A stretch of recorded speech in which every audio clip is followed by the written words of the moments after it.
Good afternoon, I should say, ladies and gentlemen. Welcome to Super Bowl Game Saturday. I'm Captain D-Trag.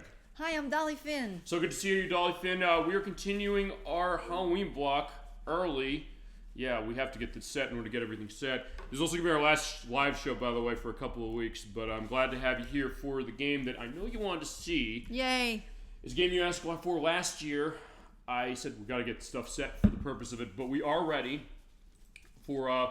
actually, a pretty cool license game that you pointed us to. We were playing. We are playing a Scooby-Doo mystery, which is the best Scooby-Doo mystery. I hate to say it, everybody, but this is the best one. Night of 100 Frights. You're going to love it. Yeah, we were playing Night of 100 Frights. Scooby-Doo Night of 100 Frights, which came out on PlayStation 2 first. That's what we were playing. And yep. It came out on May 29th of 2002, a few weeks before the Scooby-Doo movie. And it also came out later in Europe on August 16th, 2002. Came out on Halloween in Australia that year. And it came out on the GameCube on September 12th of 2002. November 22nd in Europe. And it also came out on the Xbox in North America only on August 26th, 2003. So a bit late to the party, as we're seeing an intro here of someone getting a content question on, by the way. Which they're redoing the intro of Scooby-Doo, Where Are You? From 1966. In the in-game engine of this one, which calls for THQ, developed by Heavy Iron Studios, probably best known for SpongeBob SquarePants Battle for Bikini Bottom, which came after this. Yeah, we are getting that. Yeah, so there is Shaggy on the skates going into the bathtub. And he's like, don't hold back. Like, Yeah, that's a fact. So yeah, there you go. Like in the show, he's like running towards the barrel instead, where it's like, uh-oh. So I think we're going to be ready and willing on this one. As well as seeing our villain, and even the case of there is Scooby in the gang, there is Mystery Inc., and even doing the perspective and looking off the ice cream off himself, off of the model. Yeah, it's cool stuff. As mentioned, this is developed by Heavy Iron Studios. They came out of Manhattan Beach, California. Oh. They were spun off from, they were involved with THQ, owned by them for a while. They spun off in 2009. They were acquired by Keyworks Studio in 2021. They kind of folded into themselves since then. Oh. But as far as their background, most of their background is with a lot of licensed stuff. This is the second game they made. Their first game was Evil Dead Hail to the King, which was on the Dreamcast and the PlayStation 2. They also made SpongeBob SquarePants Battle for Bikini Bottom, which I mentioned. Probably a game that's even more legendary than this, honestly. We're talking about licensed games. There is also the game based on Incredibles, the game's based on Ratatouille, WALL-E, Up, a lot of stuff with the Pixar things. They made UFC Personal Trainer 4, I think it was on Xbox 360. They made Family Guy Back to the Multiverse, and they co-developed Disney Infinity, as well as, more recently, Pac-Man Mega Tunnel Battle, which is on the Stadia, which is basically not in existence anymore because the Stadia is gone. But yeah, they did some interesting stuff for it, and the company was led by the director of this game and the lead programmer, that being Shiraz Akmal. His background actually goes back to... I was very fascinated by this, because are you familiar with After Dark? Yes. The screensaver from the Macintosh platforms? Mm-hmm. Yeah, he was involved in that. He worked on that screensaver. Yeah, I was kind of surprised going through the notes on this as well. He was a programmer on Hoverblade, which is a game on the Apple II GS from 1991. He programmed Evil Dead Hail to the King. We programmer on this and directed The Incredibles, the SpongeBob SquarePants movie, which is also by Heavy Iron. Wow. And busy. Yeah, very busy. As well as the sequel to Incredibles, Rise of the Underminer, which until Incredibles 2 came out, was seen as the canonical sequel to that movie, but it's since been taken away as far as it. And he now, actually, at this point, he actually does work at Apple nowadays. He actually works on AI stuff as far as their future experience group for them. So that's what he is now. But as far as this game, it is, as you mentioned, the case of Scooby-Doo, and we showed Scooby-Doo last year when we played Scooby-Doo Mystery for the Super Nintendo. And something we could show with the Sega Genesis version, which is totally different. Yeah. But last year, I know you said to me, Dolphin, you're like, I want to see this one. This one is great. In particular, it is great. It definitely captures the feel of the Enterprise, and that's something Heavy Iron, regardless in some cases of what was the quality of some games they made, this is actually a really good one. Yeah. Evil Dead Hail to the King, I've heard some iffy things on, but it became more. This is just so much. It's more interactive. It seems like it's very different than earlier. Yeah, than the earliest game that I've seen. For what, Scooby-Doo or anything? For franchises like this, where they were just where you're just like the main thing was having the characters. You know, I mean, Right. that was it. And then after that, it was, you know, it didn't matter. The gameplay wasn't important, but this Not always. This but really still, became. Yeah, I mean, this has really evolved to a point where the way he postures and I mean, Right, it's you've really seen the good. animations here, which are unbelievable. Yeah. So it's really a fun game. Yeah, and it's also kind of unique in terms of how it plays, because you're seeing here from the demo, it's a little bit of what we're going to see. It is a 3D collectathon platformer, not dissimilar to something like a Gex or a Banjo-Kazooie or a Super Mario 64, but it also is kind of a bit of a 3D Metroidvania. Ooh. Have I talked to you the No. Metroidvania concept? Basically, that is sort of a subgenre that refers to a game where there are where it takes place in one area where there's a lot of interconnected locations connected to each other. You're kind of going back and forth amongst them. Okay. You can put a lot of collectathon platforms kind of in that boat, and the name comes from the perspective of the Metroid franchise of Nintendo's. We've not shown that yet on this series, which does that. Right. Like one big area, you kind of go all over the place for it, and run a map usually for that. And then also Vania, which is short for Castlevania, particularly referring to Castlevania Symphony of the Night for the PlayStation, which was the first one where they said, you know what, we're going to take the Metroid method and say everything's going to be an interconnected area. And there are other games that did that. We looked at the trio of Castlevania games from DS. We looked at Portrait of Ruin and Dawn of Sorrow and Order of Ecclesia. I know you were in the chat on that one saying those actually look really cool, and they are really cool. They kind of have that same style. Yeah, you know what? Yeah, go on. What I like about this game, one of the things I like for somebody like me who doesn't play a lot of platform games and things like that, where if I make a mistake, I go back to the beginning on all things. I mean, go way back where I lose everything. This, you just go back to that particular part. You don't lose everything else, and that's so much better. Because those kind of games I always stopped playing because I couldn't get any further. You know what I mean? And it was just like, oh, I'm back to the whole beginning. I lost everything I got up to. But this one is like, oh, so I'm just going back to the shack. Well, you also saw last week when I previewed Ninja Gaiden for NES, which is a case of that, where you get to that boss, you die at the boss, you're going back like a level. Yeah. Or at the end of the game, you go back 2 levels. Like, yeah, you better be set on that. Yeah. As far as making it set, because this game does have infinite lives, but that doesn't mean that there's no challenge to this, because it does put you back to the beginning of the area you were at. But it does mean that you sometimes have to do certain aspects of the puzzles going on. This game gets very demanding in certain places, but not in a case where it's necessarily insane, but also a case where, you do have to be set, and it's not going to put you new to the challenge, which is also, I think, something very impressive about the game. And as I said, it also, as you mentioned so specifically, you look right there just on that title screen in case of, look at the way the animations of this game are. It does look like the TV show. In the intro, it has the music from the TV show, because we played Scooby-Doo Mystery last year on Super Nintendo. The opening credits have the reference to the licensing of that theme song. That theme song is not in that game for some reason. This game has it. Is there No, they have the license in that game. It was published by Acclaim, who published the Genesis version, which does have that piece of music. So I guess the Super Nintendo when they forgot it. I asked them when we played it last year. Yeah. And I only pulled that one out because I knew that one a little better. But I said, all right, with this one, Wait a minute. you're getting specific. Yeah, you're seeing what we saw before when we were doing our practice. Those cavemen are coming around. I don't like them. You can bash them eventually and also get the helmet, because the other thing is you also get upgrades as you go along for Scooby, because this is going to be a Scooby show. We're playing as Scooby fully in this game, as far as how the story's going to go, but it also is a case where it's going to reflect a lot of stuff of the element of Scooby-Doo. And I guess before we get started for this, let's look at our options. Dolph, initial experience with this game, and Scooby-Doo as a franchise. I love Scooby-Doo. Okay, what is your start on it, if you know? Oh, God. I told you the one that I thought it was the 90s, but it wasn't. It turned out to be, I think 2012 was the one that I saw. The one game, that was the swamp. Scooby-Doo in the Spooky Swamp, which was on the PS2 with the Wii. And I think it's on the DS as well. It's a beat 'em up. Right, but it doesn't make any sense, because in the Scooby franchise, they run away. They don't beat somebody up. So well, in a game, that's a weird case of a game as we get going on with Neo the 197. So good to see you. Scooby-Doo franchise survived 56 years. That it has. So good to see you today. I'm Captain Detroit. Welcome to Super Bowl Game Saturday. We do a show here. I have Dolly Finn with me, who requested Scooby-Doo Night of 100 Frights. We're playing on the PlayStation 2. It is also on GameCube and Xbox. We're starting our play of the game today. So good to see you. Feel free to let memories flow on Scooby-Doo, or also of this game if you played it, and also what you played it on. One thing I'm going to quickly do is I'm going to go in the options for what we're going to show.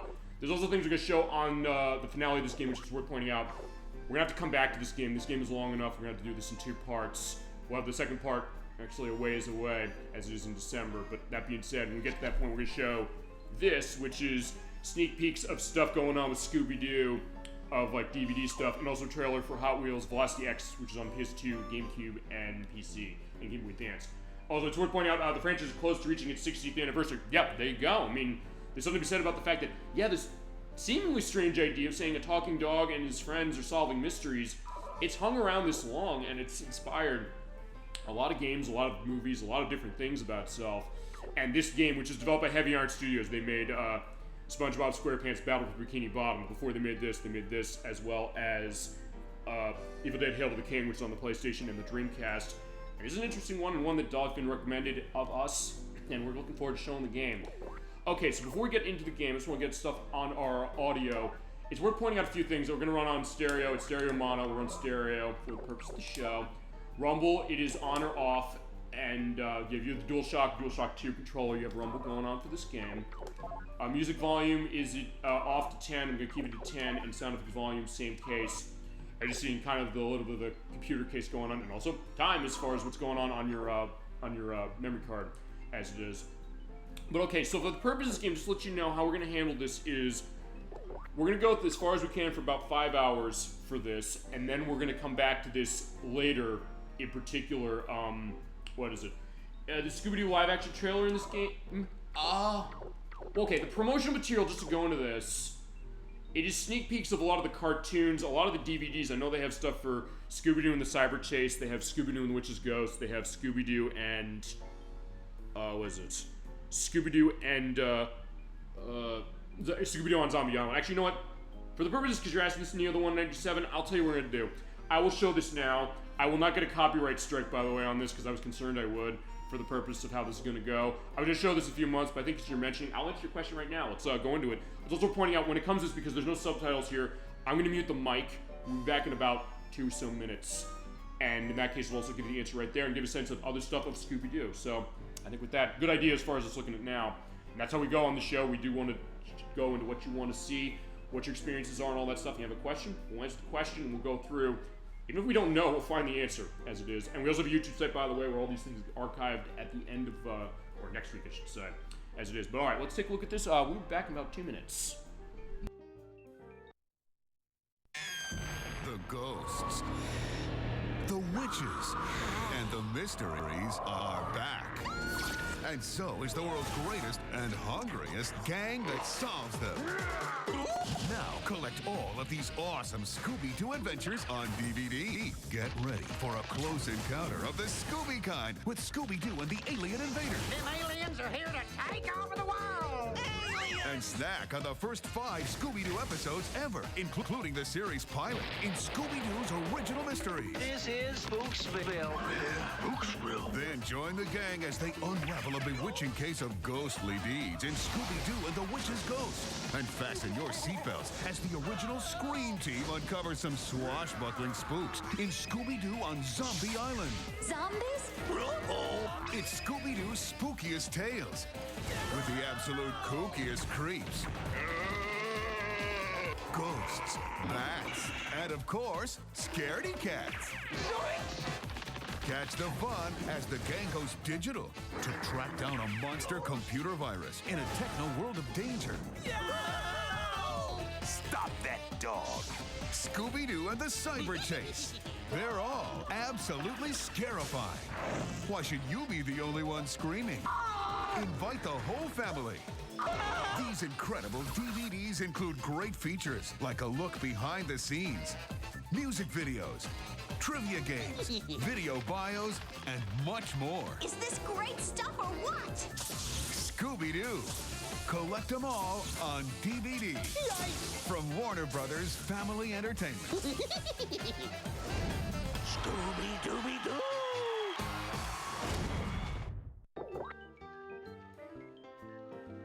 Okay, so there you go. That is the Scooby-Doo trailer case. Thank you for going into that as far as that. Those are all the things you can buy on DVD, but going back to what you mentioned on the Scooby-Doo live-action movie, it's not in this trailer, but this game was pushed ahead as far as its release date back in the day on the PS2 in particular to be coming out a few weeks before the Scooby-Doo movie from 2002 that was directed by Raja Gosnell of Beverly Hills Chihuahua and Never Been Kissed fame. It was written by James Gunn, who would go on to write Guardians of the Galaxy and direct Guardians of the Galaxy, as well as Superman from a couple months ago, or actually, it was like last month, as was. As far as the trailer for the Hot Wheels game, we'll show that later, but good case is that, and going into more memories as far as Scooby-Doo. Okay, so, just to let you know how this game's gonna work, we're gonna be going through the game. We were playing on the PS2, it is also on the GameCube and the Xbox. It also is pointing out one other thing. This game is backwards compatible with the Xbox 360 if you have the Xbox version that I believe only came out in North America, but I would highly advise you against running it on an Xbox 360 if you have that, because remember, the Xbox 360's method of running original Xbox games ran via software emulation means. Because of something with the differences between the hardware of the original Xbox and 360, it created actually a pretty significant bug in the game if you're running the Xbox disc on 360, where the game will crash at the final boss and the game is unbeatable. So, although the game does run on 360 as far as that Xbox version, you can't beat it. And that's not necessarily this game's fault, it's the fault, I guess, of Microsoft for the purpose of running their backwards compatibility, in the case that back then they were not doing patches of, I guess, Xbox original stuff when they were making them back compat for the purpose of that. So it's worth pointing that out, as is the case. So if you're going to be playing that version, I'd say use an original Xbox for it. In the case of this one, I picked the PS2 version because Dolly Finn indicated, well, she wasn't sure necessarily which one she wanted to see. She said, pick one. I picked the PS2 because on the PS2, this is printed to a DVD, which is also how we saw that DVD footage of advertisement for DVDs. So talk about being cyclical that way. And also, the GameCube version, it is a little compressed when it comes to its audio. A little, not bad. But case where it is a little noticeable, and also on the PS2, it is the cheapest one, so I said, you know what, let's run it that way. And also, it's worth pointing out, I guess it's probably a good case we played this on the PS2 anyway, because the PS2 version was the best-selling of these versions of the game, or as far as this game itself, by a pretty significant margin. In fact, it's worth pointing out that the sales on the PS2 version, you could combine the sales of the Xbox and the GameCube versions, I think like 3 times over, and not match the sales of this. Specifically on the PlayStation 2, this sold 2.1 million copies, but on the GameCube it sold 300,000, and on the Xbox it sold 160,000. So this is the most popular version, but it's also the case that the PS2 is not something where the game's mutilating. Just to let you know, Neo, the one, since you're new to the show, welcome. We're very glad to have you. We do thrive on the discussions. We do take viewer requests if anything you want to see for the show and be involved in. I know you can't play the game with us in the sense we hand the control to you through the TV or cell phone or computer screen, but be active, saying, here's my memories on a game, here's something I want to see. We can go through that as is the case, but any case you want to see that, we got that going. But as far as this version, I think we're going to be good on this. Also, we're pointing out, yeah, Dolly can see it to step off. I did actually show, while she was gone, Did you do the promo? I did show this because our best chat on Twitch, and welcome to the best chat on Twitch, Neo the 197. I showed this because they were asking, hey, is the 2002 movie on this perspective? It isn't, but I will show you on the playback what we saw as far as that. So yeah, in that case, we were going to get ready to start, and Dolly Finn, good to see you again as far as this getting ready to go. So, just to let you know, I think we're going to start this as far as worth pointing out, just like we did before with the promo materials. This is not subtitled. So when it comes to the show, what we do is we mute the mic while it goes. It's going about 5 minutes. And then we'll let you hear the audio as far as that, and we'll be back as far as that. So I think with that, we're ready to get going? That's the scoop, yep. Okay. All right, so we're going to do that. We will enjoy the voice acting. We'll talk voice acting notes later as it is, but for the time being, let's take a look at the intro of Scooby-Doo 900 Frights for PlayStation 2. And with that, we'll be back in a few minutes.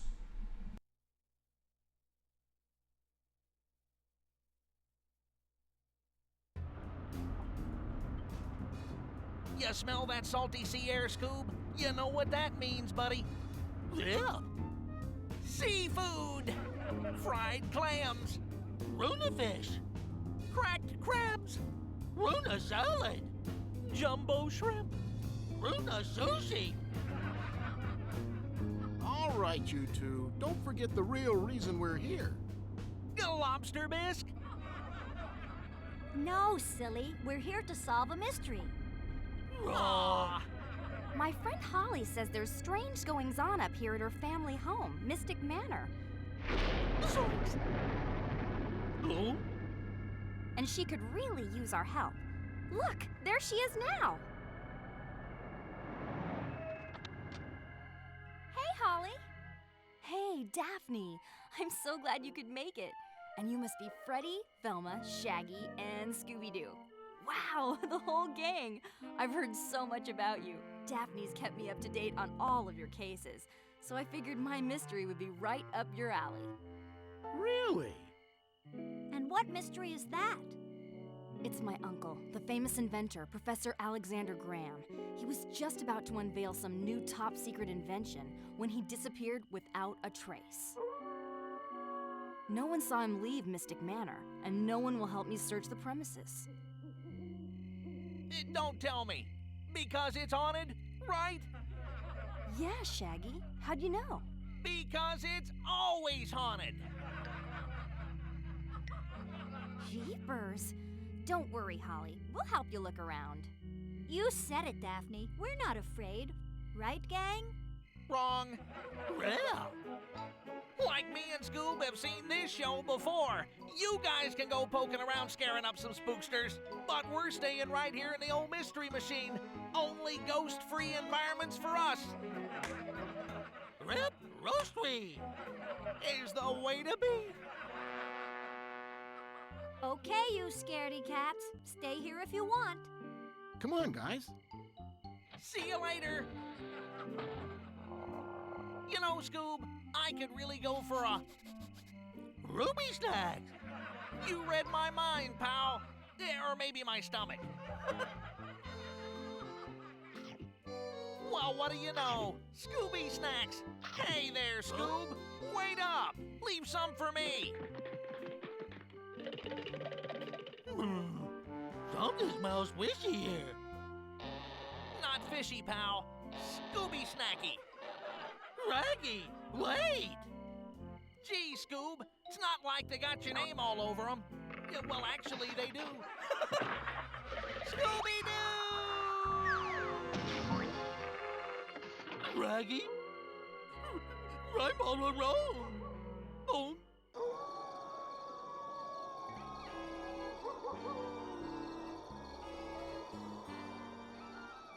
Okay, so that is the setup as far as Scooby-Doo Night of 100 Frights. As we saw, just a quick recap, Scooby and the gang, they're on for another mystery. So we have Scooby-Doo, as well as the rest of Mystery Inc. So that is, of course, Shaggy Rogers, Daphne Blake, Velma Dinkley, and Fred Jones. Yeehaw. Going off to the mansion here, Mystic Manor.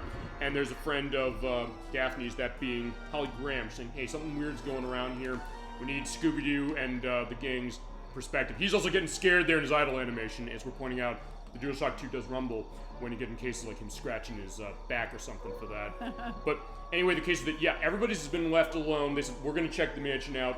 Shaggy got fallen down the hall because of Scooby snacks, and as a hint, by the way, of what we're going to get in this game. And that's going to be the idea, is we're going to search around this area in this 3D platformer / Metroidvania game. Run into Scooby. So also just to go in this, we're also going to the voice acting discussions. We'll go into this as we go, but it's worth pointing out for this. I'm going to talk about Scooby because he's here. I'm also getting the rumble because he's scratching his back, but don't worry, Scooby, we'll be fine. We'll talk about them as we go. Worth pointing out, Scooby and Shaggy that we heard as well is voiced by Scott Innes. He first voiced Scooby-Doo in Scooby-Doo on Zombie Island, which you saw in the trailer earlier on. And he voiced Shaggy in Scooby-Doo Mystery at the Fun Park. Mystery of the Fun Park Phantom, which is on the PC. As far as other works he did, he was the voice of Professor Pat Pending in the game based on Wacky Races for the Dreamcast. Wacky Races. Oh, you were filming the show? I love Wacky Races. We gotta do that game. We've previewed it before on the show, but we have to play the full game. He was also the voice of, he played Scooter Walker in a movie called Christmas Coffee, 2020. He was also the ring announcer in the movie The Iron Claw, which came out a couple years ago. Remember that movie with the Von Erich family? Yep. Did you ever see that movie? I've heard of it. I did not see it. I've heard it's awesome. I hear it's very, very harrowing, but I also hear it's really good. Oh, yeah. He's mostly been, actually, as far as Scott is, he was most of Scooby-Doo as far as, and Shaggy. Oh, actually, the last time I think they were was actually with Scooby-Doo First Frights from 2009. I guess they might be one of those games. But as far as Spooky Swamp on Wii, I don't know. But that's the idea as far as that, and then the other thing we'll do before we get ourselves moving and talk controls and what we gotta do. Let's talk music. Because you're hearing the music, it does sound very much like the TV show. It has this great feel of, like the Funhouse, Mystery Manor sound, which sounds really nice. It does. And real instruments going on. So there are 3 names involved in this music. The first one is Todd Davis, whose background is doing music for Wolfenstein 3D for the 3DO. There's really good versions of the music from that.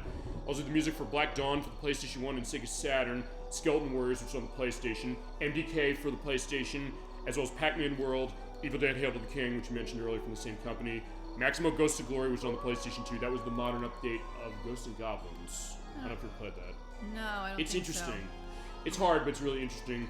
And he also did the music for Advent Rising, and also Duckman, The Graphic Adventures of a Private Dick. That's the game based upon the series Duckman from the 1990s, starring Jason Alexander.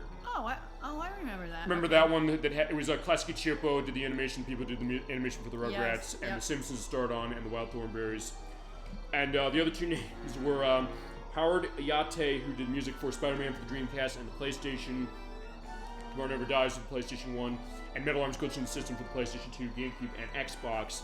And the other name's a big one, also depending on who you are. You might hate him nowadays. I'll get into that. I'm half and half in some ways. That is Tommy Tallarico. Very good name as far as music. One of his first games was doing music for Monopoly Deluxe in 1992 for the PC. He did music for Cool Spot, the Sega Genesis version of Aladdin, MDK, the Terminator for the Sega CD, the games based on the Jungle Book, both the Earthworm Jim games, I should say. He was in he did the music for Wild 9 for the PlayStation. He voiced its main character as well. He also did the music for Color Dinosaur for the NES. It's a game where you're basically coloring a dinosaur. It's like Mario Paint, but not that great. He also did the music, I didn't know this, of Extreme Sports with the Berenstain Bears for the Game Boy Color. He did music and audio for Advent Rising for Xbox. Maximo vs. Our Museums, the sequel to Maximo Goes to Glory. As well as music for Snoopy vs. the Red Baron on the PS2, which we're going to be showing off its down-only sequel in November as part of our Delicious Xbox Live show. And also contributed to the soundtrack of Song of the Black Knight for the Wii. As far as the controversial element, I guess I'm not going to, beat around the bush on this one. He was involved with the Amico. This is something from Intellivision. It's a system that I think was crowdfunded. It still has not shown itself after multiple years. There's also suggestions that he didn't apparently do any of the music that he was involved in as far as any of the games. That's the joke that the Retro Pals show makes, although I don't know if that's true or not, because remember, he also was on the TV show, he was on the run with Victor Lucas. And he's still doing, Victor Lucas is still doing the show as the Electric Playground nowadays. I would think Victor Lucas would have come out and said something about it by now. He hasn't. So I don't know if the idea of him not doing his own music is true, but I will say this in particular, is that I do know oftentimes on the show, Tellerico would often talk about the perspective of music, saying, I hate games one footstep sound. We made Advent Rising, we made this game. He said, you know what, we're going to put our money where the mouth is, saying we're not going to have that. And it was always that case that he did have good ideas when he talked, saying, like, you know, if we're going to have aspect of the music of the game, especially something like this, saying, hey, you know, let's make it sound like Scooby-Doo or something like that. And he kind of got annoyed sometimes with the way the Sonic music sounded, but when Sonic the Black Knight came out, I don't know if you ever played that. No. It's like the twist off on, was it? Okay, I never saw that animation before, Scooby pulling out the magnifying glass. So in this case, it's a good case. We're soaking this thing, by the way, chat, just to let you know, for the purpose of as we go. He said, like, hey, you know, why don't we have more of a, I guess, fantasy style that kind of is more fitting? So his contribution to that did lean into that, so I got to give him credit that way. But that being said, they definitely did a good job, everybody, as far as this, as we're going to go. So, all right, so enough screwing around. As far as those Scoobies going, I'll tell you how this game works. You're moving around with the left analog stick. You can also use the D-pad if you so desire. The R1 button is your run, so you just Scooby running with this great animation going on. Also, as far as the camera, it is fully controlled by the game. There's no custom camera or controllable camera by you, but it will always pull the right angle usually, so not going to be too big of a deal. You walk around, pick up Scooby snacks. They will open up the snack gates.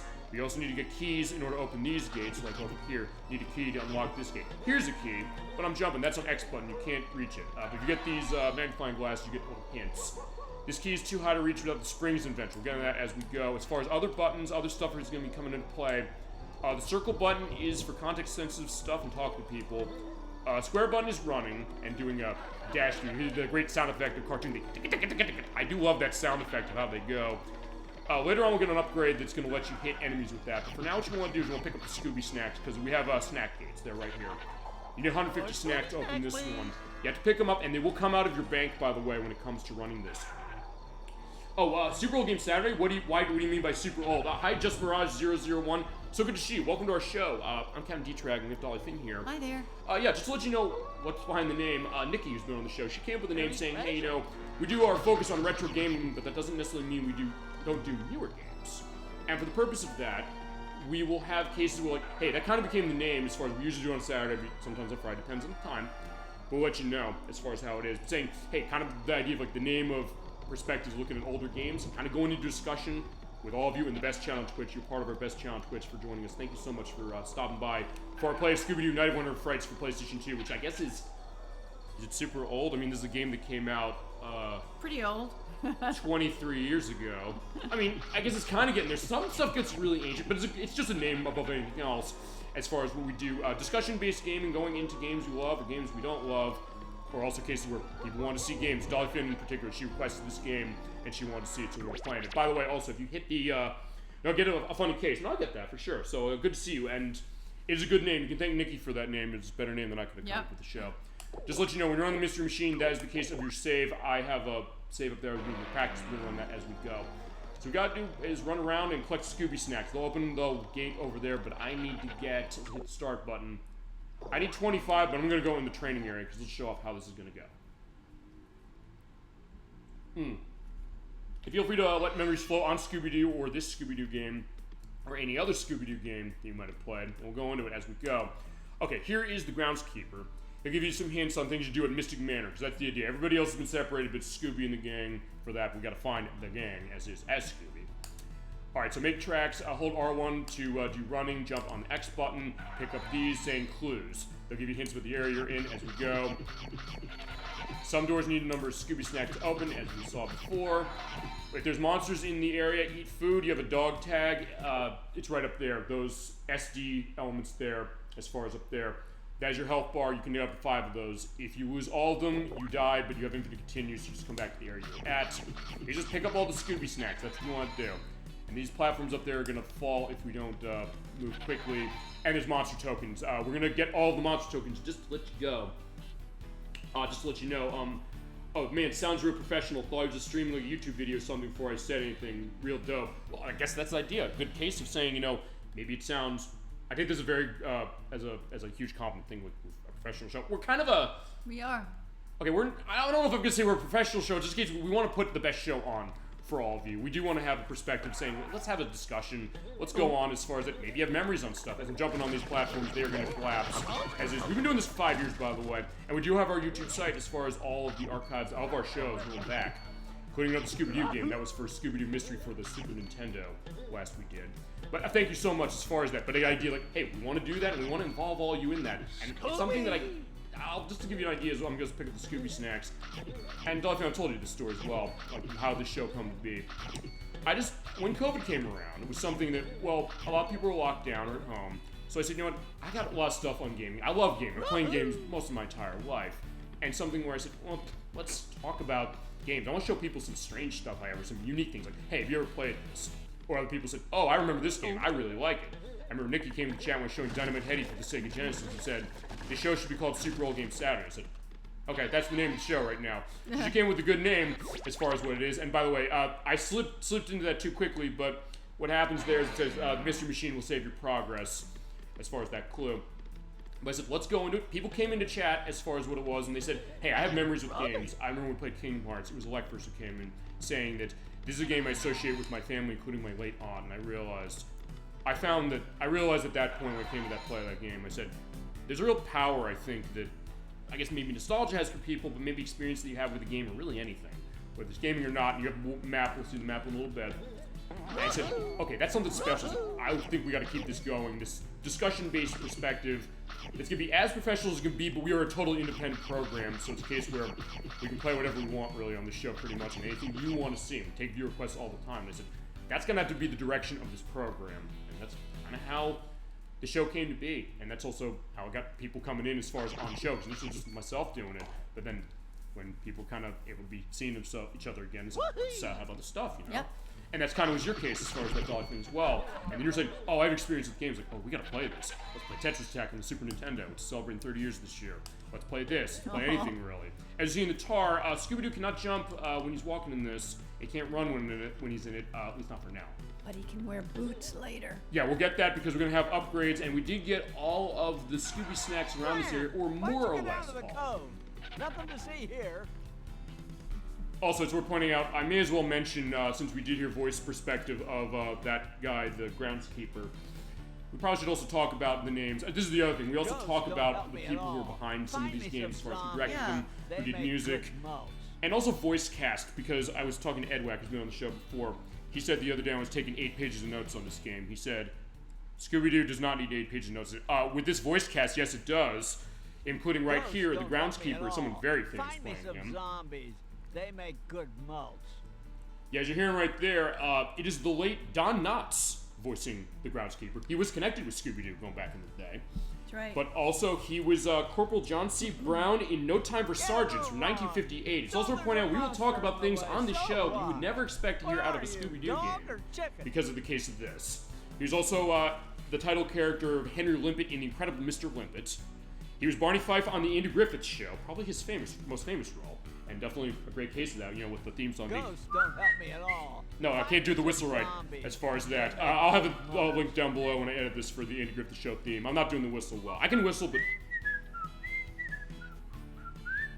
Perfect, there you go. Yeah, thank you, Dolly Finn, for that as well. He also was Luther Heggs in The Ghost of Mr. Chicken. I had to say, what are these things? These were on the Disney Channel back in the day. He was also Theodore Ogilvie in The Apple Dumpling Gang, as well as Ralph Furley on Three's Company. And he was also Les Calhoun on Matlock. He was a TV repairman, or the TV repairman in the movie Pleasantville in 1998. He was also T.W. Turtle in Catstone Dance in 1997. Oh, damn, that's sick. Dude's gonna be insane the trivia section in the Monster Gallery. Yeah, we're gonna get to that. We're gonna go 100% getting through all the monster tokens. We'll probably show that next time we come to this, but we're gonna get all the monster tokens, I promise that. And his one of his last performances was he was the voice of Mayor Turkey Lurkey in the movie Chicken Little from Disney. He passed away in 2006 at 81, but talk about a massive legacy. I've got more of that going on, as well as all the trivia stuff going on in the Monster Gallery. We will show it off because we do have to unlock it. Barney Fife, right? Yep, seen as maybe one of the most incompetent characters around, but also, I don't know, isn't it one of those cases where maybe he's so incompetent becomes competent again, as like a roundabout way sometimes? Yeah. But yeah, there you go, the idea that Don Knotts is in video games. And also, he did guest star stuff with Scooby-Doo, and also even in the joke episode of Johnny Bravo that went to Scooby-Doo. Right. And here's the snack gate. When you pass by, when you have enough Scooby snacks, they take that number out of your coffer, and you have to go along with that. They're telling us to go away. We're not going away. We're going in the house. Glamour in the manor. Yep, and I also love that when you go into each of these areas, they do have a name that goes with the stuff on the TV show. And they give you just a nice flyby, and it's like some ideas of where you have to go, but also seeing the great attention to details of seeing the wind blowing all the curtains there. You see like the moving pictures there with the ghosts. The way he stands is just like he stands in the cartoon. Yeah, exactly. That's why it's real. Yeah, the way his stance is like. Is anyone out there? Yeah, it's worth pointing out, it's not that some of the other games based on this Enterprise didn't do that, but this is another case that talks about That's elevating really things. good, yeah, it really is. And then taking the power of that era of consoles and seeing, oh, the bats are there. Get to get the key there. But for this one, we need an invention in order to make the double jump. We'll do that in a little bit. But as it is, I can at least get some of the Scooby snacks now as we go. We're hearing a cry for help. There's the bats coming out. So yeah, talk about the great attention to detail. Including the fact when I'm running, let's get to a stop. See like the dusty manor. And you look right down there, the case that I'm making a walk. Scooby's leaving his footprints there, so it must be pretty dark and dirty here. Oh, it's all these great attention to details as we're finding. Scooby-Doo. I'm so glad. Holly Graham, as we mentioned, he's like, yeah, so glad you found me. Ugh, it was just awful. As soon as we got inside the mansion, the mastermind appeared. Okay, the mastermind, huh? He told us that he is behind my uncle's disappearance. Okay, so yeah, her uncle is gone, so we have to go lever, find him. These trap doors opened up, and we were all whisked away. Okay, so yeah, Daphne, Velma, and Freddy are gone, and you were stuck here, huh? Well, we did get her as far as that. Take this map. We'll get a map. They're always separated in these Scooby-Doo mysteries. Except this one we're separated more than ever, because usually it's Shaggy and Scooby going off. In this case, Shaggy's gone too. As far as getting the map, press the start button, go in here and see it. It's kind of a little bit of a rudimentary map, but it is showing where everything connects. So here we're in Clamor in the Manor. We also look around as far as cases like this. We also saw outside a warp gate. We'll show that because that lets you warp around different areas, and you can also go backwards to the Mystery Machine to show where certain areas are, because, just to give you an idea, these are the areas where you're going to go. So talking about the case of being like a Metroidvania, it kind of is in the sense of what that is. And also gives you perspective of where you found monster tokens, how many Scooby snacks you found within an area, which is going to be important because you basically have to collect every single Scooby snack you find. Not that it's going to be necessarily completely unforgiving if you don't, but basically don't let that going on. It's weird. You can see the Super Secret Lab on the map in the first 10 minutes of playing the game. Actually, yeah, Just Mirage 001 is right. In fact, showing right there, going on the way. You do have to follow the path. So in that case, as you're mentioning, oh wait a minute, I gotta go the other way. So I have to go to the left. Yeah, secret passages. So gusts abound underground. Little lab of horror. So this is Super Secret Lab. So there is a lab, but right within 10 minutes, we know it's there. So the question, we're gonna go there. But very interesting to think about that. Maybe part of the joke is going along. Where's Scrappy? That's my... Scrappy-Doo's not in this game. I know. See, do we want to talk about Scrappy-Doo? Because I know the case is that people hate Scrappy-Doo. I mean, even the movie sort of did. Doesn't like Scrappy, yeah. I don't know, I'm half and half with it. I mean, the idea that he's annoying, because he's the one character who, unlike Shaggy and Scooby, I'm going to try and get that box of Scooby snacks. If I had to die for it, I'll take it, because we're pointing out, if you do die, you go back to the beginning of the area, but you still get any Scooby-Doo or Scooby snacks pick up. The box is worth 5 Scooby snacks, by the way, each is individual outside of that. But he's the one who wants to fight the monsters. He'll actually go after them, saying, let me at him, let me at him. But they're like pulling him away, saying, no, we don't want to do that. But then in the movie from 2002, A, he pisses on Daphne. B, he calls her a bitch. And C, with a spoiler warning, he's the villain. I don't know if I like that idea, but it's also one of those cases where, well, no, I'll tell you this. I guess the attitude of the movie saying we don't like him, although it's weird because, unless chat you know, and feel free to indicate if you do know this, is there any element in this enterprise where the characters in the series were annoyed by Scrappy-Doo? And honestly, I don't know if there is. So that's kind of an interesting thing, but you're right as far as that. Scrappy-Doo is not in this game as far as games he's in. He's not in the Scooby-Doo Mystery games from Genesis and Super Nintendo. He's not in this. It says, became a divisive character. Some fans disliked his loud, overconfident nature, leading to his eventual retirement from the franchise. Right. Yeah, his catchphrase is, let me yat him, I'll splat him, and ta-da-ta-da. Also, puppy power. Puppy power. Puppy power! Yep. Due to the negative reception, Scrappy-Doo was retired from the franchise in 1988. Well, I guess maybe... And then later he was depicted as a villain in the live-action Scooby-Doo movie 2002. True. Yep. A move seen by some as mockery of his unpopularity. I guess so, but it's maybe it's more a case of the audience, because I know they talk about when TV shows introduce a new character, that being a weird case of itself. Also, as we're pointing out that chat saying this, Just Mirage 001 in particular, that guy's not in this game. I think Tim Curry turned down being the villain in the movie, because Scrappy-Doo was in there, and they became the mastermind of this game because of that. Really? Oh. Okay, that's interesting. Oh. That's the other thing.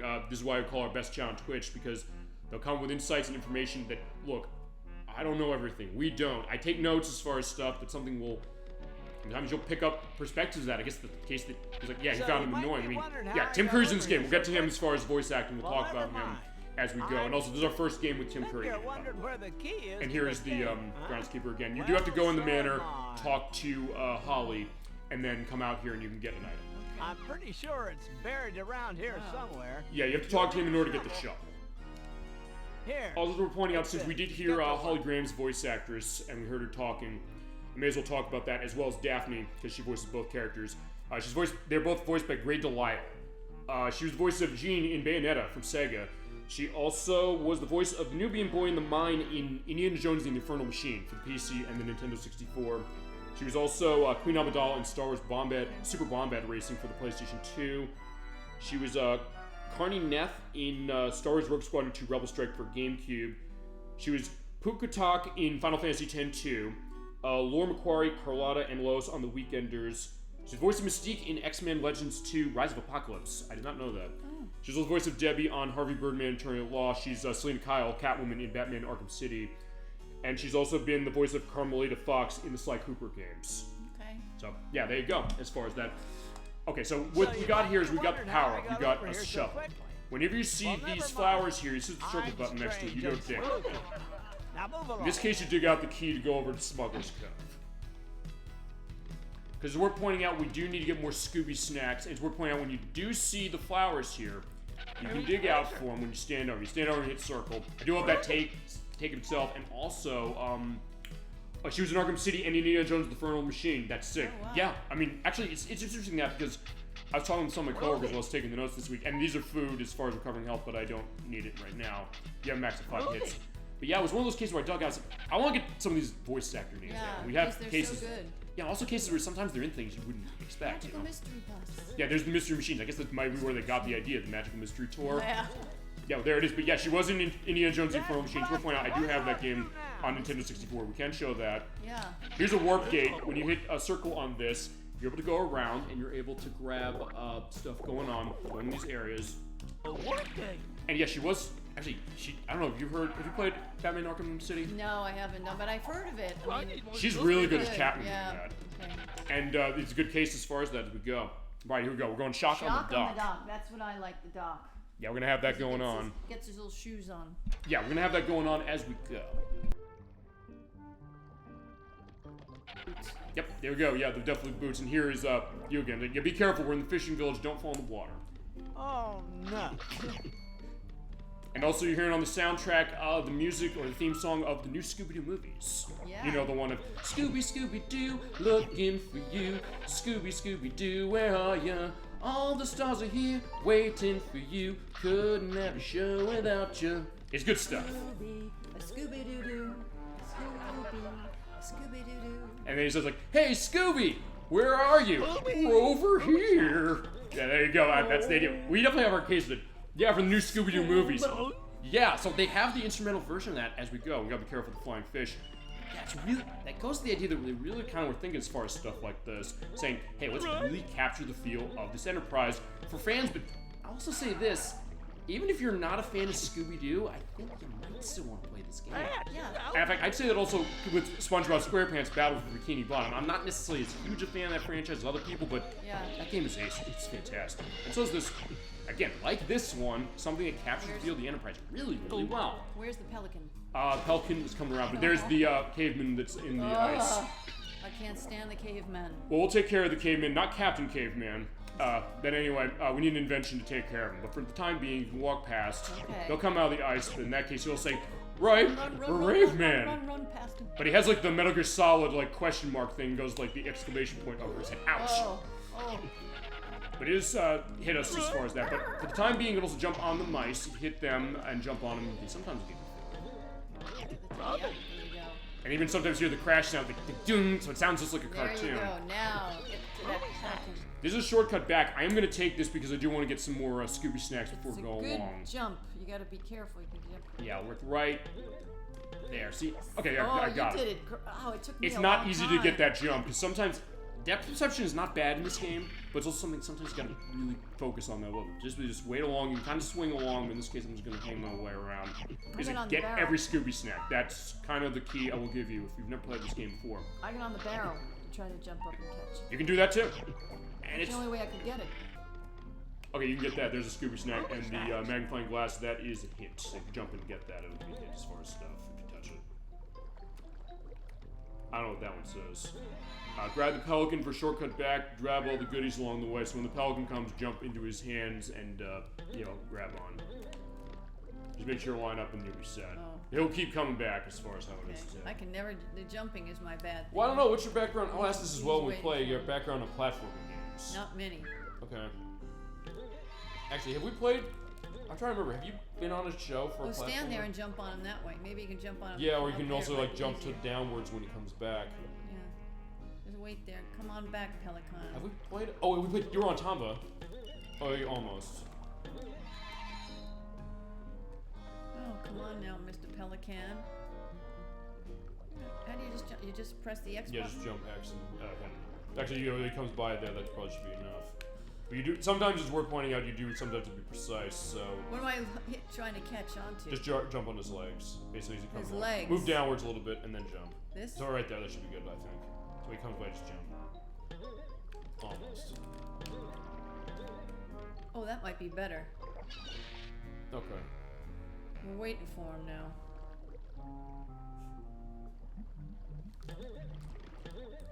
There you go, got him. Perfect. Yay. Where is he going? He's going backwards, just hold on, enjoy the ride. And also you move left and right backwards, you can swing along, but in that case, yeah, ride along. Actually, I didn't go this way when I did practice, actually. Good job grabbing that. But you also jump that's off, not but either way, wrong. that's good. You did get some snacks, and then you come back to where the last door you are. Oh, wow. Oh, back to the damn Pelicano. You can do that, or you can just go downwards and say, you know what, I can Go just down. avoid that. But it's also a good case as far as looking for Scooby snacks. Remember, we have to do that to open those snack gates. Alright. See, it's interesting. We'll get in that as we go along as far as the concept of sequence breaking. Because I'm not completely sure of all the sequence breaks of this game as it goes. But I know there's some that I was able to get a sense of, oh, jump up here without the game's intention as far as how to handle that. Also to point out, when I noticed the instrumental version when I recently replayed this game, kind of made me wish they did a game with Batman in it because they had 2 separate episodes where they crossed over. That is true. Because actually in the intro of the new Scooby-Doo movies, they do have Batman and Robin were in that, and I believe, yes they were, and I believe that there was something else going on with Scooby-Doo. We talk about this, crossovers of Scooby-Doo, because Scooby-Doo has crossed over with tons of people. I think there was the case of Abbott and Costello, or Laurel and Hardy, or both of them, the Harlem Globetrotters. Nowadays they had cases where they met Kiss, they met the WWE, really? And it's like, yes they did. So the case that, but you're right, the case of saying like, hey, I'll say this because there's a new Batman game coming up. A Lego Batman. They just announced that like a couple weeks ago. Yeah. The case of sometimes they'll have a mixture of other characters, as here's Shaggy.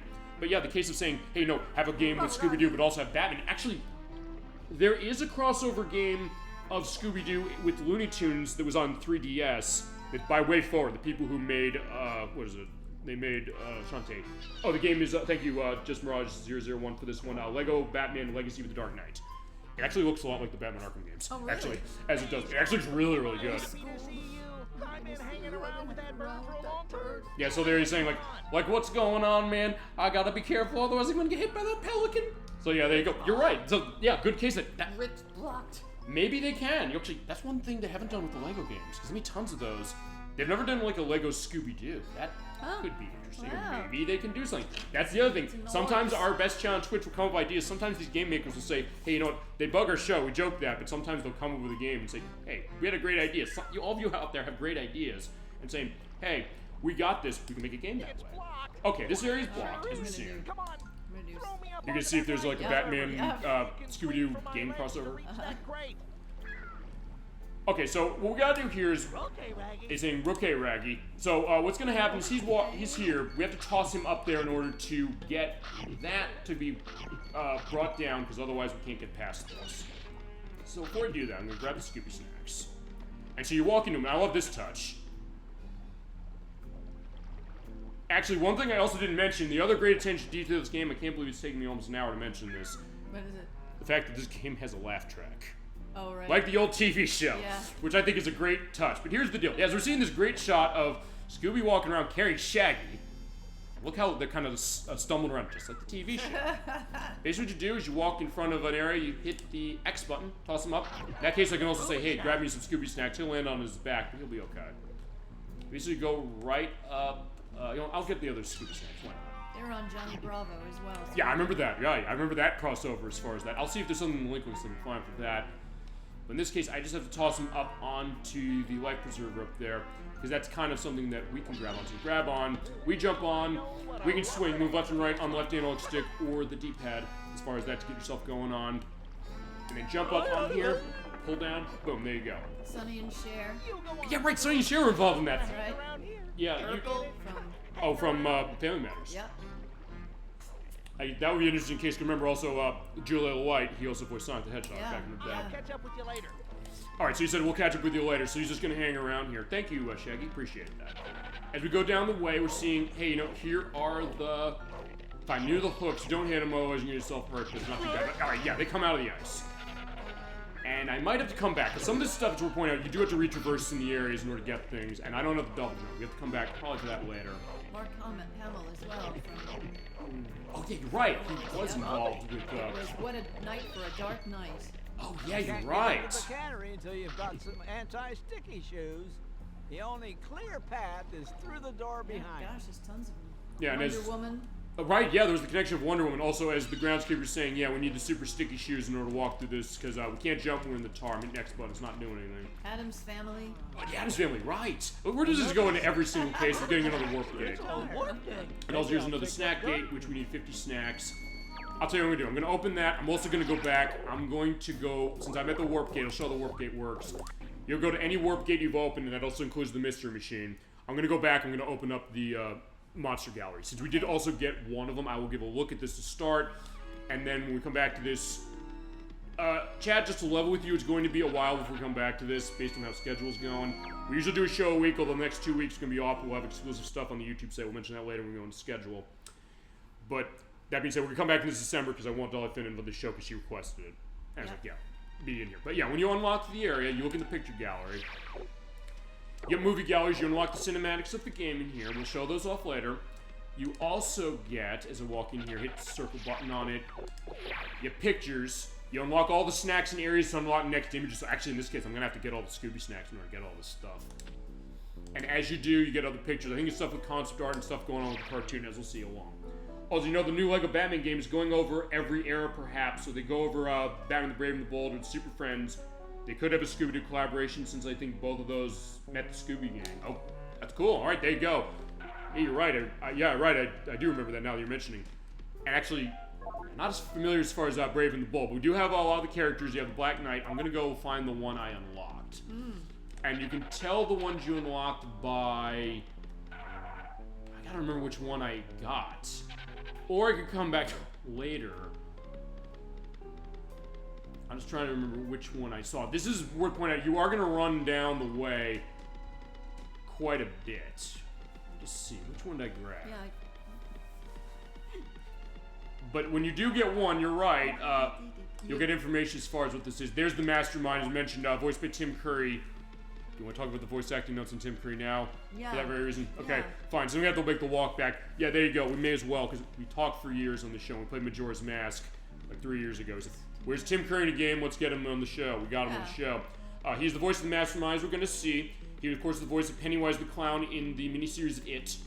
He's the voice of Nigel Thornberry on The Wild Thornberrys. Smashing! Remember, the father of the family. He, of course, is Dr. Frankenfurter in the Rocky Horror Picture Show. Absolutely, that's the best role. Yeah, that's quite a role for sure.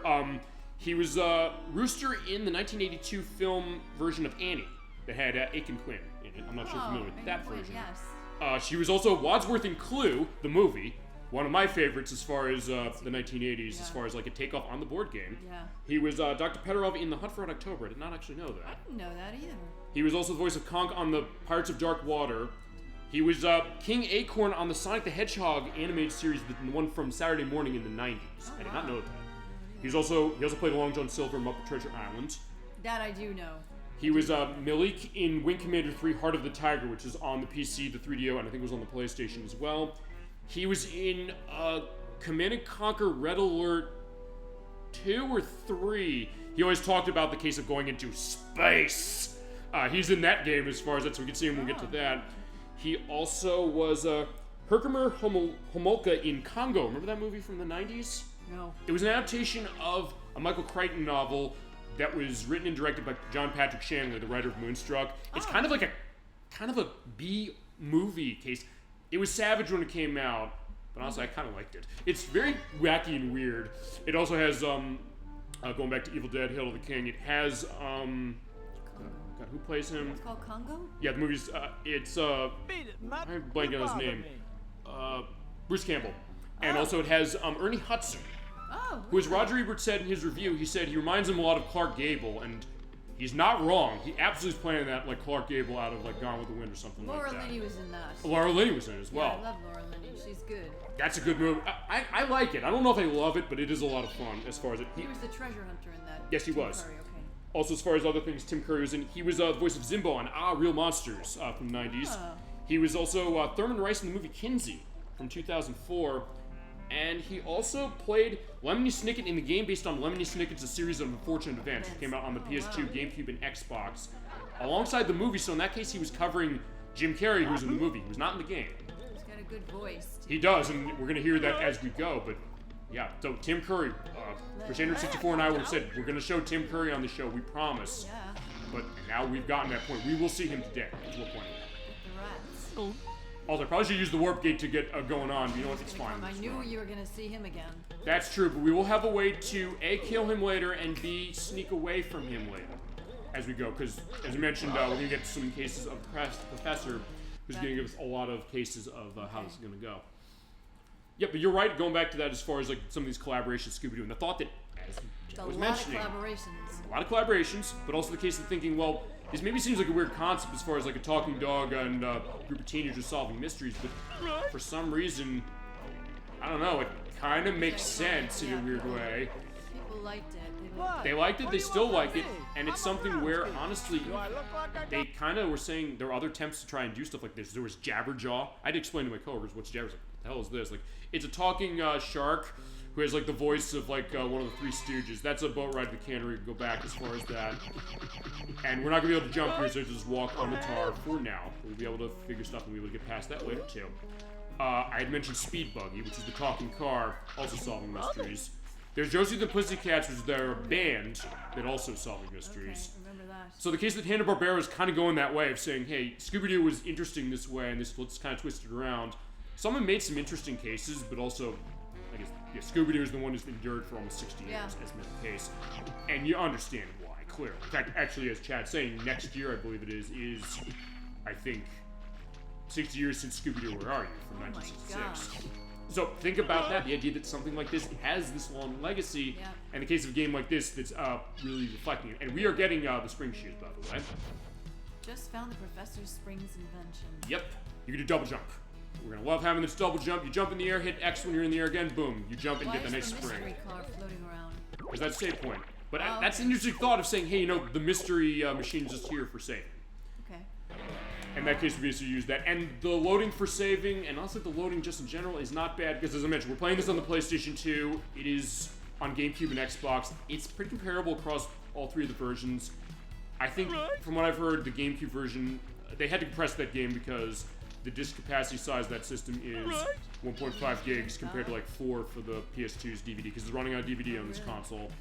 And same also with the Xbox version. And I also mentioned as well, the issue with the Xbox version, if you run on the 360. Run on the original Xbox, it's fine. But if you run it on 360, the game crashes the final boss and it's unbeatable. So, if you're going to be buying Scooby-Doo Night of Frights on Xbox, for the love of God, make sure you have an original Xbox. Otherwise, the game's going to be unbeatable and you'll be very sad when we get to the end. Can he go over? Okay. What? What's up? Is he look to the right? Over here? No, the other way. That. What's that long? Oh, that's These boxes? That's a ship. Yeah, that's a ship. Yeah, we're going to see that a little later as far as some areas are going to go. We also have those boxes. We can get through that later when we have an upgrade. We do need, as you mentioned, the boots to walk across that. We need the boots. But right now we do have the double jump, so that does mean that we can take this boat off to the cannery. So in this case, hit circle and we go back to the dock. All right. So yeah, in that case, we're kind of just going along. Look at him. And since we are on discussion case and we got the warp gate, I am going to go back through here. Because with this double jump, we can now get to areas and get items come through here, and I fell, unfortunately, that we couldn't before. And that's kind of the idea of this game. It is basically about retraverse the same way something like Metroid is, where you get an upgrade and you go backwards. Like, oh yeah, well, I can go here now, because now I can do a double jump. I couldn't reach it before, but now I can. Like those Scooby snaps. I can reach now. Oh no, you know it's in that. You know it's in that. Actually, can I? Okay, sometimes you do have to be. No. Well, hold on. You know who that is. Yeah, but here's the deal. If you're quiet enough, he won't bust. But I want to see something. I don't know if I jump that triggers it. Oh, it does. Yeah, okay. So, unfortunately... Okay, what I'm going to need to do... You're probably wondering, why am I hitting that and not getting it? It's worth pointing out just to say... there is another upgrade I can get that gets your height going a little... Okay, no, that's right. Wow, I just miss it. Even though it looks like I can't hit it. I just miss it. If I can double jump onto this, I can swing along and I can go get it. Also, near the one in 97 chat saying this, I want a Lego Scooby-Doo game. I know. Traveler's Tales, if you're out there, they developed the Lego games. Make a Lego Scooby-Doo game. That would be an interesting case of doing. Because let's also talk to Lego games. What's your experience with those? Or more accurately, let's put it this way. What's your experience with the Lego games that are based on licenses? Because they made a couple. I have one. I have Bionicle, which is on the PlayStation 2. It's by Argonaut Software, who made Scooby-Doo Mystery on the Super Nintendo, we played last year. But cases where in 2005 they made Lego Star Wars that was doing the Lego take on Star Wars episodes 1, 2, and 3. Well, they've got some Scooby-Doo Lego itself. They have the toys. Okay, so there you go. So yeah, near the 197, you might have a point saying, you know what? They got the toys. They can do the games now. It's a discontinued Lego theme based on Scooby-Doo franchise created by Joe Ruby and Ken Spears. It's licensed. Yep. Is it But wow, I wonder if you can. Wow, you can get the Mystery Machine. You can get all the stuff for it. Yeah, but wait a minute, you might still be able to get it. They say discontinued, but if I was on Lego. I don't know how rare they go, and I don't know how rare some Lego sets necessarily go for. They might go for a lot, they might not. I'm also gonna try and get that one Scooby snack as we go. That's a great idea, and as I said, they've made a lot of games based on licenses for Lego. They did Lego Star Wars, many of those. They did Lego Jurassic World. They made Lego Lord of the Rings, Lego The Hobbit, Lego Rock Band, which you bet I own that game. This is retired. I'm on the Lego site, but I bet you could buy it on like a, one of those there we go. older game sites. Yeah. Probably go on eBay and probably find something like that as we go. So yeah, that is a good case, you're right, because, as I said, along with the thing with Batman, because honestly, I'll say this. Oh! Ouch. What's up? It's on eBay, alright. Guess how much it is? I don't know. $199. How old is that set then? It's set. And also, sometimes you kill enemies, they'll drop food and, like, chicken and things like that, and pick it up, It's and you're good. Or best offer, it says. Okay, so you might be able to find it cheaper. Also, you can double jump up here, get more Scooby snacks. Mystery Machine is $89.99. Another one, $116. Whoa, that's. It doesn't say when was. Oh, Ghosts don't help me at all. Find me some zombies. Also, while she's talking about this, it's worth pointing out to all everybody in chat, especially to new faces, we're glad to have you again. I will never stop saying that. And B, we do edit the show after we do the live show. We do the show as it is now, but then for our YouTube site, to make it a little cleaner as far as the beginning and end, and also if there's like audio problems, something like that, and also just for context and some of the stuff that comes up, I put pictures as far as that, and since this is something where it's fair use, I can get away with that with no problem. I basically was like, hey, let's have a picture of this stuff as we talk. So in that case, it means that we do the show live as far as how it is, but we'll have more stuff going on when we edit in a couple of days. And so we do have the double jump. It's cute. I'll go back in here. Oh yeah, those do look really good. 2017, it was. That's retired. not that old. 2015 to 2017. Yeah, it's not that old. I would That's think right. that maybe they would kind of go, and considering that they've done it for every other case of licensing, what was mentioned with games, they could totally do that. Or as chat's saying, hey, we got a new Lego Batman game. They collaborate that with Batman the Brave and the Bold or Super Friends. Actually, I don't know. I don't know with Super Friends. I don't know. There's a lot of aspects with the Super Friends I don't think they really mind in games. Necessarily. Also, there's a monster token. We should be able to get that as we go around. Also, we jump on the chandelier. We get more boxes of Scooby snacks. And there's enemies. We can't kill the headless creatures yet, but we'll be able to get them going on. It's the headless specter. Yeah, headless specters. Thank you, Scooby. And he will mention what they are. Okay, there we go. Missed it. Not too bad as far as how it is. You don't have to necessarily retrace too much if you fall. Okay, you want to get it. There's a Lego Ideas site. It's a website run by Sharadix and the Lego Group, which allows users to submit ideas for Lego products to be turned into potential sets available commercially.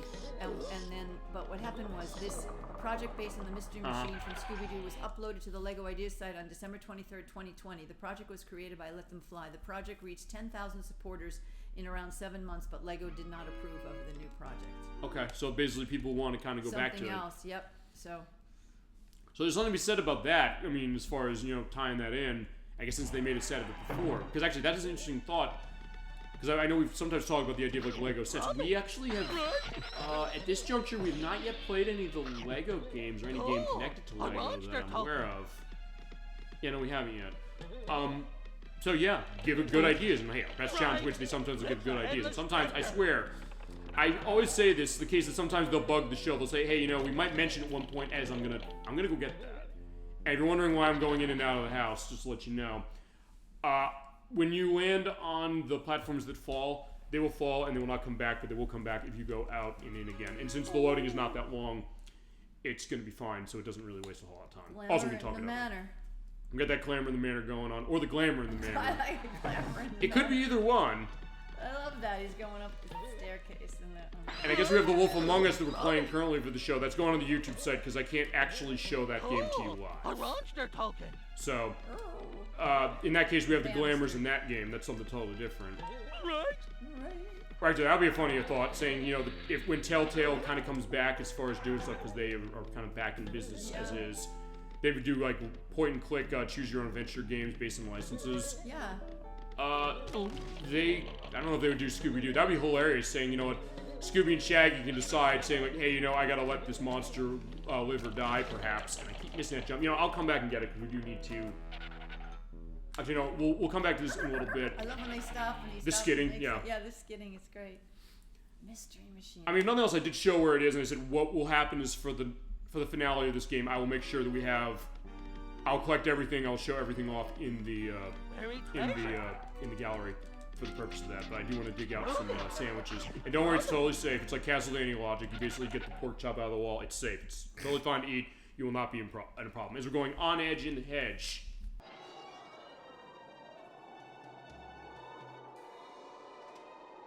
Oh, What's he sniffing? Alright, so yeah, what's Scooby sniffing? He is sniffing spiders. Oh. So yeah, Crusader 64 would not like the spiders, but these are stylish enough. So that's what's going on. Snow? Yeah, actually, yeah, you're right, it is. Look at that. Yeah, Pay that's attention to great. detail again, look at that. That is great. And also the case that even Scooby's movement, it is analog controlled, so he's kind of moving a bit slower as he walks.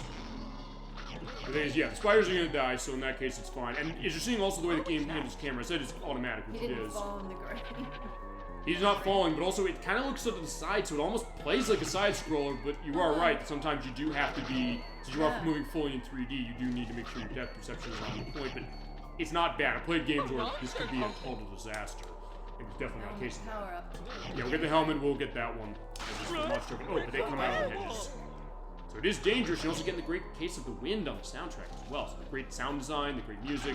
Going up here saying, there's the witch. Also, as we're pointing out, we will have cases where I do want to talk about the voice performances of the characters, of like the alternate, like the monsters that go along. I'll probably start talking those on load screens, just for the purpose of it. Because again, very famous people going in the voice discussion. And yeah, the Romby comes out of the pot there. And of course, it is Scooby speaking R as far as a lot of different things. But I think there was one case as far as like a joke or something. I know because I guess interesting case going into this week. The episode of Doug Walker's Nostalgia Critic Show was on Scoob, the movie from 2020. I'm not huge on that movie, but one thing he mentioned, he said, this is a movie that's trying to make it so that you know you're having feelings as far as some of the stuff with Scooby-Doo. We need the plunger to get up the ramp because if you don't, you'll slide down. But he was saying, hey, you know, there's one part of a Scooby-Doo case where Scooby-Doo basically talks in perfect English and says to Shaggy, "Are you cheating on me?" Because and it is kind of funny actually as far as how it goes. I don't know why, but A, that makes me laugh, and B, that's something that is surprisingly moving because of the case, like, hey, you know, Scooby and Shaggy being through so much as it is. I also have a link to that episode you did as far as that movie because it was interesting. I'm not huge on that movie. It's another one where Warner Brothers, they so badly want to have a cinematic universe, although as far as a lot of franchises like Hanna-Barbera, and they tried it with that with Blue Falcon and Dynamite, but it didn't fit as well, which is actually that's another one. Thinking about that going as far as like Scooby-Doo. Also here too is adventures. The slippers in the lampshade. Use the R2 button for sneaking. Put the bunny slippers. Yeah, you have the bunny slippers on. This is hilarious as far as how this is gonna go. And you also have the lampshade. It puts the lampshade over your head so monsters will not see you. That is funny. Use them to avoid zombies that are hanging in that urn. We'll show that. So there we go. So you held the R2 button. You have the audience laughing, number one. You have his feet down there shaking. You have the case where you hold the button. You do a slight walk and you tiptoe. So very much like something like Metal Gear Solid or Splinter Cell, or when we get to Duck Dodgers on Nintendo 64 and you get a copy of that game.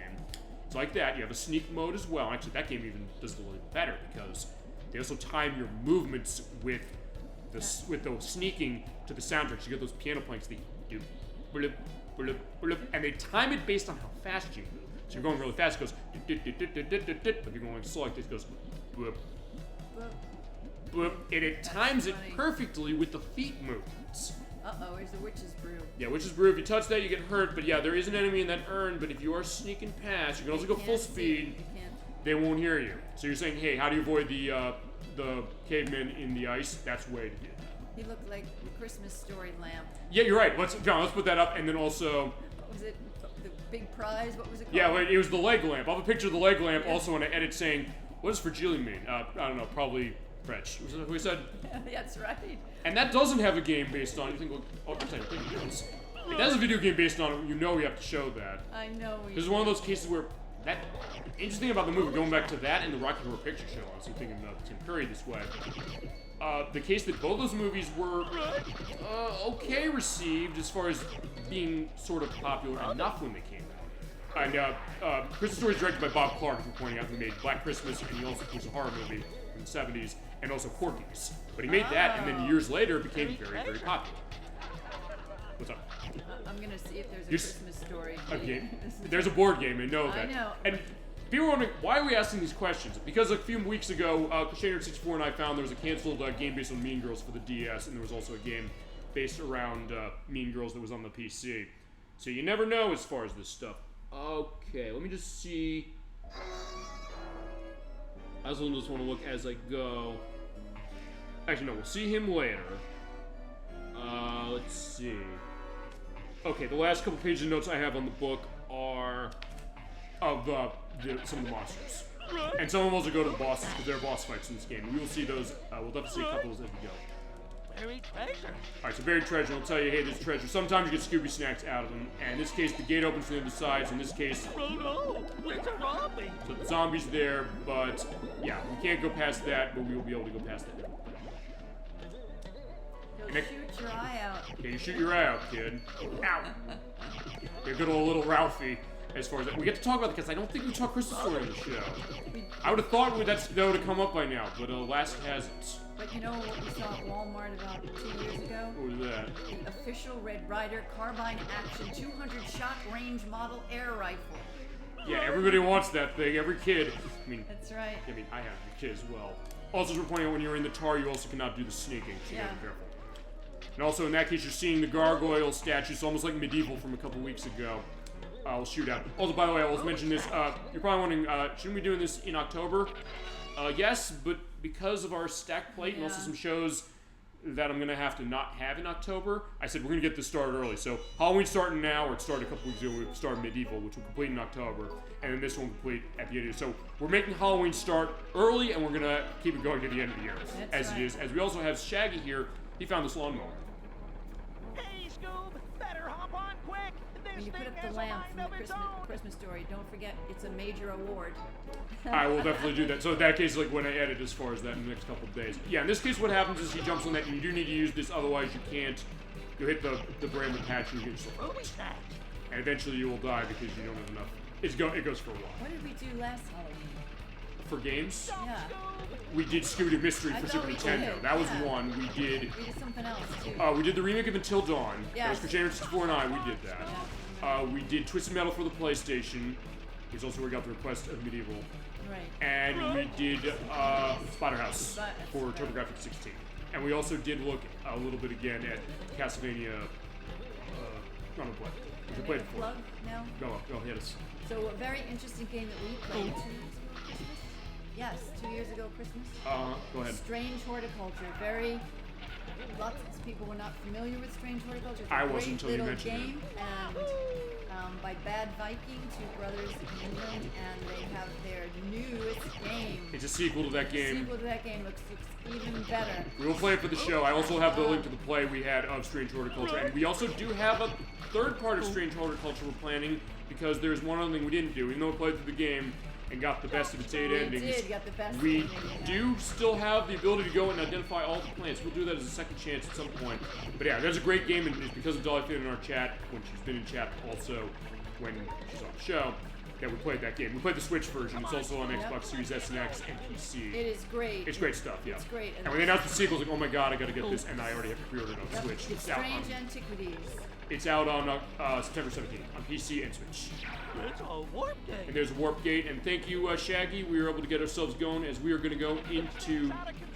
Okay, it's out of control. Sorry. I'll be back at the start. So basically, what he means by that is anytime you come through here, he'll be there, so you'll be able to carry you across. You'll not be the case of saying, hey, I go through this, I'm in trouble. There's a snack gate. Doesn't leave me. Okay. So we're going to go in here. We're going to go into the greenhouse for it's a mean greenhouse, Scooby-Doo. I even like the idea, like part 1, 2, 3, and 4 when you go through areas.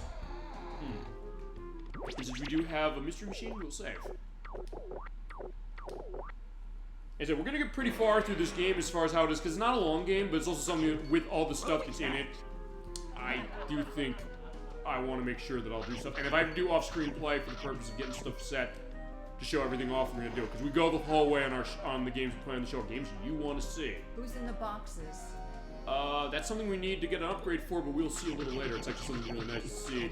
You mentioned Witch's Brew, don't touch that, you yourself hurt. Ouch. So your slippers and your lampshade, you can pull that back sometimes if you want? You What have do you it mean? forever now? Yes, that is. You can use it as many times as you want. Ouch. Okay. It will not protect you from stuff as far as it. So those gargoyles will shoot the arrows. And also you have the plants that shoot out the poison gas. They are completely invincible. You cannot beat them, so you have to avoid the gas. And there's parts of that that can be kind of annoying. Zombies? You're missing The zombies, I need something to kill them with, but in this case, hold along here. Hold down on that, and that allows this to come on. Uh-oh, shit, I'm in trouble. Oh, almost. Yep. But they said also dying, it's actually, you know what? Going back to the Lego thing. The Lego games also have infinite lives, and actually in the Lego games, basically the case you just lose a couple of Lego pieces or studs. You basically just go pick them up again. So it's not that much of a penalty. And also, those are games that, A, I need to check for licensed content on the show, or like, hey, do we get problems with that, number one, and number two, they're games that are co-op, so we can show a couple of those that way, too. And also there's another one called Lego Dimensions. Actually, we mentioned this when we played Sonic 3D Blast. That was like 4 years ago. They have, it was a Toys to Life game that had cases where you could actually buy specific Lego toys. You had like a portal, you could scan them, it was like Skylanders or something like that. Or the Amiibos of Nintendo's for like Wii U and Wii U, Switch, and Switch 2 and 3DS. But in that case, you could buy these packs for things to get stuff for franchises like the Powerpuff Girls and Sonic the Hedgehog, and even Back to the Future.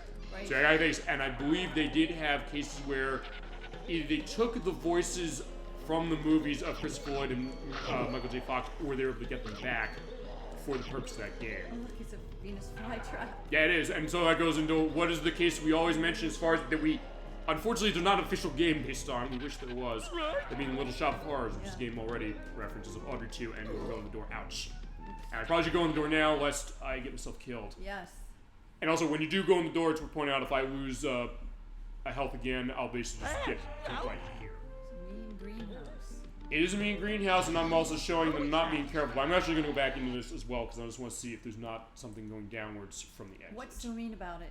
I guess the enemies in here. And also the, fighting the enemies, the fact that there's bramble patches, Okay. the case that some, like, not Audrey 2, Okay. shooting the gas out, they're invincible.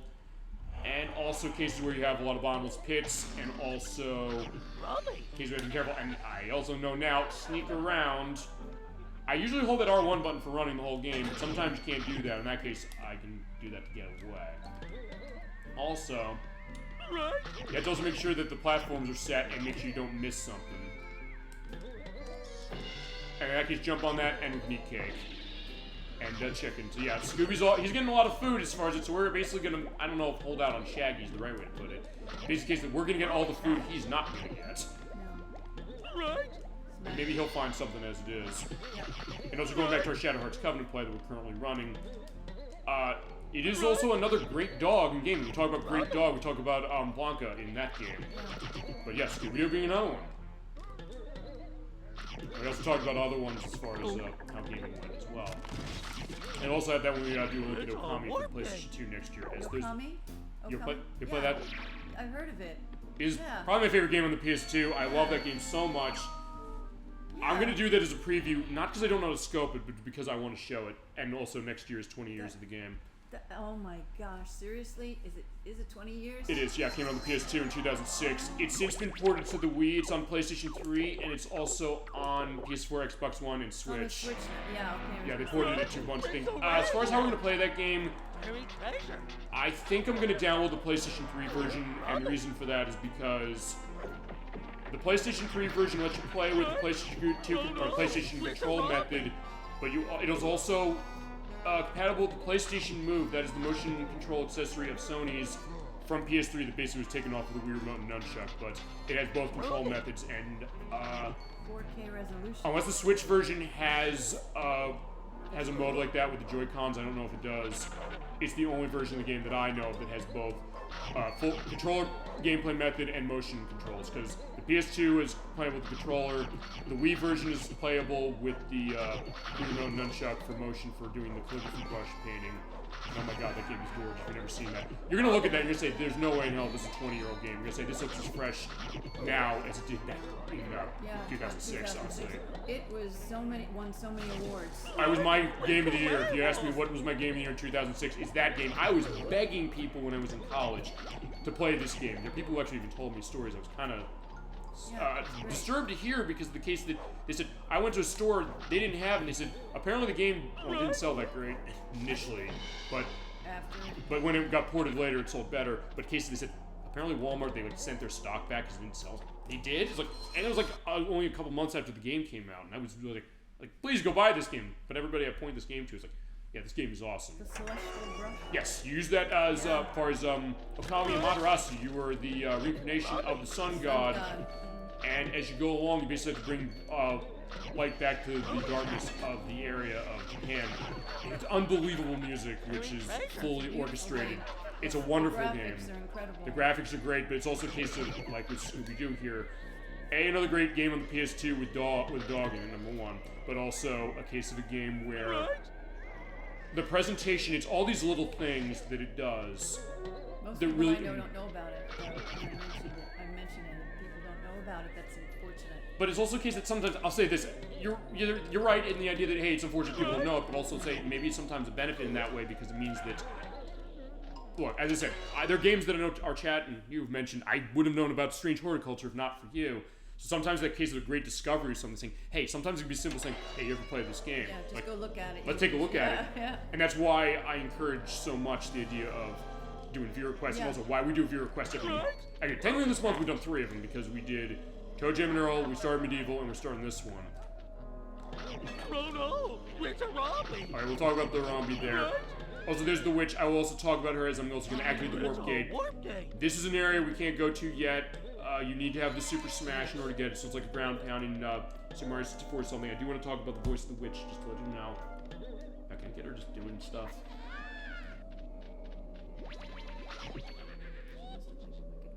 Yes, by the way, Striped socks. there's also someone very famous voicing her. I'll mention this. I'm going to pick up the snack and stand here and talk about that. She is voiced by Tress McNeil. She has been the voice of Kanga in Winnie the Pooh ever since Winnie the Pooh and A Day for Eeyore in the 1980s. She also is the voice of Dot on Animaniacs, both the new one and the old one, as far as I can remember. She's the Warner sister, as it is. She was the voice of Gadget and Chip on Chip and Dale Rescue Rangers. She was the voice of Osono in the dub of Kiki's Delivery Service from Hayao Miyazaki. Oh my gosh. Remember the pregnant baker saying, hey, she finds someone who's very helpful as far as this, of delivering. She's the voice of Mom on Futurama. She's the voice of Dolph on The Simpsons. She was Grandma Gertie, the grandmother of Arnold on Hey Arnold. Oh my gosh. As far as that. She also, as far as game involvement, she was also the voice of Charlotte Pickles, the mother of Angelica on Rugrats. And she was also the voice of Babs Bunny on Tiny Toon Adventures.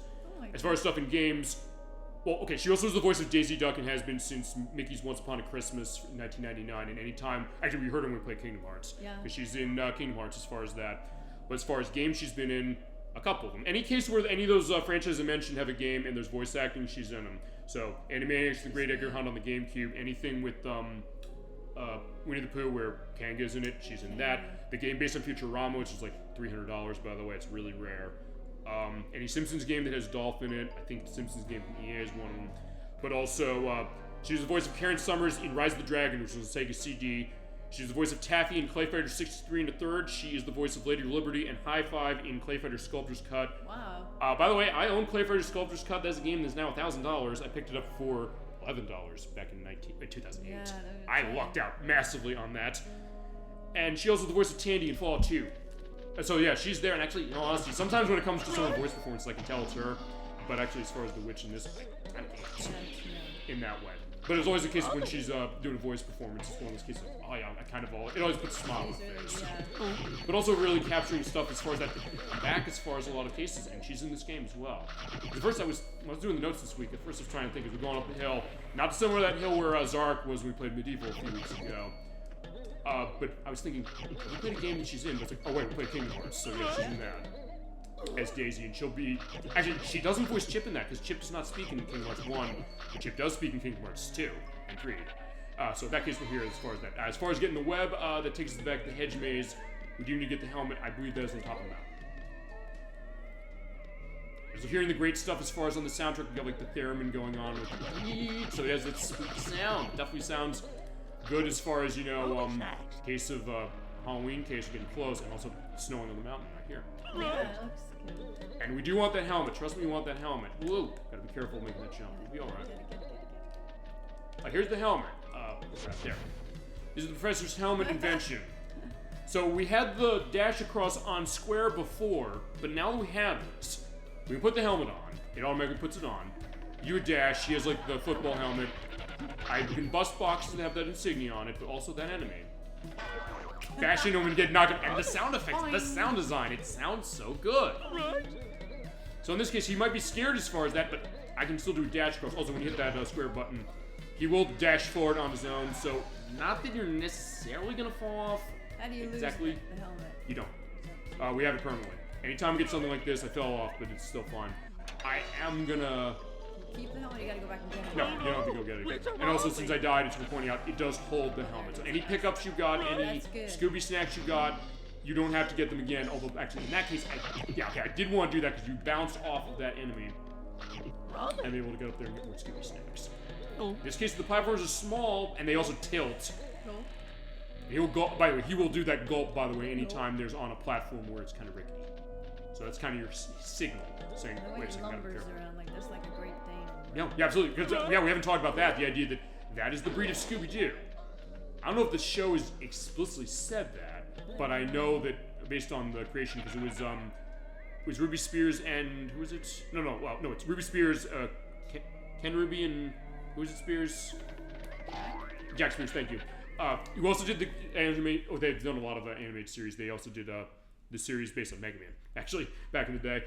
But yeah, the case, I think they've said on record that that's the idea. Alright, but this is our shortcut back. And also with this helmet, we're able to go through here, we come back, the gate opens to the other side. So like Resident Evil, it's one of those cases where you have to find the doors, go to the other side, open it, unlock it, and we'll be all set. Don't fall in the grave. Be careful not to fall. Yeah, you got a good point as far as that. Well, yeah, Scooby's gonna be fine. I mean, the case of, I'll also say this. The case of a dog, as we're gonna use the helmet, go through here and get that zombie token, or the monster token, we got it. Case of a dog who's lived for 60 years. 60 human years. Well, we wish. I know we do. I think you're right. Because we talked about that. It's come to the show, and also you can use that to bash the witches, get her out of the way. And she'll go away. But yeah, that idea as far as how that goes. Well, yeah, he's injured for sure. There's more treasure. I'm gonna go back through this again because I do want to go grab the areas where you can do the So that's kind of what you do in this game as far as how it is. You basically kind of want to just retraverse the areas, but it's also something where, I'll say this, from my experience, this game does handle, because we sometimes talk this, the idea of backtracking the game. What's your experience, Dorf, when you played games where you backtrack a lot? I mentioned this with Tomba, but anything else you played? Where basically you have to do something, you have to go backwards and get to a different area with something maybe you didn't have before. As for stuff, actually I'm thinking of stuff we played on the show. What do you think about that? I mean, you were on with Tomba, but outside of that, we think about other games where it was a backtrack. Oh, the table came. I love the tables. Like when he. What's up? I love it when he's on the tables, but also when he's on the. Actually, that's what they are. They're floating tables. Good eye out there. I forgot about that. I'm trying to think of games you've been on show for where they've been in case where backtracking kind of goes into it. Only Tomba in this. Because Strange Horticulture is. Oh, wait. Strange Horticulture, Resident, we didn't play Resident Evil. Yeah, we do need to do that. Yeah, Metal Gear Solid. Yeah, Metal Gear Solid does. You're right. Metal Gear Solid does have that. We played Metal Gear Solid 1 and 2 on the show, and the remake of Metal Gear Solid 3 is out. Just came out the other day. I hear it's great. We might use that version to play. We might use that version to play that because A, I heard they did it great. B, it uses the same voice track as in the PS2 game. And C, it has the options to play with a fixed camera angle from the original version and the enhanced red analog stick camera. And it also has on the PlayStation 5 version, it has the Ape Escape missions that were on subsistence on the PS2. So in that case, we could do that. In this case, the gate opens to the side. I can't use the helmet yet. It is. But what I do want to do is we're going to go back to the greenhouse. You said, hey, what's behind those boxes? Well, we're going to find out. Yeah, you're right. I guess the Metal Gear Solid games sort of do that. Right, actually, you know what? Metal Gear Solid 2, you're right, did that because in that case, when we were going through, the big shell, we did have a lot of cases where we had to, we had to get the key cards as far as going backwards. So yeah, you're right. Those are actually really good examples. Why does he? Where does he keep his shovel? He keeps them in his back pocket. I love that aspect as well, like the cartoon logic. The question of he has a helmet. So let's answer that question a little bit because he has the helmet, he has the shovel, he has the lampshade and the bunny slippers, he has the boots later when we get the boots. And he's not even having a backpack. He has the springs because the springs are not necessarily representing himself for the purpose of the double jump. He doesn't have a backpack. He needs a backpack. Yeah, I guess that's the idea. And here's Shaggy again. So, you're right, he is kind of holding on as far as that. So, I guess, as far as also, you don't necessarily have an inventory. You just have a map as far as how it is. Above anything else, but yeah, let's get going on. This thing has a mind of its own. Alright. But the good news is he knows how to handle it. Also, we're pointing out one thing I didn't mention when we did this earlier is that, first off, I can clip through Shaggy. That's number one. But also, anywhere on this tractor, you can stand him. So it also means that when you think about, I mentioned the idea of like depth perception of platform because we have to jump over to the side in order to basically go around as he goes underneath that. Yeah. You can basically hit anywhere on the tractor and you'll be fine, as long as you don't hit the brambles. But even if you do hit the brambles, you can jump on pretty quick. And also when you jump, you can kind of get yourself going a little backwards, but it's not too big of a deal as far as saying, oh, you're going to fall off. So it is very forgiving. The idea is the platforming in this game can be a little, demanding, but also something that it is pretty forgiving. But good news is I do want to get some more food. So there's sandwiches. There's a lot of sandwiches around. So Scooby will be happy, and you also just see up there in his profile picture, he's happier when his health is higher. He's less happy when his health is down. In this case, yeah, just avoid the gargoyles. So yeah, also, it's going back to medievals. Actually, these games kind of go well in their way too. And I guess also I'll ask you this as well. Just go back to, because we'll talk about this in schedule, but when we get to, because as far as the other games we have on Halloween block coming up this year, I mean, we have Wolf Among Us going on. Its final part will be going up on the first weekend of October when we're not going to be live. We have the finale of Medieval. We have the finale of Shadowheart's Covenant. We have Mega Man 7 for the Super Nintendo. That is on Elect vs. Quest. We're coming back to that. It's not explicitly Halloween themed necessarily, but there's one robot master in that Shade Man who is a vampire, and there's an Easter egg when you go to a stage. You can listen to music from Ghosts and Goblins for that. You know, the and then we also have Castlevania Chronicles, which we are doing that on Halloween night. So we have a show on Halloween night for the purpose of that. But I guess then, what are some things you want to see for Halloween block for next year? I will say there is a game that, we'll talk about this in a few weeks, that Crochet Nerd 64 is going to be doing. What his next game is going to be. We'll talk about that when we finish Shadowheart's Covenant. That will be part of it, because he loves his Halloween. He's a big one, so basically any Halloween he has to be involved as far as being on the show somehow. Yeah, behind that box, by the way, is a perspective of, well, Clipper's number one, and also a sandwich. Oh, okay. I thought there was going to be a monster in there. Yeah, sometimes you would think, well, behind there, you have to go here. Also, it's worth pointing out, this game does have invisible walls in the sense that, yeah, you go towards the background. That's not a case where you're going to fall out of it. Oh. Some cases it will as far as going forward, but outside of that, you're not going to be rolling into too much of a case where, hey, it's going to be too bad for that. But I guess to go on that, what are some games that you think you want to see maybe for Halloween block for next year? I know we have Scooby into the Spooky Swamp for the Wii that we're going to do. I don't know if we want to do it then or what, but, or if there's anything else as far as it. You mentioned Resident Evil. I know we got to show Resident Evil. We've not shown Resident Evil, and you also go through here. I was going to sneak past the witch. Does the hat just go on when the helmet go on its own whenever? Oh, the helmet goes on whenever you hit the square button. As far as the lampshade, it goes on when you're not moving. But I don't think it makes a difference as far as saying, hey, the enemies will see you or not. That looks really challenging to jump on. It is, but it's also worth pointing out again, they handle the camera well, so the camera, you're going into the camera, but because of this, it means that I can see where the pillar is. So I can make it jump on that. So in that case, and this is a safe area as far as jumping on that. Even if it's going left and right, it's not something you're necessarily going to slip off and fall.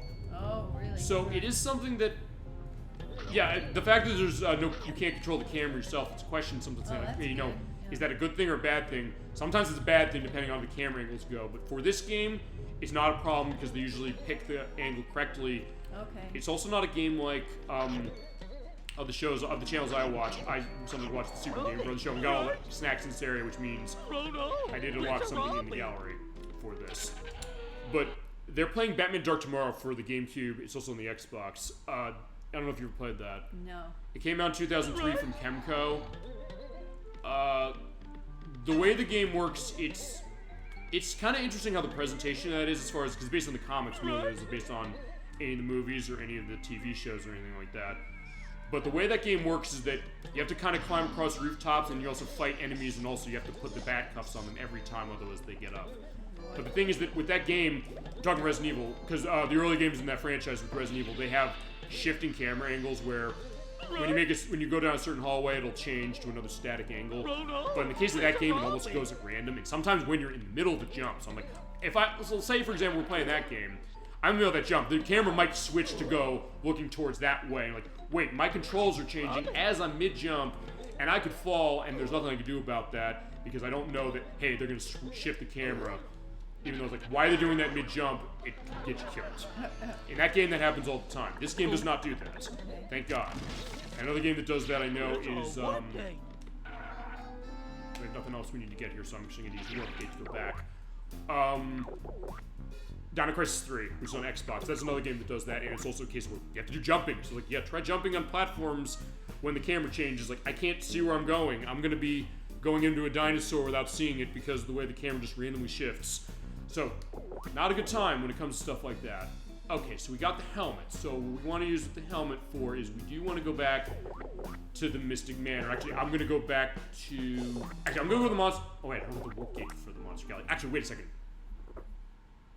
I can get it. You know, we'll go get it. Yeah, I forgot. We probably should have done this when we were in the Monster Gallery. I'm going to go get that because you have to run... Sorry about that. All the way across to the end. Oh. So I'm going to show two things. I'm going to show the fact that we got all the snacks for an area, so we can go in the viewfinder. I have a picture unlocked right here. Okay, so we have all level designs be concept sketches. So going back to that... Oh, actually, I guess I missed it. Actually, I can go previous. It keeps going back to that. Okay, there we go. So... in this case, you see some of the concept art for the game. We unlock all of these. As far as everything else, did I unlock the Black Knight? No. Actually, I think, I'm not sure, based on what I remember from the practice, I believe that they unlock the tokens that are furthest at the end of the hallway. So what I'm going to do is I'm going to run to the end of the hallway. I'm going to unlock this warp gate so we can at least come back here, and then also we're going to go back to the manor, and then we're going to use the helmet, because we did need the helmet in order to get past the spiderwebs. I was trying to think of which ones I've unlocked. Well, I think, based on what I saw the ones I collected, I think they only give you the one. I think the pictures are the same as far as what they have when you pick them up, but here they're not. They show like the witch doctor. There's here we go. There's the warp gate. There's the zombie. Yeah, so we'll come back to this as far as how it is, but all right, I do want to at least get that activated. We'll go back to the mystery machine and we'll be off to our next destination. Okay. Yeah, just going back to stuff as far as how we block for next year. What do you think about that? I mean, we're going to keep going on with Castlevania because there's tons of games in that franchise to go through. I had to practice Castlevania Chronicles, for sure. That's the big one I got to practice. I want to show Symphony of the Night at some point, as far as Castlevania is concerned. I'm going to go down this way. We're going to search Silent Hill at some point. I mean, we could show Pickle's Big Game. That would sort of count. I mean, I know on your request we did Luigi's Mansion. We're going to do Luigi's Mansion 2. I have the Switch version, so we can show it easier on the show than the 3DS release. Did you ever play Death or Treat? What's it on? Death or Treat? Yes, I think it's on Switch. No, I haven't. I've never heard of it, actually. What is it? Okay, Death or Treat. It is scary, Potterverse, Death or Treat. It's 2D action, overlay, and hack and slash, hand-painted environments, and traditional animation. You will play as Scary, the owner of Ghost Mart, leader in manufacturing candles for Halloween. Discover huge worlds, explore new maps, and try to survive the hordes of enemies. It's not an easy task. Every world is even more tricky than the other, starting with dark chat, top level 2, and last but not least, face the ultimate epic frontier. 10+ action game. Okay, when you say roguelite, I'm thinking a roguelite. Yeah, roguelite. Roguelite and roguelite. Roguelike and roguelite. Sometimes they're interchangeable. Well, we played Tundra and Earl a few weeks ago, which is the first game of that style we've ever played on the show. Can I get that? Okay, maybe I can jump on the sofa or the chair and get that. Almost. Monster Bash? Never played that one either. Muppet Monster Adventure? I want to play that on the PlayStation. I want to play that game so bad. That is by Midway. It's Michael Giacchino did the music for that. The guy who did the music for Up and The Incredibles. and also for Mickey Mania that we played on the Sega CD. I want to play that game so bad. I've heard it's great. Robin the Frog. Yeah, you play as Robin in that game, and basically, actually not dissimilar to this one, where all the other Muppets go missing, and you have to kind of go find them. It was... They're in an old castle. Yeah. Uncle Kermit. They do that. And they have full voice acting as far as the cast, as far as everybody involved with the Enterprise. That's a good one. I want to play that. I've always been curious about that game, even when it was coming around. Well, that, and also I know there's Muppet Race Mania that's on the PlayStation. That's by actually the people who made those Lego games, Traveler's Tales. Frank Oz is There I go. there and Miss Piggy. Right, which is interesting because there's a lot of cases where he was not voicing them later. Yeah. Yeah, okay, actually, yeah, that I want to get that game. That game is really interesting. I've always was curious. I said, we've been showing something with the Muppets on the show, and I've wanted to because there's some game based on them. There's there's some early going into the computer days, like on the Macintosh and things like that. But I know there was the Muppet Party Cruise that was on the GameCube. I don't know if it's supposed to be very good. It's like Mario Party a little bit. There's that one. There's the Muppet Race Mania. I think there was one on the Game Boy Color or on the Game Boy Advance. Actually, I think it was on the Game Boy Advance, as it was. Yeah, that definitely one show as far as that. Hard to get that. I don't know. 2000, That doesn't. I don't think that one costs that much. I mean, it's not as much as the game Crusader 64 is going to be playing next as far as PlayStation when it comes to Home and Block for next year. As we're in the kitchen, by the way, and he also had the great attention to detail saying, "Hey, you know, the water's slippery." And they're not lying because when you're in the water, you do slip around, kind of like you're on the ice. But they did also show that hey, there's an oven that's lit, and we have to get the key off it. Now I can jump on that. Right. But the better option is to turn the oven off. So what we gotta do is we have to. It's expensive. Not that expensive, is it? Oh, it is. It's between $180 and $300. Muppet Monster Adventure? It's jumped that much? Yep. I did not know it was that expensive Now, what's nowadays. this? So these are all. That's with retro game, DK oldies. Okay, yeah, I'm probably not gonna. Ouch! Take much faith in that. By the way, hit that switch when you do that. The sprinkler system comes on. That gets rid of that. You have to be quick in order to get the what was it? To get the key off of the oven, which you did. So we're all set. And sometimes you go into a room with this. By the way, you have to either get one key or multiple keys in order to get your way through. We got it, so we're good. I didn't know it went for that much. Yeah, Well, I mean, I'll look again, see if maybe it's. I don't know if it's like an isolated thing, perhaps. Maybe it's like. I was talking about this with Edwack and Kazan22 last week. Talking about really expensive games on systems. Actually, one that I know that Kazan22 came by because he was given as a gift was Haunting Ground, which is on the PlayStation 2. That's a game that's now like almost $600. I didn't know. As far as PlayStation 1, I don't know. I guess it jumped. I mean, I don't know. I don't know if there were a whole lot of copies of that game made. Because to be honest, it was kind of late for the PlayStation 1. Although I don't know if Race Mania, the other one that came out, it was Midway published those, both of them. I don't know if I'm missing the Scooby snack box. I want to get it. Okay, there we go. Got it. So it can sometimes be a wonky to get the Scooby snack boxes just to indicate that. You know, I'll have to look into that. But I mean, I've always said I'll invest for stuff. There's a game I know that costs some money I want to invest for that I know you asked for. That was Dragon Ball Advance Adventure on the Game Boy Advance. I know it's going to cost some money, but I do want to get that. All right, so I got another snack gate that's 200, and we are set to go in the next room. Mind your manners. Because now we have the helmet. The next place we got to go is we do have to go through the manor. Right. I got the witch there, and I do want to get her not. Right.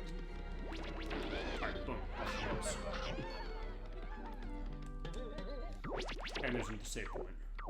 Alright, 24%. So yeah, and we actually are making some pretty good time on this one. I said we'll go as far as we go because we usually just to indicate this for all the new faces because I love the fact we're seeing new faces today. Not the way hey we don't like to see old faces as far as the show. In case of people saying like, hey, just kind of stopping by saying, hey, you're playing Scooby-Doo Night of 100 Frights. I want to talk about it. Like, oh, that's cool. Maybe people don't remember this. Like, oh, hey, nice to see. But when we run multi-part games, we do run multi-part games. In some cases, the ghosts are invincible. Don't jump on them, don't touch them, don't do anything. You just wait for them to go up or go down, and then do double jump over them or miss, like I am. We usually will run a couple hour parts for the purpose of multi-part games. We come back to them usually every month until we finish them, although in this case, we're going to put this one on the shelf for about 3 or 4 months, I'm sorry to say. Based on the schedule, as I mentioned. But usually that's how we handle it.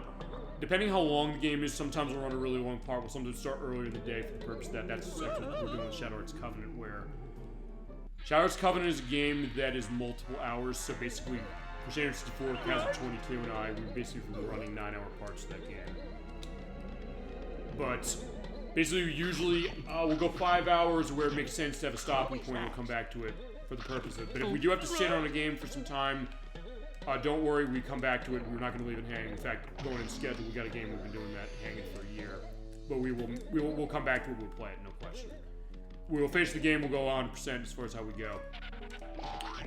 But yeah, so we'll be going a couple hours on this. We have like 3 so hours to go as far as just the basics. Although it also depends really on the game. It's sometimes a case where, depending on what it is, if sometimes like, hey, we might be really close to the end of it. Like when we played Bakugan Defenders of the Core, that's a case where it's like, we're basically at the end. The chat's like, I think we can get to the end of this. You know what, let's do it. And we were able to get to the end of the story mode and actually faster time than I thought. So actually that kind of worked out well for us because it meant, all right, we were able to kind of go through that way, satisfy the chat that way, but also get a sense of, I thought we needed 4 parts of that game. I was wrong. I was like, no, we only needed 2.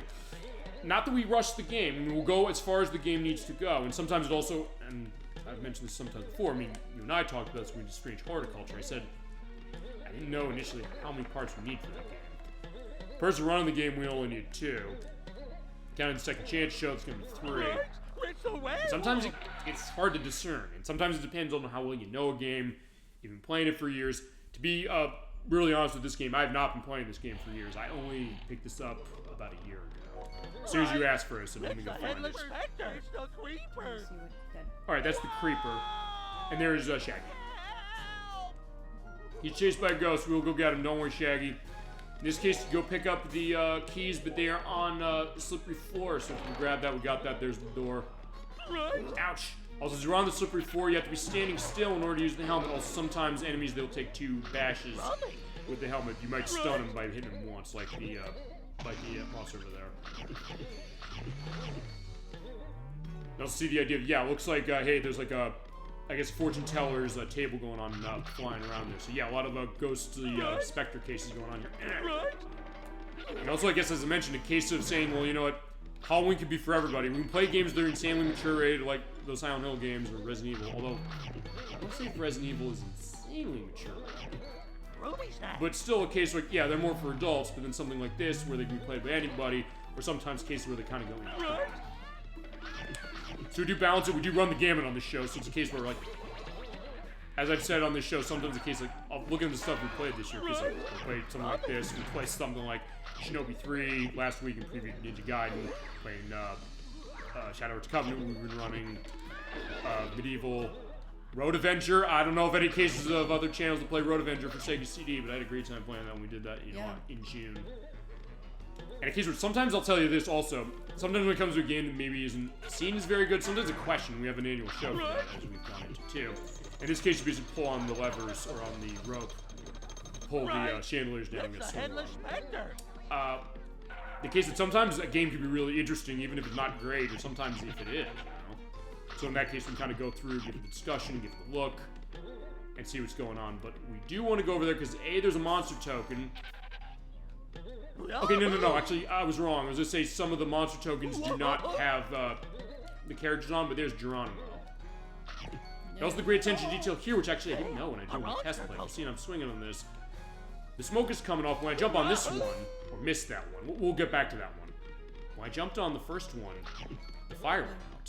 So actually the chandelier fire went off, and it started shooting smoke off. It's like, oh, what a great attention to detail. A small thing, they maybe didn't have to go to that degree, but they did. And that's the thing I've often gotten when it comes to Heavy Iron as a developer. Regardless of whether their games or some of the games they make might be really good or really bad. In that case, yeah, jump on that. I swing. Look at that. Yeah, the fire's going out as it is, as I can try and get that going. Whippy! And then jump on that. Oh, there you go. Yeah, right there. Because I landed on that, the fire just went out. And there's the token. Where I roam! And that was the case of, yeah, Scooby saying, "Here I go!" And I do love that. Well, I'm afraid that Muppet game is very expensive. It's not Clayfair Sculptors Cut numbers though. You know how fine is it? I told you how much that game is. I know. And talk about me lucking out getting that in 2008, back when, I guess people were thinking, hold on to it. But it was also that was a unique case of why that was rare, because that game, actually, wait a sec. Oh wait, no, I do want to go back there again because there's another hallway I can go down. That game's rare because it was a rental-only thing from Blockbuster Video, and they only made 25,000 copies, and the only ways that people got a copy of it, owning it, is when Blockbuster sold off their stock of stuff. And I just found it at a retro game store as it was. In fact, that we talked about Indiana Jones and the Infernal Machine, another one on that system that goes for some money. That's how I found that one too. Although that one also was sold. That was a weird one because that was a game that also was rental exclusive, but it was also something where LucasArts sold it themselves through the website. But I don't think they sold it through like other retailers. So it was one of those cases where, hang on, gotta get in there. Where it was something you'd necessarily go to stores and buy it. At least not now. On the PC you could. On Nintendo 64 you couldn't. Also to point out that game's buggy as far as Infernal Machine. We can play it, but it's also something that the game might crash on us, and it is something that's a known issue when it comes to that game. Although I think the PC version was sort of buggy too. Although, first time we'll get Indiana Jones on the show, I'm gonna say this. I wanted, for that preview thing we're doing next year, I want to show off Indiana Jones and the Great Circle. I want to show that game off so bad. I know I've shown you that game. I have shown you that, right? You have, yeah. Which has since been ported to the PlayStation 5, and it also is coming on the Switch 2. They announced they're porting that to the Switch 2 next year. So feasibly my game of last year from Series X, that could feasibly be my game of the year this year for PS5, could also be game of the year on Switch 2 because it's down on Switch 2 next year as well, as it is. I do want to demo that game because that game is fantastic. But okay, I do need to then go around, so I'm gonna go take this up and go through that door. Right. Yeah, no, Scooby-Doo will say ripes a lot, but don't worry about it. We'll be fine. I don't know. Okay, we just need to go down the stairs here. Awesome. Yeah, I'll look into as far as Monster Adventure. Maybe you can find it cheap. And depending on what it is, I've sometimes said this. A, I'll invest for the show, number one. And number two, as I'm bouncing on the bed. I might be able to find it cheaper in some cases if I say, like, I don't go for a complete version. There's some games that are so expensive that I would probably go that way if I'm gonna do it. Like Pop Mail on the Sega CD, I'd love to show that game. I'd show that version of the game in particular, because I have the Switch port that's porting the PC 8801 version. Yeah. But A, it's all in Japanese, and B, it's not that Sega CD version, and that game is awesome. Or Snatcher. I mean, I talked Snatcher, I would love a re-release of Snatcher, because the only version of it in this country is on Sega CD, where it's like, again, $1,000. And I showed the the PC Engine Super CD version last year, but it's not translated as far as on that TurboGrafx 16 Mini. So once I have that entire game translated out from Japanese, because I don't know Japanese well enough to read the whole game that way, I want to give a sense of that story, because that game is amazing with its story. I mean, you were talking about Metal Gear Solid. Yeah. The same guy who made Metal Gear Solid, Hideo Kojima, he made that game, and it's fantastic. I mean, maybe we can get that. I mean, we'll see as far as how Metal Gear Solid Delta goes, and I guess when they do that Metal Gear Solid Master Collection 2, which said, oh, we promise we won't fuck it up like the last one because they had issues with the porting. That Konami did. I'm almost convinced that almost convinced that Konami did that on purpose because they hate Kojima so much, because there's a bit of a messy public divorce to them when they came to Metal Gear Solid 5, and now Kojima's off on his own doing stuff. He did the Death Stranding games. He did Death Stranding 2 that came out about 2 months ago. And he has a game we haven't heard much about in a while, that is OD, which is his collaboration with Jordan Peele, the guy who made Get Out and Us and Nope. That was announced at the Game Awards, I think, a couple years ago. We have not heard anything new, as in this room, we basically have to wait for the chandelier to come by. So I go, oh, I can jump on top? I didn't know I could jump on top. Okay, there you go. In that case, I want to hang on so I can get all the Scooby snacks. And it'll go all the way around the room. We're going to let it go all the way around the room so I can get that last one.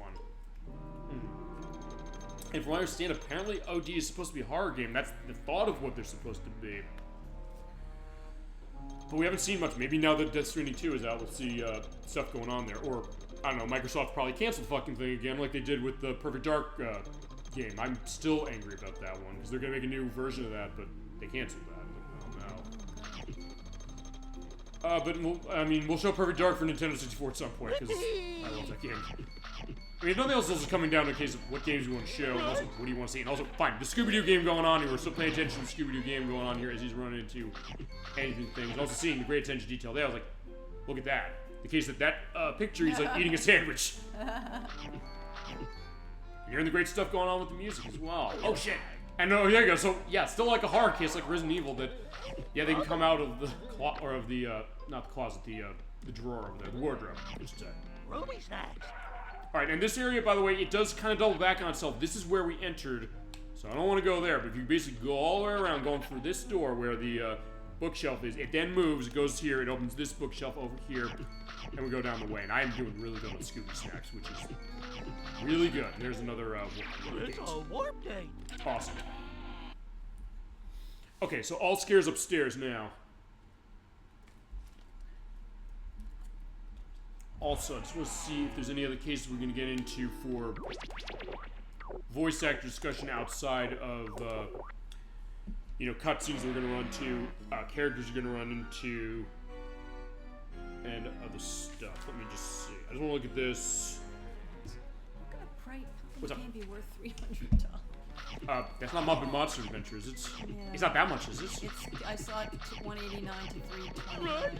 Okay, I mean, see, it's funny. We sometimes talk that. We were talking that last week. You mentioned. I think I'll answer your question because sometimes it's sometimes tough to tell. Sometimes I've gotten this sense, which is that sometimes a game goes for a lot of money because people want it. In this case, be careful of the burning chandeliers. Is it wait till they go up and then jump out of the way? I know sometimes because they didn't make many copies. I mentioned Clayfair Sculptor's Cut. We have a number on how many copies that game were made. So that's the reason on that one. We do Castlevania Chronicles in a few weeks, or a few months, I should say. That's a game where it's like $200-something because I know Konami openly said, we had this as a limited edition thing. I think they made like 40,000 copies of that game, but they did re-release that digitally on the PlayStation 3, which is how we're going to play it. But other games, sometimes it's a case where maybe they didn't sell well, so they didn't make a lot of copies. Sometimes, actually, let me think of an example of a game where it costs a lot of money. So Scooby's having the time of his life just swinging on this thing. Swinging all around. If you let go? Could he just go flying through the air? Yeah, if I don't touch anything, he'll just stop. But in that case, as long as if I jump off, he'll just go off that way. But in that case, just jump on that. And he won't get dizzy, so there's something said about that. I'm trying to think of a game that I have that goes for money that they made a lot of copies of. Well. Oh, he still got that helmet. Yeah, we got him. Let me think about this. That they made a lot of copies of.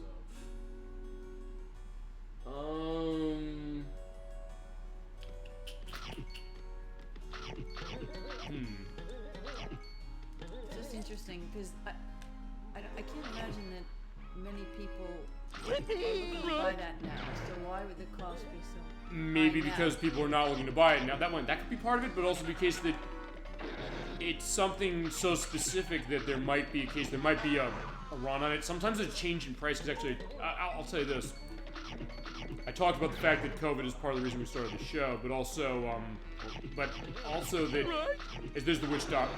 Yeah, it's the Witch Doctor. I'll talk about voice actor and Witch Doctor because that's something down on that. But to answer that question first, I know that with that, I think maybe the thought is that thinking, well, you can kind of get retro games, and maybe because there was a lot of sales and things, people figured, oh, I can get away with asking for a higher price on this. In case where maybe the question, how much is a game actually worth? And sometimes it's tough to really tell what a game is worth. And could be worth it.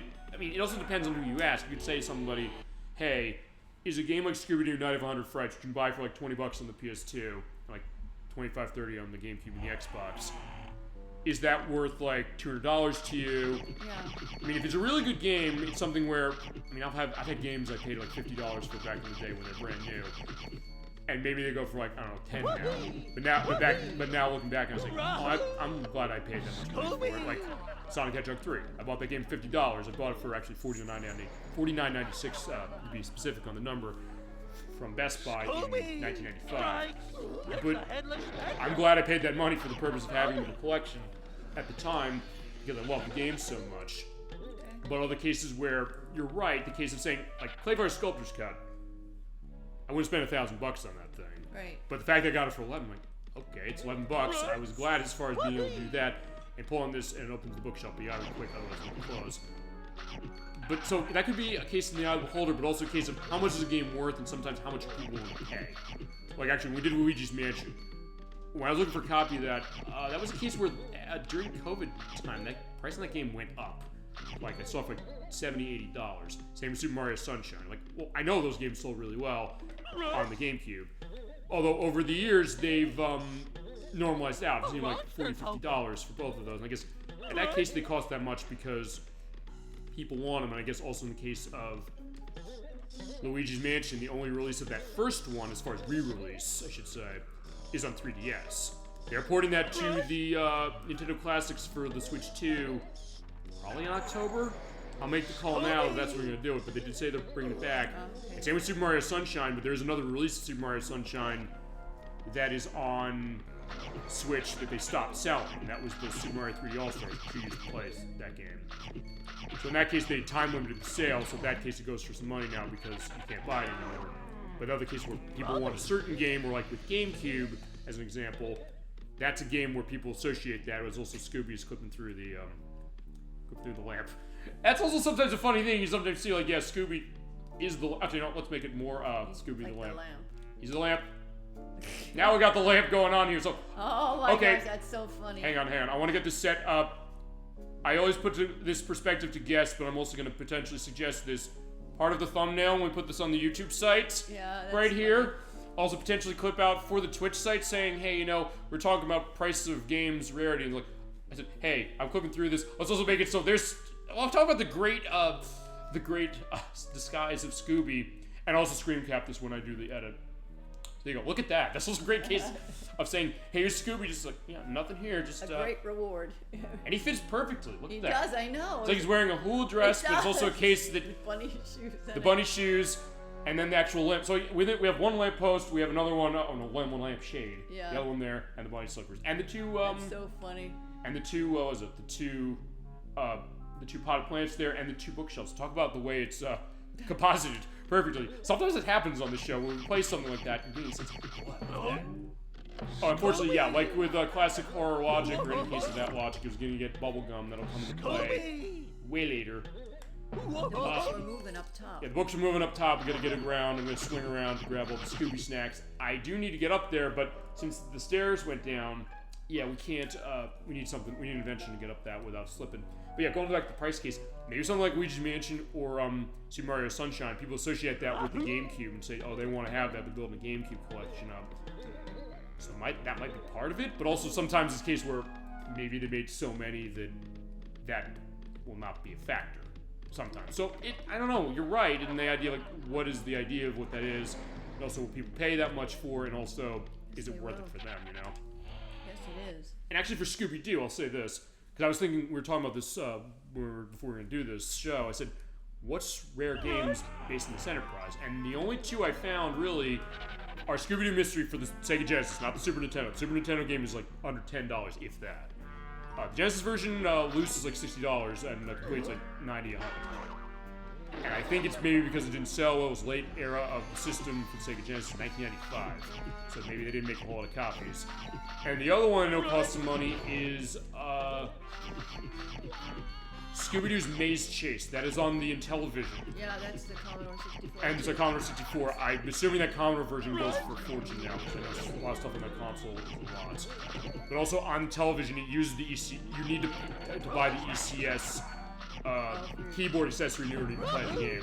So it's gonna drive it up even more. And does anyone have the Commodore 64? I guess some people. I don't even have it, but I know there are a lot of people going back in the days who had it. As far as having that home PC, and there's Shaggy. He's in there making a run around. I'm looking through the wall. I want to see him come around again. I hear him yelling. We had a PC. Oh, from IBM. Yeah, I saw that when I was at MagFest one point. oh my god, the PC Junior. People are like, what is this? Like, well, let me tell you. And I'll picture the PC Junior going back. I remember that idea as far as that, but also in case like the early computers like the Atom from ColecoVision, the Atom from Coleco is the company. There was the Atari ST, the Commodore as you mentioned, PC Junior, the Apple II, the Macintosh, things like that. The Macintosh, because they had a Muppet game on the Mac. Yes, they did. I'm gonna have a name down below of what that Muppet game was, or if they're multiples. Let's get out of here.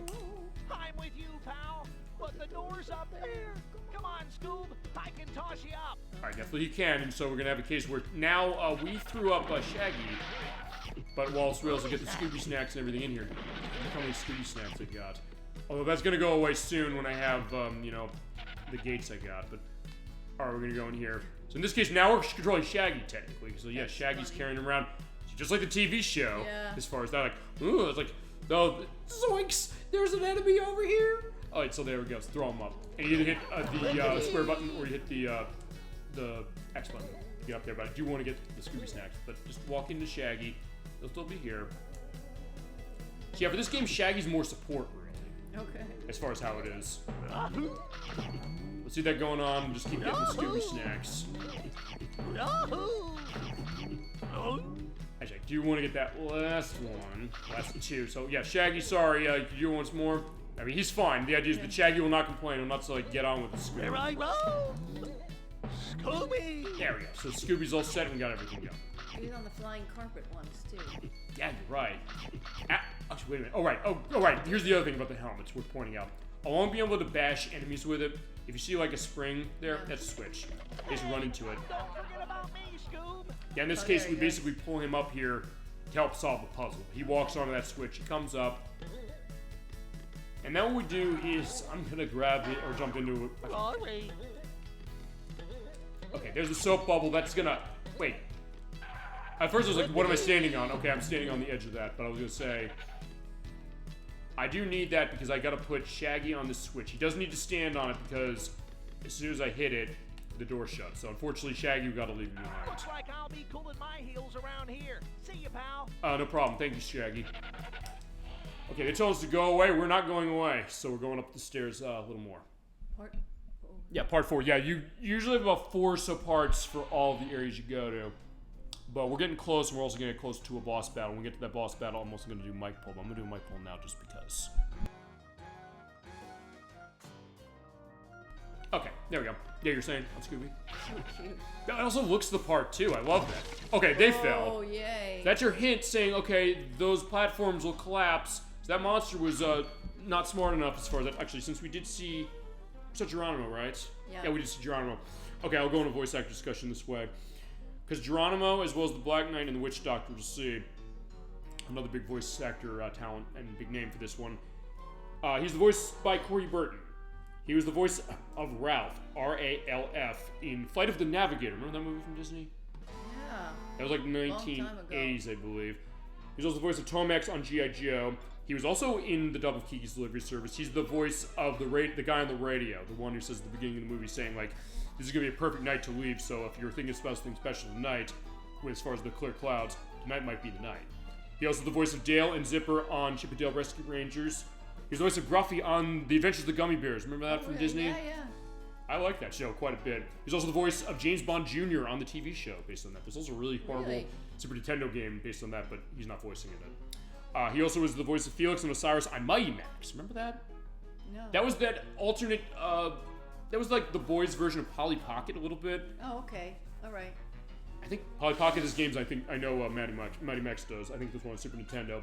He's also the voice of Brainiac on the Superman animated series. He's the modern voice of Ludwig von Drake as far as Disney. When we play Mickey Speedway USA on Nintendo 64 and other games he's in, he'll be in it. He also the voice of Tromel, Guado, and Master Kellic Ronso in Final Fantasy X, and also in Final Fantasy X-2. He's also been the voice of Engine in the Crash Bandicoot games since Crash Bandicoot Wrath of Cortex, which Nikki's going to be playing for us. And he also was the voice, when we played Kingdom Hearts, he was the voice of Captain Hook and the White Rabbit when we played that. As far as that's the White Rabbit from Alice in Wonderland and Captain Hook from Peter Pan. And there are many other credits of Corey Burton we can go into as we go, but he's also in the game. You know, he had either a magnifying glass or a flashlight he pulled out. Yeah, he had the I think it was the magnifying glass, because I think we saw as we go, but it's fine when he came down here, because if you do come down here, there is a bed you can bounce on. Yeah, because he does have a lot of idle animation. I like that too, the fact that, I guess to take into perspective something like Sonic the Hedgehog, where you have characters standing around, they have a lot of idle animations of things going on. And there is some stuff, but yeah, we can bash the box and get stuff going on. But yeah, good idea, good eye right there, and also good details. Yeah, more snacks, fantastic. Look at all those snacks we got. We're gonna be good as far as that. Also, if you're gonna be coming back, basically bounce on the bed, bounce on the sheet there, and boom, come back. So in this case, you don't have to be necessarily too worried if you miss a jump. Or again, if you do want to reset the room, you can leave, but it's also something that when you do leave the room, reset it. It'll hold the Scooby snacks you picked up, but it will also reset the enemies. So any enemies that you might have already defeated, they will be back. Here I roam! Here I roam! And it'll keep saying, here I go, but it's fine. Whoa! Okay, I'm not supposed to make that jump that way, because it looked like it was jumping onto nothing. But in this case, we're going to be okay. And that witch is up too high, so sometimes they float above you, so you can't actually ram into them. Well, not yet. There's an upgrade we can get that can help, but I do not have it. And there is a sandwich. There's also, a table I can jump on. Can I get more Scooby snacks? I mean, it's not many. It's like, I'm looking for each little one. Honestly, every little bit of this I think is going to be helpful, to the point where I'm going to even miss the jump, go back down in order to get it. And, okay, I'll tell you this, also say this, because since there are words for getting all the Scooby snacks, if I don't get all of the Scooby snacks on screen, I will get all of them off screen, so that we'll have everything unlocked in the gallery for the finale. But if nothing else, you'll see where they all are, because we're in all of areas where they're. There's a warp gate, and there's a snack gate, which I don't know how many snacks we need. How many do we need? We need 350. Okay, so we can get in. But also, it is taking our total down, so in that case, we gotta be careful. And it's gonna increase that cap as we go. But don't look down, Scooby-Doo, because we're going outside the manor, and we gotta be careful, because we could fall off. Yeah, look at that. They just set up a little like a platformer in terms of how they're positioning the camera. So, as far as like a 2D platformer, but not too bad. We also have that helmet over there of, I guess, the Black Knight. We'll be able to get that in a little bit. But in the meantime, we can do a save. Yeah, I think so far going pretty well as far as how this is going. And you know, to I've been in chat, also it's worth pointing out, when you are on the sides of the roofs, I don't know if you're supposed to be able to do this, but you can jump off of it, and as long as you keep jumping, you will not slide down. Alright, because you're supposed to jump on the lanterns. But as I say, dive into chat if there's anything else you want to go into on this game, or anything else Scooby-Doo, or anything else game-wise, or whatever you got. Feel free to hit us. What's up? That's good. Now, how did you get them hooked onto there? It kind of works like the Pelican in the sense you jump on it, and then basically as you go along, you just swing left and right. And when you're going to want to, like, leave one of them and go to the other one, how do you do that? Jump. Hit the X button. Jump again, okay. And basically, in that case, you pretty much jump, and you basically then align yourself up, or use double jump to kind of get yourself going in a way. Say, okay, let me grab that. Let me swing to get there. Oh, whoa, right, I fell off, but it's okay. I can go back there eventually. Keep getting more. That's the idea. So Scooby is going to be eating nicely tonight. Oh, there's the gargoyle. The gargoyles are a real pain when it comes to enemies, because they will shoot out fire. And a lot of areas where they're in the air and you can't do anything about them, and they will pot shot you when you're doing swings. And I saw that happen quite a bit when I was doing the test, so we're going to see that. If not this part, we'll see it finale, but we'll see what's going on as we go. In this case, yeah, don't worry about the rats or anything. And yeah, you can bounce up higher, so in that case, you can go this way. That's good. And also something where it's also worth saying this, which is everything is pretty distinct as far as getting a sense of not being too confused about what can you jump on and what you can't. Which sometimes, when it comes to platforming games, sometimes that can be a tough thing. Saying what can you land on, either to be safe or to make sure that we're not going to save now. There's a bus mystery. Okay, so I gotta see where I want to go. I guess I'll go this way, and I'll make that jump. So in that case, I can really get that. In cases where I can kind of get a sense of, okay, what can I jump on and what can I? But also in case the game is forgiving enough, I think, so that even like slide down. I mean, we're gonna see this when we do Super Mario 64 next year. cases where you go down a slope, you're going to slide, and most of the game's geometry is like that. But also other cases where it might not be, and in that case, well, we're talking about secrets breaking. That's a game where you can secrets break like crazy. Yeah, I'm pretty sure it's going to be Gemini 96 handling Super Mario 64 because I did Sunshine last year. Or yeah, it was last year I did Sunshine. So he's going to be the one run on that. And also when we do that, we're going to play the Nintendo 64 game, that's all his, but I'm also going to show off the DS version, which I have on Wii U. So I'll show the extra. Okay, there we go. That's how we can pot shot you, so we showed it now. But since I'm here and I got tons of Scooby snacks, I may as well do a save right here. Yeah, that's why the gargoyles can feasibly be the most annoying enemies in the game. Because usually they will pot shot you and they will take no qualms. The gargoyle! I guess if nothing else, it shows the idea that, yeah, the game's picking up as far as how it is. We do need to go back over there and get up to where that helmet is. But also, keep going on with the atmosphere, and that's the one thing I'll say this. As I've been playing this game, getting ready for the show, and I know you've mentioned this too, and you've been saying, either watching for the prep, or helping with the prep, or all that stuff, or seeing the game itself, and you suggest the game, I think, of us. The thought of getting these senses, it looked like I was not standing anything there,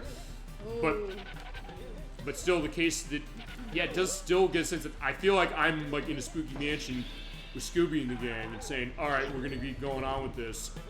And even as I keep playing, it seems like I'm still, that, in a way, that immersion's not really breaking. But sometimes you kind of get in the sense of, oh, you feel like maybe you're going to be, like, oh, I'm just sitting on a couch, sitting on a couch playing a game.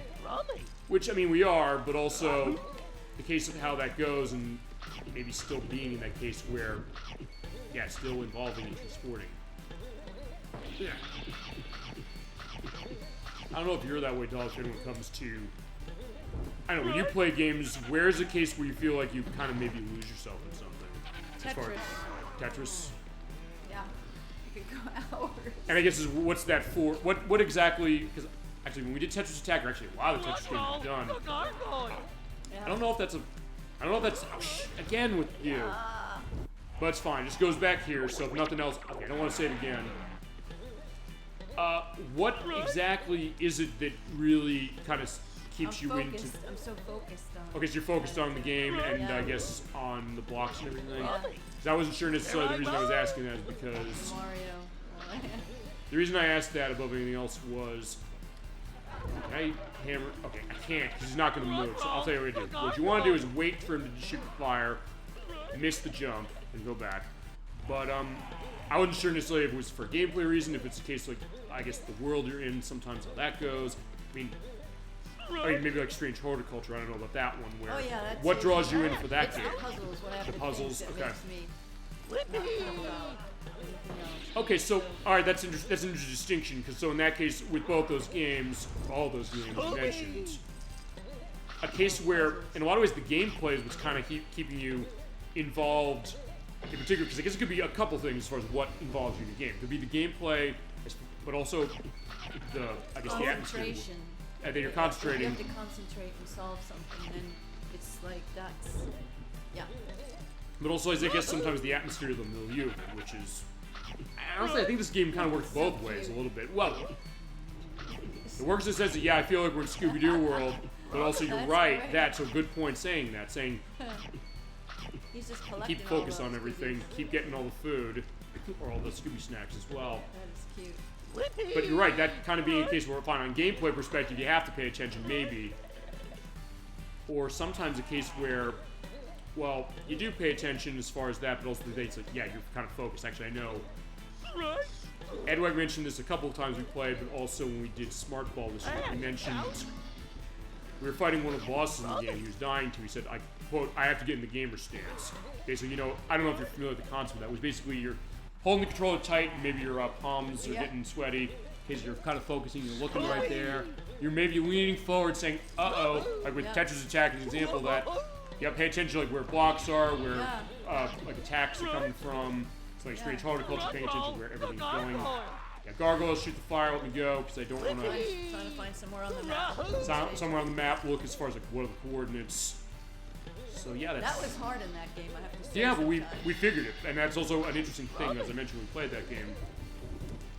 The case that it kind of weirdly enough makes for a great multiplayer game just because sometimes you have multiple eyes on it. I realized that was doing a test with some of my coworkers, but also when we did the show. Even when Hair Knock was on the second part of that, he was the same case saying, like, hey, I noticed this detail. Yeah, sometimes the case that you might notice a detail on that you don't, and maybe other people might not. Right. And there's a game I'm going to be showing for that Switch 2 Chronicles video thing I'm putting up next week, the 10-hour bikini. It also the same way. I've shown it to you as well, so I'll mention what it is. That is another Code Recollection. We're going to play that game for the show eventually. But that's also another game where it's kind of a bit of a point-and-click game like Strange Horticulture a little bit. And also something that it is conductive to kind of a lot of people looking at it saying, how do I solve this puzzle? But sometimes some people look at one thing and say, hey, you know, that's how it's going. That's what happened with when my coworkers Act, he's going to be involved when we do anything with Splatoon, because he's a big fan of the franchise. And also, we do Kirby's Air Ride for the GameCube, which he's also stoked, by the way, about Kirby Air Riders, which is coming out on Switch 2 at the end of the year. And we all are. That looks really good. But he kind of was noticing something with a detail with one of the puzzles in that game. And we kind of were thinking, like, maybe you got to do this. And like, you know, that would be really clever, but that was the right answer. It's the case sometimes just kind of looking at something like this, or that game, kind of just a fresh eyes, looking and saying like, hey, you know, maybe this is an idea. So sometimes that can be it, you know? So the case that sometimes it will get stuff going on, as with Tar Monster, also going from the TV show going on. And we hit that switch, and it's going to open that, so we can use that for vent. You had a piece of cake before. Yes, you did. And you're gonna have more, and also tons of Scooby snacks. There is an upgrade. What's up? Who's that as a monster up there? Yeah, the Witch Doctor. Actually, yeah. The Witch Doctor. Yeah, going back to the way on the TV show. It's still over there allowing us to save. So, and that's the other thing. The save points are also placed around well enough, so it's not something where you're gonna have to, I don't know, trudge around for a while to get them. And also cases where, okay, I'll say this, going back to the thing with checkpoints again, saying, oh, if you die, you just go back to the beginning of the room you're in. Imagine if we died here and we go back to the beginning of the manor, and so we have to repeat, I don't know, like 2 hours worth of gameplay, perhaps. I imagine Fighting Force 2, which does that. Well, no, that's a horrible case of that. Right, it's the Headless Spectre. And that one, it can be, honestly, bad. Alright, so we got him. Alright, so let him go. I will also jump down there because... Oh, wait. Flaming Chandelier, wait, go. There we go. So yeah, there's an upgrade we can use to get back here quicker for the Scooby snacks, but I'll tell you. Okay, the land is covered in tar, we can't get there. We are going to get the boots, spoiler warning, pretty soon. I'm going to jump right down here. And miss everything as I fell. Okay, that's great. It's alright, my depth perception was off, but as I said, it's also one of the games. I mentioned this with Shinobi 3. I mentioned with Ninja Gaiden, honestly, when it came to that, saying, you know what, I made a mistake in this game, I'm going to be willing to admit, okay, fine, I did it wrong. The game didn't screw me out. I screwed myself out. Shit! Like that, right there. I jumped in that too quick. So in that case, I said, alright, that was me being too fast. That was me being too reckless. So, if nothing else, it's not a case where, oh yeah, the game screwed me out, right? I'm trying to think, I'm trying to think of a case where we played a game where... No, it always goes up? The magic carpet, yes, it goes up and down. And it you does go on an You interval. don't decide. You get on it and it just goes... Yeah, it goes on an interval. But it is an interval that you can also sit there and watch the pattern. What? Like that. That's the Flaming Chandelier. Now, I hope I can actually make this jump right. Wow. Okay, I did get everything. The only reason I didn't get the sandwiches is because I have full health, but that's fine. And if I had the umbrella, which is an upgrade we'll get... I don't know if we'll get today. We'll see. Because honestly, after 2.5 hours... almost half an hour, which was before we started playing the game, is actually... There's better progress than I thought. Also, it's worth pointing out one thing. I believe... We are getting close to an area where there's going to be a cutscene. And we're also going to have a first boss fight. I think it might be behind this door. When I get to the sense of that, we're going to pull Mike as it is. Because remember, the only thing I'll say about this game is, okay, it's not a fault of the game. But when it comes to earlier games, not everything was subtitled. When it came to stuff like this, and this game is no different. So, for certain cutscenes, they're not subtitled. So what we do on the show is we pull the mic. So in that case, you'll hear it and also up the volume for the purpose of that. And we'll hear it too. But let's go in the door. Yeah, scratch the fleas off you. Actually, I didn't see it from that angle. Oh, wow. And the controller rumbles when he does that, by the way. So talk about a great attention to detail. Let's go in the door. Okay, no, I think we have to go a little more through the attic. When we get to the top of this, we were gonna get to our first boss. There's stuff going on with bosses in this game. Actually, okay, that's one thing we didn't have in Scooby-Doo Mystery. Well, okay, I mean, we sort of did. Alright, this area is slide down. We need invention to do climbing, but make you jump right in here. Ruby snack. You get the Scooby snacks, you get a door. Can I hit that? Okay, I guess not. Let's go in the door. Yeah, because, I mean, I don't know, with Scooby-Doo Mystery on Super Nintendo, I mean, do you count the fact that we had to build the trap and lure the monsters back as a boss battle? I mean, maybe, maybe not. If you do, it's a boss battle. If you don't, then no, it didn't have any. I don't know if I count that.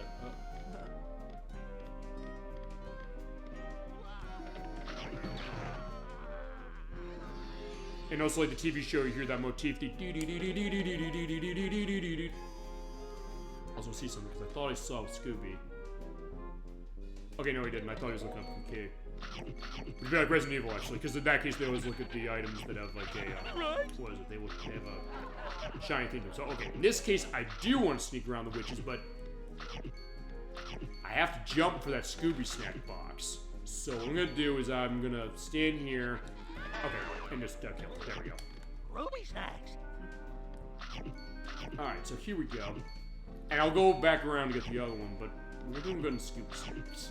It's as long as you collect basically everyone you see, you'll mostly be good. Oh, in that case, that's falling, so you can be careful. There's another key. This room, there are 3 keys. You see when you're in the light there, there's a shadow. Yeah. The keys and what happens? They will open up a door right here. It says you need 3 keys to unlock this door. So the other key is... Okay, there's a sandwich I don't need. It's around where the other witch was. So basically what you do in a room like this, they will tell you, or they'll show you a little bit of camera cutaway when you come in, that, oh yeah, there are keys around, you need to use this to get through the door. Okay, never mind. I said that some of the enemies don't respawn, but she does respawn. So I guess the witches respawn. Yeah, I hit her, she did poof away. The other one had a key in her hand, the one that respawned. Right, actually, I think the other key is actually up in the attic. Here we are in the attic.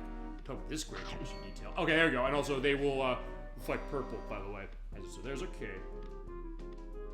I was just seeing, yeah, look at the footprints of dust. Lady's leaving. Yeah, I can go down. You'll see down, there's like, what's going on, or is there Scooby snacks? I don't think there are. So actually, in this case, since there aren't any, we can just go back the way we can. And then we'll go in that door. So as soon as you get those keys, the door will be available. And later on, that's where it's going to be challenging. Sometimes you got to sense how do I get the keys out. But right now, not too bad. And honestly, even later, not too bad. It's just a case where this other game does its variety with the rooms you go in. And I do like that. Yeah. I'm getting a sense of, okay, just kind of take your time looking through a room, maybe just explore around. And you don't have time limits, so you don't have to worry about that. Although, in all honesty, there's not really a whole lot of games like this that have a time limit to them. Or if they do have a time limit, this game, I guess, sort of does in the sense there's some challenges where, like, you have to hit a switch, you have to go through the door before stuff going. Alright, here you go. You said you want to kill these things. Now we kill them. That being said, because they're bigger, you have to run into them. Takes a while to get him. There's also another upgrade we can get later that also allows you to kill them in one hit. But also sometimes they'll drop them. Ruby snacks. Because the helmet, right? Yeah, the helmet lets us hit into them. Because if you try to hit into them normally, you take damage. So basically it's the idea that I guess we're building up Scooby's, not confidence really, I guess his courage? I mean, well then again, even with Scooby-Doo, as far as a character, but also I guess the series itself, in one way, I guess maybe the reflection of that is the case of saying, hey, Scooby and Shaggy may be like, reflecting the viewer to an extent, I guess maybe in the sense that, you know, we might, like kids or something say, might be scared as far as doing something. It's like, would you do it for Scooby Snack? He's saying, ultimately because usually what happens is that usually Shaggy and Scooby, they lure the ghost over there. They help catch him.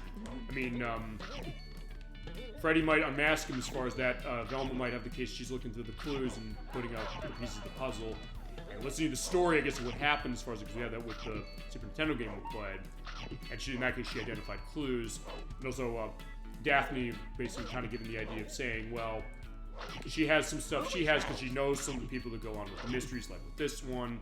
She's a case of saying, okay, I'm kind of perceptive about certain things. Sometimes she'll get kidnapped, but other cases, she'll be a case of saying, okay, I got some stuff going on, but also, in a way, being a motivator as far as everybody else realizing, hey, you know what? Even though the other ones don't get scared, you sometimes wonder, there are cases where they will. In fact, we saw earlier on with the DVD trailers that we looked at earlier, Scooby-Doo on Zombie Island. I don't know if you ever saw the movie from 1998. No. That one, the way they marketed that movie, they said, this time the monsters are real. And the idea is because they go to areas and the monsters are real, and the first, like Freddy tries to take the mask off. They're not coming off, and even they're like, what do we do? Like, everything we've learned now, does it even mean anything anymore? Right.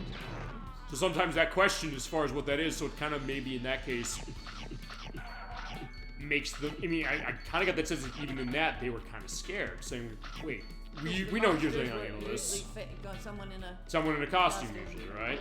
But like, no, in this case, it's not. It's like, they're real monsters. What's that story about? And it actually is really interesting how they go with that one. Well, alright, so I'm gonna grab this. I'll grab the Scooby snack. In this case, it is kind of a tight fit up here as... But also, in this case, it's fine you're kind of going into the camera because it's like, alright, fine, just do the double jump a little bit and just be specific, but also you're, it's forgiving enough to be able to land on everything and be okay, but alright. We have barrels coming down the way, so like Donkey Kong, except in this case, I'm gonna go down here and, whoa! Okay, so, but I don't die, so it's not Scooby-Doo going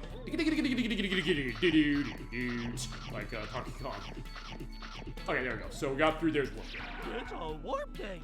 And here's the snack gate, we need 400. Okay, so it is increasing by 50 each time we go through. Now, I don't know if this is where the boss is, but when the boss comes up, I think we go through this and then we get to the boss, because I know at the top of this, there's the boss. So, Dark and Stormy Night. Yeah, we are getting close. So at the end of this area, we will be fighting boss. At that point, we also will get into 2 voice actor discussions. And this area, the main thing that you gotta be worried about is the fact that, well, you have the water puddles and you get slippery as far as that. You have these enemies that they take 2 hits to knock off. But also you have the lightning clouds. They can hurt you if you get caught as far as, and actually, I want to see one thing. And since I do have an extra, or enough hits to manage this. Let's see. If this does the same thing, actually, that Shinobi 3 did when we played that last week, which is... Sorry, I'm gonna have him get struck by light. Oh, okay, no. Oh. Okay, so he's like electrified, but he does do like the shock thing. But yeah, it does hurt. It doesn't instantly kill you. Banging that and basically drop the game. So yeah, and ouch. Oh. So in that case, you are seeing Dorf in this, which is the... Oh, but also, it's on time limit, so in that case, I have to go and get it, so... It's like, The Legend of Zelda, Nintendo 64 games, the... And then you get... But yeah, you're seeing, just looking at this now, you're kind of learning the game of... What is kind of the method of this? You're like, oh yeah, there's a red thing, I can dash into that. There's enemies. I can hit them. If my health is low, I can get them, and although I don't always get food off them, I generally speak. So, hey, if I'm dying or something like that, I'd be okay. I can see if I can climb up here, which I can't yet because I don't have the upgrade for going up slopes, which we can get soon. You also have this. These are the smokestacks. Basically, wait and double jump across them. When they shoot off, you will get hurt.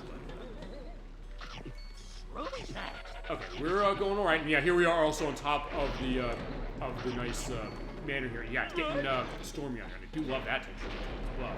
In fact, yeah, the water you do get kind of sliding around as far as that. So in case that you're looking at stuff in the environment, you can kind of naturally intuit stuff saying, oh, that's a fire, it's gonna hurt me. Oh, that water, I'm gonna start slipping on it. And yeah, you're right. As far as that. In this case, also saying, okay, I gotta slide down here, I gotta then make the jump over here. There's a switch, but we have to go around and get it. Well, we might have to go down here to go get you.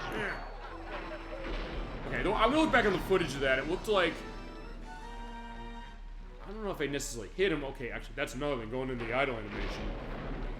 you're seeing there, he's actually kind of subtly moving his feet. I see it. Which actually, I didn't notice that actually ever before. I've seen him like do the slide thing when running. In that case, I guess enough of a hint saying, oh yeah, you gotta be careful here as far as that. Yeah. Yeah. Actually, maybe I do need to make that jump. Alright, there you go. Okay, yeah, I do. So I do need to make the jump enough in order to get up here. Hit that, and then open the door. And also, I know we're in Lightning Storm area. I don't remember... I do this as a courtesy. I don't remember if we're gonna have a flashing warning on that. Depending on the game, it'd be bad, but I don't think this game really is. From what I remember.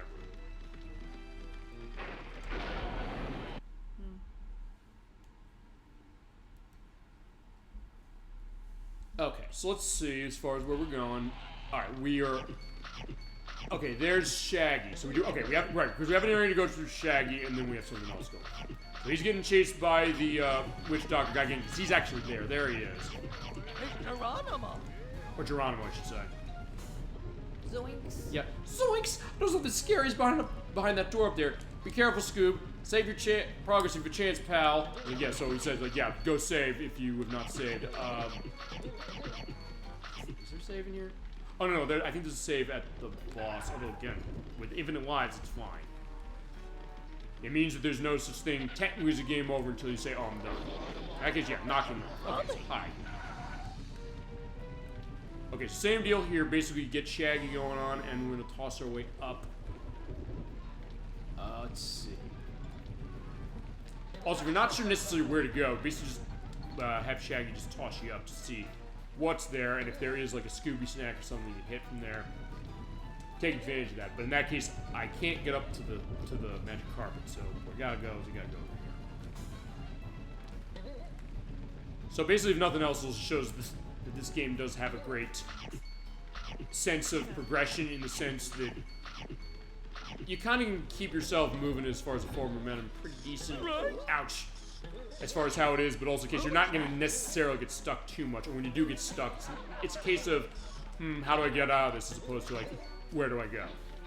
So, I mean, compare this to when we get to Echo the Dolphin Defender of the Future, where that game is insanely cryptic. I mean, even the Sega CD game in the original, it's nothing compared to that. But, ow. So I probably shouldn't have went that way, as far as the way that went. So, okay, so... And since the enemies do respawn, I do have to knock off you again. Get some health, and I gotta go around. Yeah, we'll get into saving later on. Okay. Okay, so I think what I gotta do there is I think I do actually have to kind of go either another way, or I have to go around the smokestack, because those are fire, and I don't think I can even... Oh, right, I have to go down this way and hit the switch. Alright, yeah, it turns off the fire, so in that case, I'll start running. Right, the witch took her, or took him away.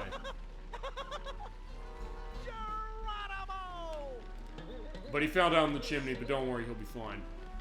We have to go and find him. Look. Yes, the witch is the one who's really causing trouble. Right, you have to turn that off, and we're pointing out. If you should jump on him, that's how you're able to get up here as far as getting all the goodies. Actually, I want to look at one thing, because I can hit him there, but can I get him over here? I'm just curious. Okay, no, he's over there, so it makes sense that I can't hit him there. They'll keep bouncing out and out of there, so it's not a case like, oh yeah, if I miss the Scooby snack, I'm done. Okay, and we're getting all the keys, so not too bad. Except... Okay, we got the keys, but we do... Okay, in that case, we get this. Alright, so now... I gotta go in the... Ouch. Door. Sense of where the door is. Yeah, that's the door we came out of. Oh, wait a minute. I think I gotta... Oh, wait, there's two of them. So, I went over the... Wait, okay, I went over the one over there. I just gotta wait for the one over here. It's not too long to wait, so yeah, I'll just stand here. I love that idle case of saying, like, yeah, like, what's this lamp doing out here? Or I'll tell you what it's like. You mentioned Metal Gear Solid. When we played Metal Gear Solid 2, remember, the cardboard box. In the case of that game... Oh, wait a minute. So I want to see something here, which is... Actually, I can just double jump over that. So, alright, in that case, the fire's over the chimney, so go over and under. There we go. Crummy, it's a warp gate. Perfect. Okay. I think we're coming up to the boss soon enough. And so when we do, we're going to pull Mike. I'll bump the volume. Soon. I think actually it's after this. Right, okay. Here's the save. Okay, so they give us a save right before the boss. So, yeah, I think we're gonna have this. Yeah, when we go in here, this is the boss, so I'm gonna pull the mic on this one. We will be back in a little bit, so as I said, we'll come back when the boss starts.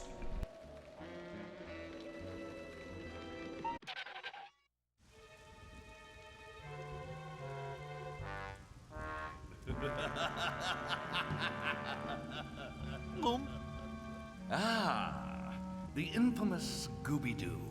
Allow me to introduce myself. I am the Mastermind.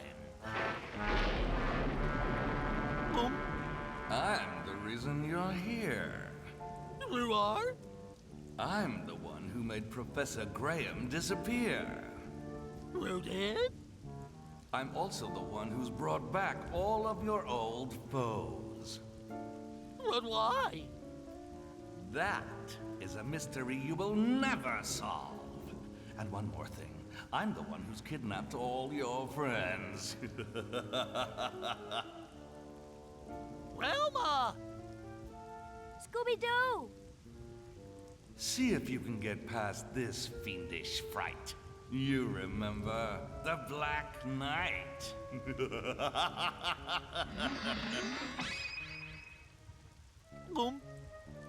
Velma! He disappeared! We'll worry about that later, Scooby. Watch out! It's the Black Knight! Oh, no!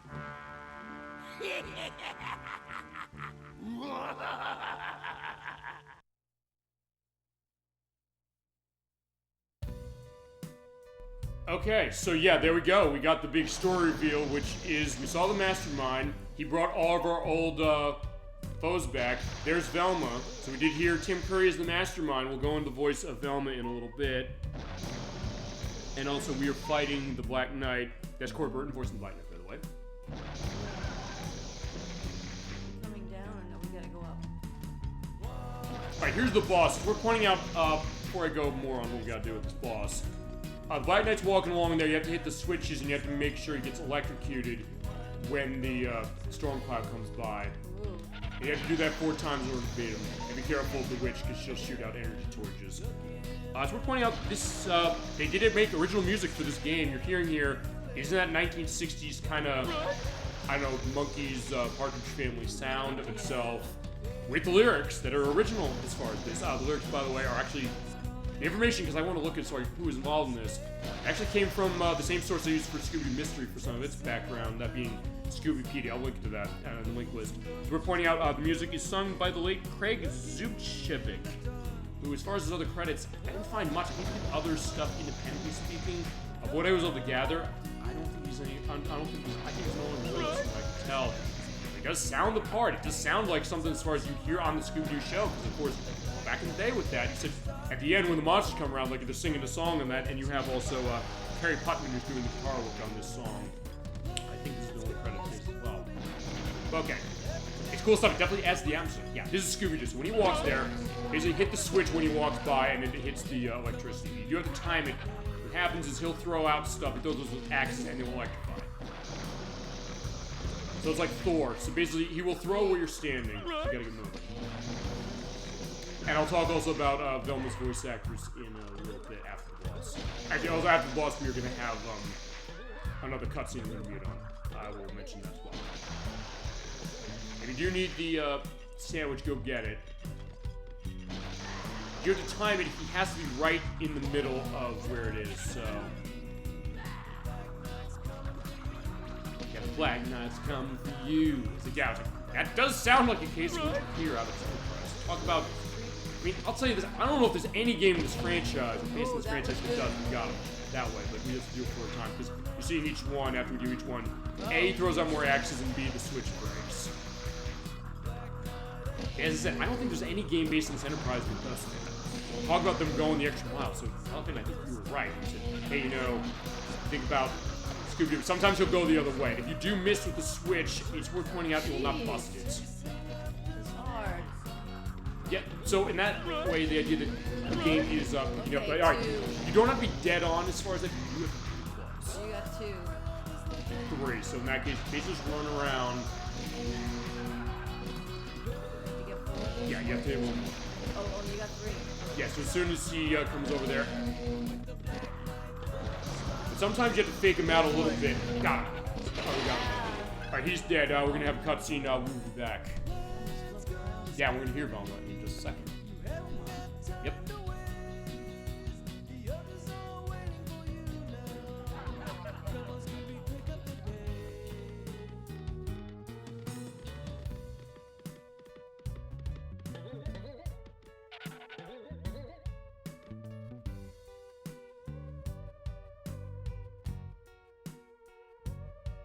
Lock the door. Yeah, I forgot about that. So, like, yeah, we can't pull them out. Okay, now we can. You pull on that, and we're gone.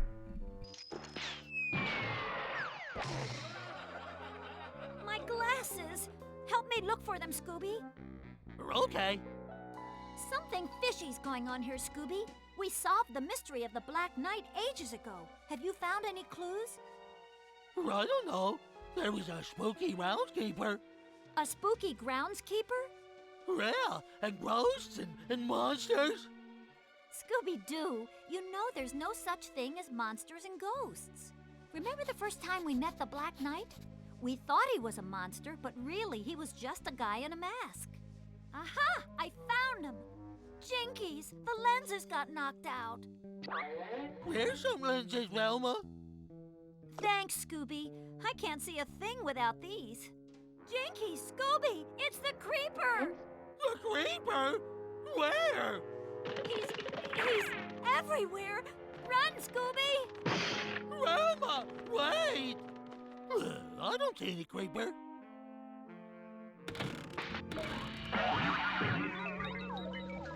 Why, hello there.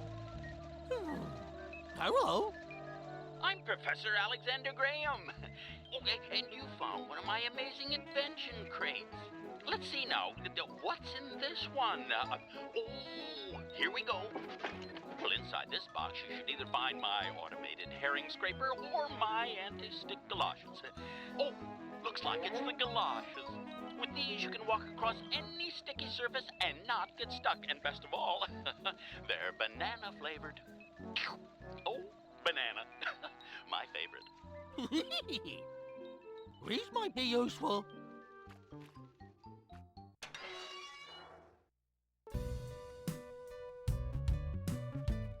Yeah, there we go. As you were just saying off camera, great boots, Scoop. Because we do have great boots. We also have a couple of voice actor discussions to go into. 2 big ones as far as this. Let me see. Okay, let's talk about Velma, who voices Velma in this game. She's voiced by Betty Jean Ward, or BJ Ward as she also goes. As we learned off screen, as far as Nostalgia you indicated this to me, she's the stepmother of Helen Hunt. Also, I indicated, or learned earlier when I was doing my stuff, she apparently worked as a Playboy bunny before she did voice work, as is. Actually, I think she was featured or covered as far as that in the movie. It was a documentary called Whore from 1981 from, I think it was Ken Russell who directed it. But anyway, as far as other credits, as far as BJ Ward, she's been the voice of Velma in this franchise ever since Scooby-Doo on Zombie Islands. As far as other stuff, she was Butch and Waldo on the cartoon based on The Little Rascals. She was Ashley on, you remember The Littles? Yeah. Yeah, she was Ashley on that show. She was Scarlet on G.I. Joe. She was Casey Kelp on The Snorks. Remember that one? The other Hanna-Barbera show. I think the one who's, the pink one who always is like swimming around. She was Giselle Davenport in the movie The Opposite Sex and How to Live with Them from 1991. She was also the voice of Rowan and Elmo in Grandia 2 for the Dreamcast and the PlayStation 2. Not yet played Grandia 2. You need to play that because there's a lot of famous voice talent in that game, including Jodie Benson from Little Mermaid, as it is, who's also in Metal Gear Solid 3, as it turns out, and Metal Gear Solid Delta as well. She was also the Queen of Hearts in The Page Master, the movie. She was also Cascan and Riza in Sword of the Berserk Guts Rage, which was on the Dreamcast. That is the game adaptation of the anime manga Berserk. Oh, right. No, Medics was the Enterprise. She's also the voice of Tulip on Courage the Cowardly Dog. She's the voice of Barga in Dark Cloud 2 for the PlayStation 2, which I know is a favorite of Chasm 22's. We'll play it on the show as well. She was the voice of Elsa Weisinger in Siphon Filter The Omega Strain and Siphon Filter Dark Mirror, as far as that. And then the other voice, Dolly Finn, I think you know who voices the Professor, Professor Alexander Graham. Who is it? Oh, you know who it is? Is there in the great case of it? Tip of my tongue. Darn. Go ahead. It's Tim Conway. Yes, The late Tim Conway. Sorry, yeah. I was going to say Harvey Korman.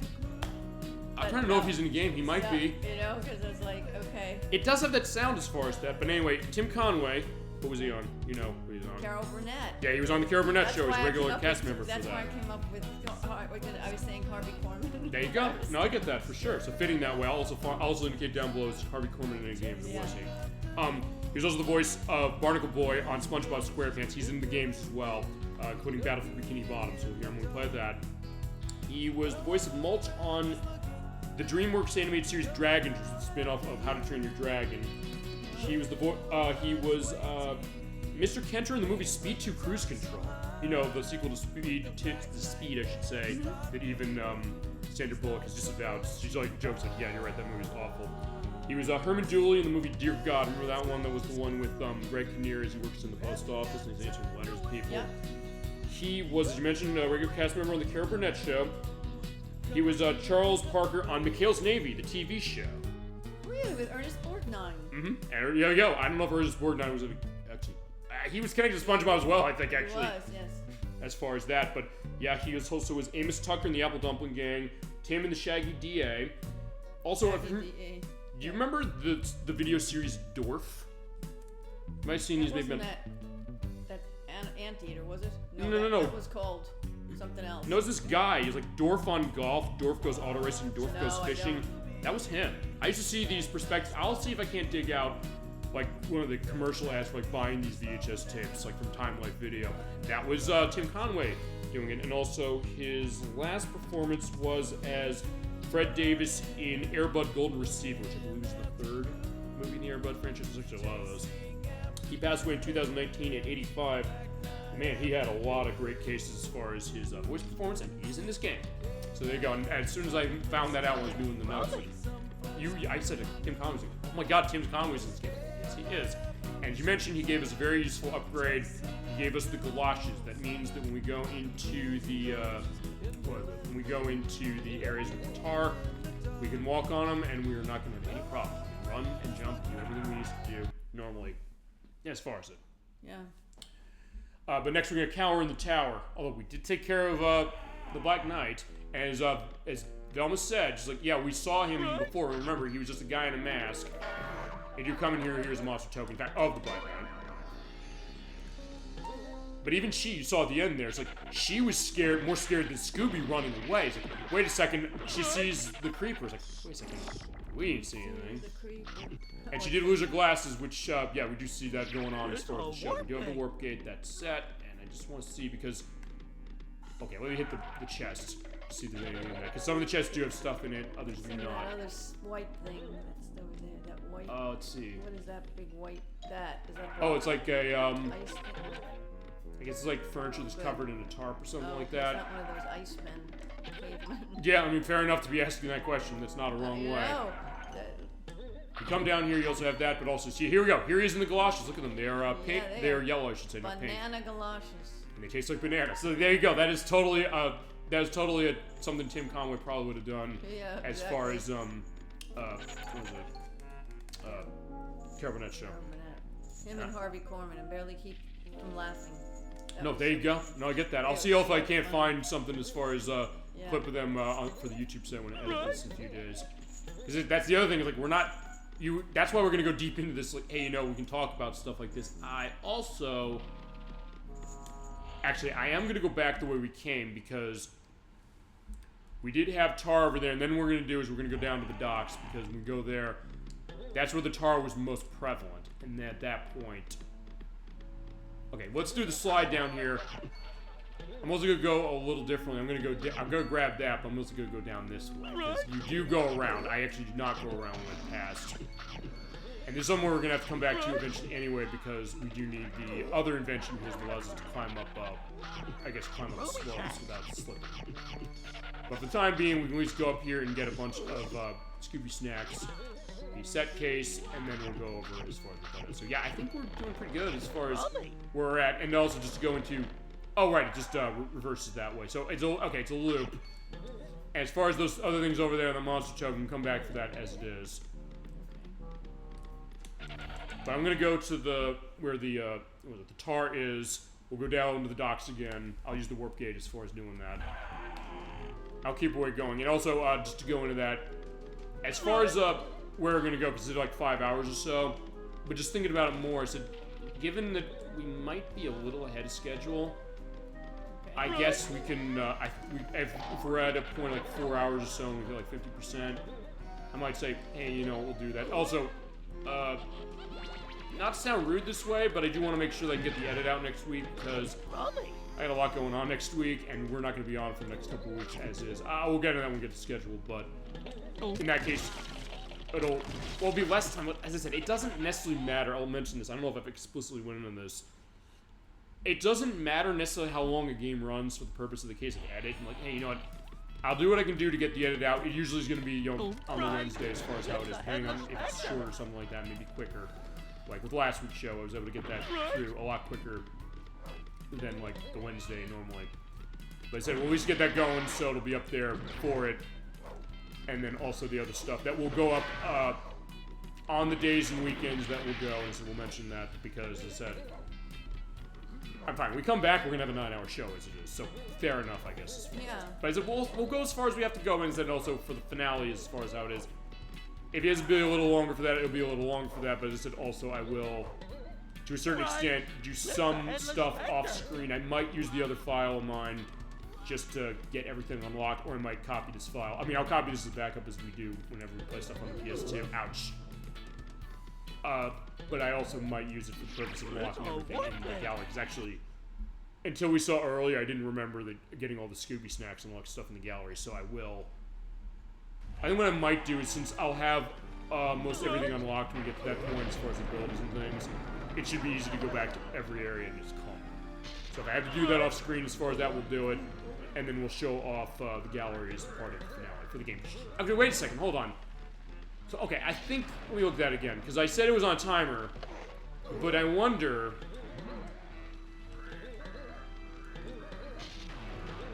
Okay, like, it sort of is on timer, but it looked like it looked to me like maybe because I got hit by the lightning that it closed it quicker, but I don't know if that's what happened. Fine, the creeper's gone. Let's get that. Oh, get rid of that. Ow. Alright, so there's a delicious cake, so let's go grab that. I like Portal, this cake is not a lie, it's gonna recover on health. Scooby will be fine from that cake. Oh, there you go. Sorry, I just got out just in the nick of time. That sometimes doesn't happen in a game like this, and I jumped too early because the bat was there. What can sometimes happen in a game like this? In case, yeah, you make a close call. Yeah, and honestly, I mean, what do you think about this? I was gonna say, I could have, I guess, gone back to where the boss was. Oh no! That's fine, I can just go here and jump there. Yeah, as long as you just time the jump. Actually, it's more point as far as the double jumps. You know that. When you do the jump, you can basically hit it at any point, so you can basically kind of wait until like the last minute to make it go up there, get that, and go down here and get some food and also some Scooby snacks. So as far as making long jumps, it's not gonna be too bad, because in that case, if you just make a long jump, like, hey, I don't know if I can make that, I can wait and then hit the X button the second time in order to make the jump over. And in those cases, we've done everything as far as over here, except for getting to that other area. Yeah, not gonna be too bad. It's going well so far, because sometimes it's a weird one as far as saying, you know, how is the route of the game and how long is it going to run. Like I said, the way we're going, I think we're actually going pretty good. Also, just pointing out, when you do this room already, the way, as we came in, if you come in again, As I can talk to Shaggy even though he's not there. The carpet will be up there. It actually looks a lot like magic carpet out of Aladdin, I'm realizing. And we just go do the next part, which is him bouncing out of the areas. So, and the switch will be held. So in that case, I can just go along. So as I said, even backtracking is not bad in this game. Because I know, let's get into that, because I know that some of the guests we've had on the show said, I usually hate backtracking in any circumstance, but I think, but I've sometimes like, well, what about a game like Metroid? Metroid is a game that's designed around it. Something like this is also designed around it. Apparently they randomized where the fire is there. I did not know that. Here's the galoshes. So we have the galoshes now. In this case, run through, you can jump, double jump, all that stuff. You have your full movement. Okay, the one thing I can't do is I can't put the bunny slippers on. So when you're on the tar, you can't put it on no matter what, because I guess we're wearing other shoes. Oh, right. So alright, fair enough. We have to use those. Like I said, if a game is really well designed when it comes to the backtracking, it's a case where either it doesn't waste your time or gives you a lot of options as far as saying, hey, I can kind of go my way around. It might be a case where it'll work better, especially in a game like this, because it is like the Metroidvania style. You kind of have to expect it, but it's also, I think to me, it's a case of pacing above anything else. And actually, since we do have that set and we're done here, and nothing we do over here as far as, I'm going to run back up. Probably should have done, there was nothing there to begin with, so I did, I guess, waste a little time, but either way, get stuff going on. I'm going to go to the warp gate. And we're gonna go back to the docks. So that's the other thing. We don't have to run all the way back to the docks if we don't want to. If you want to, you can. But right now, I'm thinking, well, we can just use the warp gate. We can go all the way back. So we can go to the Mystery Machine. We'll go to Smuggler's Cove. We'll go back to Shock on the dock. I'm just thinking about this as far as other upgrades I got. It's a warp gate. Yeah, we'll go there.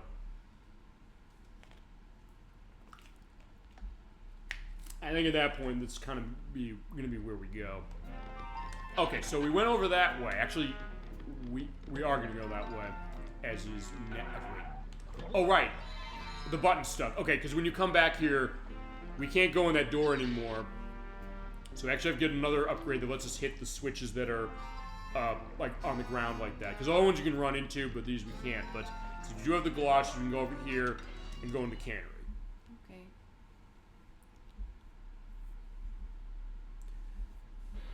Alright, so yeah, here we are. We're in the factory as far as how this is, and with this, we're basically doing platforming on the conveyor belts. And I'm also going to do do something I didn't do in my test, which is fall, number one. And number two, basically get every Scooby snack you can find, because those snack gates are going to be large. But if you do fall down here, you have the, I guess the, what is that, like the fish man or something? Yeah. I don't know, was he a character on the show? I guess he was at some point. Oh, whoa, whoa! Hang on. Let me do that again. Hang on. Let me kill this thing. Or get killed by him. I want to try that again. You saw that, right? Yes, I did. I launched really high. Let me try that again. Okay, so hang on. Because if I jump... I mean, okay, I kind of launch high. Scooby! So it looks like I went out of the range. Okay, but either way, I got it. So, never mind.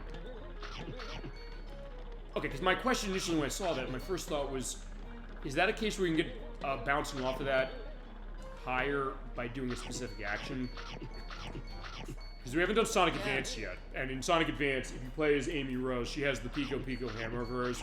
If you hit that hammer down on a spring, you'll go higher than if you just jump on it with her. So I was wondering, like, wait a second, is this a case where I get more distance doing it that way? But I guess not. It looked weird, like, looked like I ran off the screen initially as far as going up the top. Oh, and also, if you're wondering where the fishmen down here, if you look in the piles of fish, you see, like, flashing areas, again, like key items in Resident Evil, that is your signal that there's going to be a monster underneath it. And same rules apply as the ice cubes when it comes to the cavemen or to the vases or anything else where enemies come out of. If you do the sneak past with the lampshade and bunny slippers, you'll be able to go past without holding. But in this case, since I'm holding the R1 button and on these conveyor belts, you pretty much are going to have to. But if you're going backwards, or going against it like this. Yeah, because if you don't, you basically are not going to go anywhere. So in that case, hold that R1 button. Rolling. We're getting tons of Scooby snacks. Look at that. But also those flying fish. Those are going to be a bit of an annoyance here. So, give me case with jump. Oh, all right. I think you have to bounce on them. But all right, I fell down here. All right, but there's a machine. Because we can hit the machine. But since the floors are all sticky with fish guts and all that stuff, we do have to hit into that, or wait till we stop and then hit into it. And that either turns on conveyor belts that might be off, or it adjusts the position of them if they're not in good position for getting somewhere, or they make platforms come down that are like elevators that you can use to kind of get back to a certain area quick. But in this case, just go after every Scooby snack. That's basically the idea. And actually, in this case, he's popping out. Right, in that case, I can go back and go. Here we go. Whoa!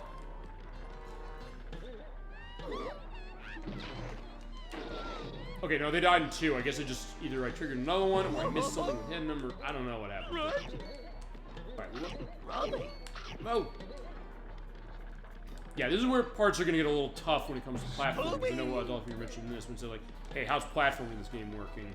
Or having your insights in regards to how it works in this game. This is where it's gonna get a little hairy as far as how it is a bit. Even if, like me, you were born and raised in games like this, it's something that, yeah, you have to understand how are your physics working when it comes to doing stuff with jump. How are stuff with this? Can I get over there? No, I can't. There is a platform I saw, but I don't think I can get over here as is yet. I think I need another upgrade. I missed that, so I gotta go back to it.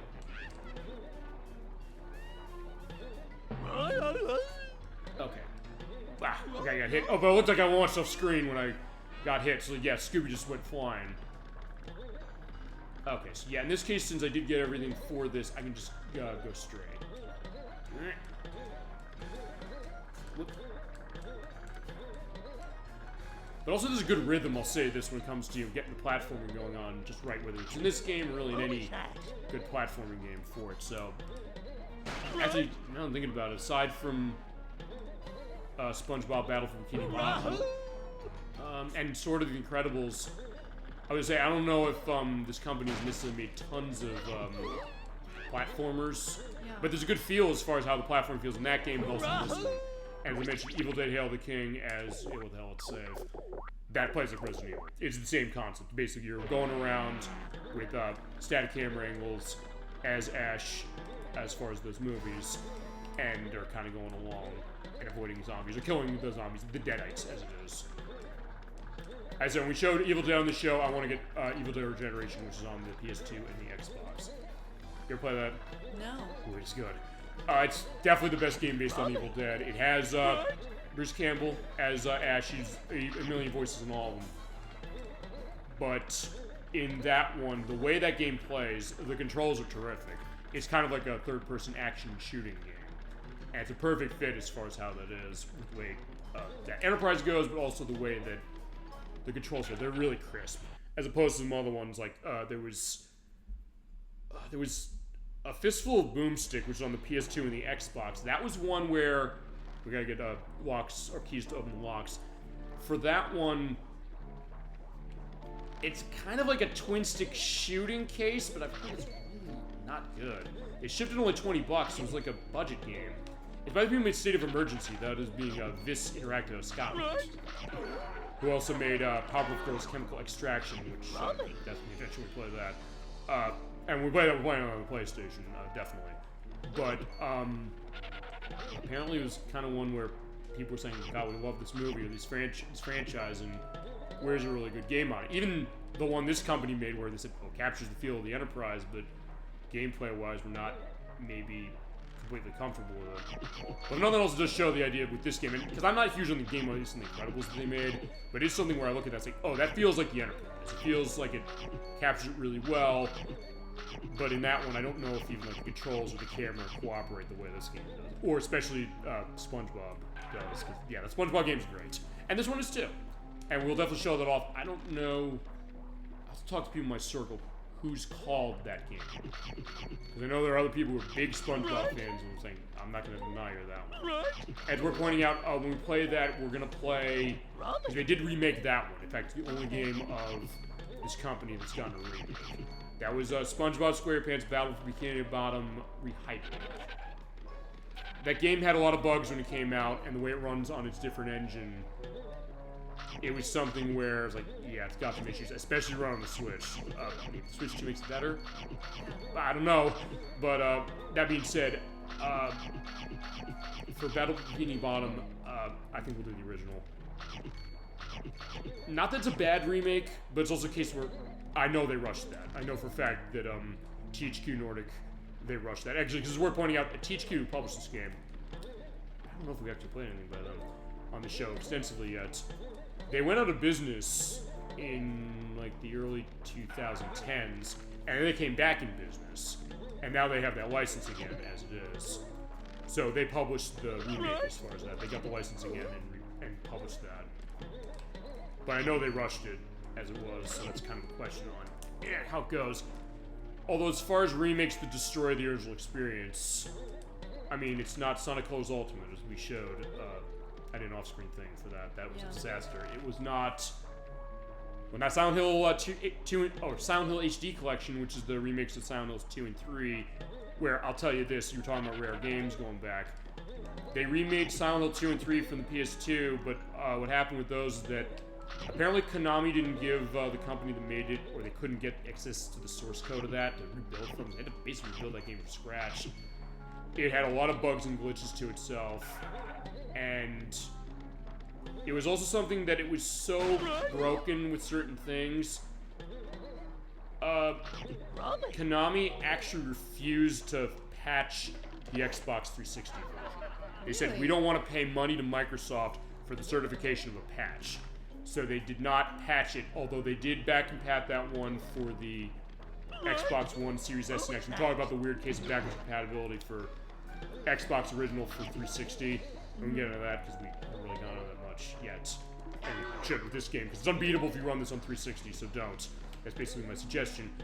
But I don't know, maybe they did fix it, but here's the other thing. Silent Hill 3, that's the only re-release of Silent Hill 3, and Silent Hill 3 is a game that's like $200 now. Even though I know it sold pretty well, as far as on the PS2. But people want that, the price drove up, and unfortunately with that game, for the purposes of playing it, I don't know if I know anybody who has it on the PS2, except maybe Kazan22. He might have it. And I know he'd be willing to let me use it or be involved with it for the purpose of showing it on the program. But it's also maybe a question thinking like, well, you said why is the game expensive, where Silent Hill 3, I'm pretty sure that went up in price because you'd think, well, re-release the game, put it on your system. My thought initially when I brought it was like, oh great, I don't have Silent Hill 3 on the PS2, I have 2. I have the original Xbox version of 2, which runs fine and is extra content. But then thinking, well, you know what, I don't know, maybe that, because the remake ran so bad as far as stuff, they changed the music for some reason, I don't know why that happened. Maybe drove the price of the old one up. I said that with Sonic Colors Ultimate, I said, you know what, I don't know, is that going to drive the price of the Wii version up? I don't think it did, really. So sometimes that can happen, and I've often said this sometimes when it comes to some people that are on the show. I mean, I mentioned Shenmue, so we running that on the Dreamcast because that HD version, not a bad port exactly, but it had some problems with audio and things like that. And I said to Container before he said, I'll play the HD version. I said, no, I might not want it. But he said, like, you know what, to be fair, I don't care about it to quite the degree you do, in the sense of saying, you know what, unless the game is totally broken, I kind of like the convenience of having my old console, and also, you know, honestly, you said, you know, like, I've seen the Super Bowl against Saturday Studio. I know that the way you set that studio up.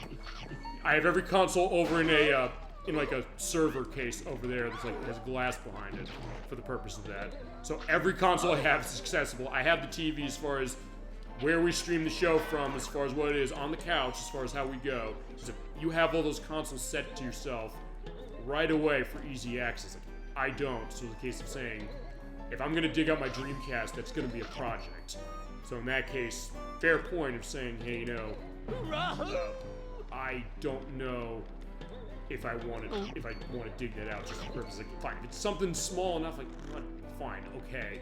But if it's like, if they do it really bad, then that'll be another case. That'll be a case we'll get to And this is also a case of licensing. I don't know if you're familiar with this one, Dolly Finn. And actually it goes to Scooby-Doo in its weird way, so hear me out on this. Okay. It's called Lollipop Chainsaw. What? It came out in 2011 for Xbox 360 and PlayStation 3. It was developed by, I don't remember the real name, but he goes by Suda51. He made Killer 7 on the PS2 and the GameCube. He has a new game coming out called Romeo is a Dead Man, which looks fucked up as anything and wonderful. He made No More Heroes, which is amazing. So what happened is this game, he made this. He also teamed up with James Gunn, who co-wrote both the Scooby-Doo live-action movies. And it is a case of this girl who's a cheerleader there's a zombie outbreak. Okay. Her boyfriend is killed, his head is torn off. But the case is that going like to the Evil Dead case of saying, hey, you know, like magic stuff of like necromancy, bring him back. He's brought back as a talking head. She has him on her belt buckle as she goes along and slices the zombies to kill them, as far as how it is. And you have like these like flowery flourishes when you kill zombies. You also have, and I'm gonna have to dance around licensed content on this like crazy. You have like specific music motifs that go to this, where when you kill certain zombies, you hear like Mickey by Tony Basil playing. She was like, oh Mickey, you're so fine, you blow my mind. Hey Mickey, when you kill an enemy. It's like, it is amazing. It's something really creative. And I said, well, the licensed content thing, I know that's something, it's a minefield, but I said, I'm gonna figure something for that. But the idea is they remade that game last year. But a couple things. First off, this makes sense, and actually this makes it easier for us to play on the show this way for that remake, which is Lollipop Chainsaw Repop. They don't have the licensed music anymore because they have to pay money. The first one was published by Warner Brothers. They had Warner Brothers money to be able to get licenses for some of that stuff, and I guess talk to Warner Music Group to get some of that. But for the remake, they said, okay, we can't have it, so I know some people are disappointed, but like, okay, I get it, you have to pay a license cost, and also they even said, you know what, we had to stop making this game. Okay, that's the other thing as far as the rarity of the game. Because of licensed stuff, they might have to stop making it, and in that case, you know, it runs out eventually, so people are not going to be able to have it. But they said, okay, we have to do that, but then the game came out, and the game had a lot of technical problems and bugs and glitches when it released. So that's one of the cases where I know Crusader 64, he is a resident expert of the Suda51 game. He said, I love this game. He loves No More Heroes. He's running No More Heroes for the show. And we're going to use the Switch version, which also takes licensed content out for music, but not to that degree, A. And B, a case where it makes up for it for stuff that Switch version does. They did a really good job with that Switch version, but I have the Wii version, which is also awesome. But a case where that's a remake where they had problems with it. So in that case, if we do Lollipop Chainsaw, we're going to do... He is on the PS3, and that's another one that actually goes for some money now. It's like $70-something as far as how it goes. And because of the way that remake isn't, because it doesn't have the licensed music, that's one where I think a lot of collectors, including myself, say, I don't want to get the other version that has that. Although I said, for showing on program, I will do my damnedest to avoid copyright strikes, because I know that's a question. So, and actually that goes something for the Delicious show, just that we're doing in November. Because I did confirm we can show Jet Set Radio. I've been wanting to show that game for a long time. We're going to be able to show it and get a copyright question, but it's also, I know there's a full licensed content of music in that game. There's a song by Jurassic 5 in that game. There's a song by Mixmeister Mike, who's part of Beastie Boys. There's Dracula by Rob Zombie, because it was an almost every game era in 2000 and 1999, like Slutstorm on the PS1, which I want to show that game off too at some point. But that's a game I'm basically, for the purpose of doing that for a full show, I'm going to have to actually record that game off screen fully to get a sense of where's the licensed content, where do I turn it off. And I think with Lollipop Chainsaw, I'll do it that way. But yeah, I mean, it is an interesting one. I haven't played it, but he showed me. He's like, yeah, this game's kind of interesting. And yeah, James Gunn was involved with it. He was involved, so it was Scooby-Doo. So it all comes back. Or it goes to another thing, which, as we're going outside the cannery, and that is... Actually, in the 90s, because Cartoon Network had tons of stuff with Scooby-Doo, which is where I discovered it a lot. It used to be on a lot, including the fact that they had a marathon of 25 hours on one day of Scooby-Doo, and said, by the way, why is there 25 hours for this? And the first 50 people who sent us a postcard telling me why they'll get a copy of Scooby-Doo Mystery for the Super Nintendo or the Sega Genesis. It's because of, daylight savings time. Oh, yeah. But anyway, the case of back then, what they would do with Scooby-Doo was interesting. Along with airing the old shows, they also would have like bumpers going on to stuff. They did like a joke take on the Blair Witch Project called the Scooby-Doo Project, which is hilarious. That I can find that as far as on YouTube. I'll put that in the link list. But another thing they did that was really interesting is they did something called. Well, they did a couple of bumpers of like Scooby-Doo characters doing things. And one thing they did is, you know the game of 6 Degrees of Separation, of 6 Degrees of Kevin Bacon, where if you go through cast lists of games or movies or something like that, eventually you'll be able to tie it back to Kevin Bacon. Yeah. They said, we're going to do something like that with Velma from Scooby-Doo, saying, if you go to every case of characters from a lot of old Hanna-Barbera cartoons, you can... everything goes back to Velma, and it's hilarious. I'm going to link to that in the link list as well. It was really interesting, because they were like going really weird as far as that, saying like, oh, by the way, there's like a character on Jabberjaw looking like Shaggy. By the way, that ties back to Velma. It's really interesting, and we were, by the way, back in this area, and we did run past. So in this case, we're gonna bust through those boxes. We're back here. I'm also gonna see if there's anything over here because I know there's an upgrade we gotta get. But yeah, they sometimes would do these interesting things as far as Scooby-Doo and showing the idea of, I guess, answering this question, which is, why has Scooby-Doo been around for almost 60 years? I think the reason is because... He's got a dog! He's got a dog, that's one thing. The case there was something interesting. I guess it's something that you can show your kids, but also in a way, maybe appealing for adults. I know people joked. I know Richard Roper hated the movie based on Scooby-Doo from 2002. I don't hate it.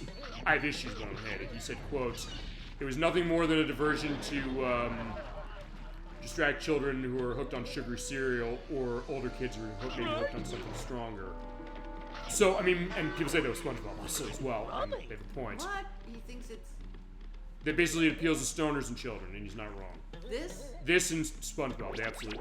I'm not a stoner. Well, I know, but I mean... Well, actually, well, even in that movie, there is one scene, the first scene when they break up, as far as... Because in that movie, Mystery Inc. breaks up. It's actually kind of funny where, like, Freddy's, like, doing stuff with, like, support groups. And then Shaggy and Scooby, they're in the back of their van, and they're doing, like, cooking and things like that. As far as things like this, like, oh yeah, they're making like a stoner-in joke, perhaps, which I think James Gunn said that. Yes, it was. As we're going out here, I have to jump on these boxes, going to tilt. I'm not going to be able to get all of these Scooby snacks. I'm going to try and get as many as I can get, just because. But anyway, the case is saying, hey, if nothing else, the only reason I'm bringing it up is because of this. Because, all right, Scooby-Doo is a franchise that it has a generational appeal.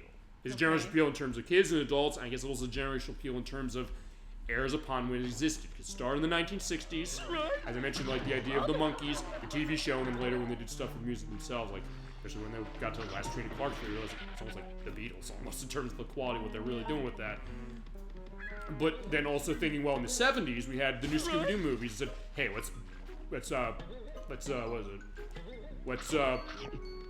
I would spin off alongside like Batman and Super Friends and all these other cases, Sonny and Cher that we mentioned. In the 80s, you had, we mentioned this when we played Scooby-Doo Mystery last year, where you had, they kind of were going off of some aspects of gothic horror that were going on at that time. Cases of like, the idea of like werewolves, as far as like we had John Landis's An American Werewolf in London. They had Scooby-Doo the Reluctant Werewolf, was the case where Shaggy is a girlfriend who has like, the 80s neon like hairbands and things like that. Also the case of he turns into a werewolf when he hiccups. They're trying to figure stuff about how to do that.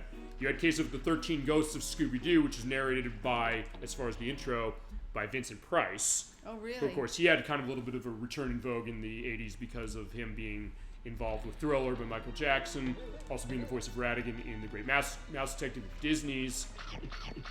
And then in the 90s, I guess the case for me is I can speak this way, because when it comes to the 90s for me, that's when I really discovered Scooby-Doo myself. And just to let you know, this is an area, this is a one-way ticket back to Mystic Manor. We're not going to go there yet. But that's a way to go if you do want to go back. Scooby! Grab that of the Scooby snack if I can, or I'm not able to because I'm on an invisible wall.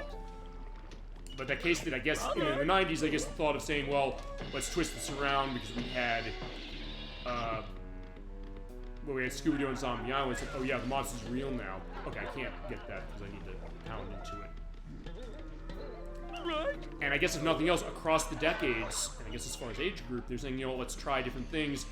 Even the maligned by basically everyone, Velma, which was on HBO Max, where they went fully adult-oriented with it, like really adult-oriented, like violent, profane, sexually explicit. I guess that one doesn't work. Apparently, of what I've seen, it looks horrible.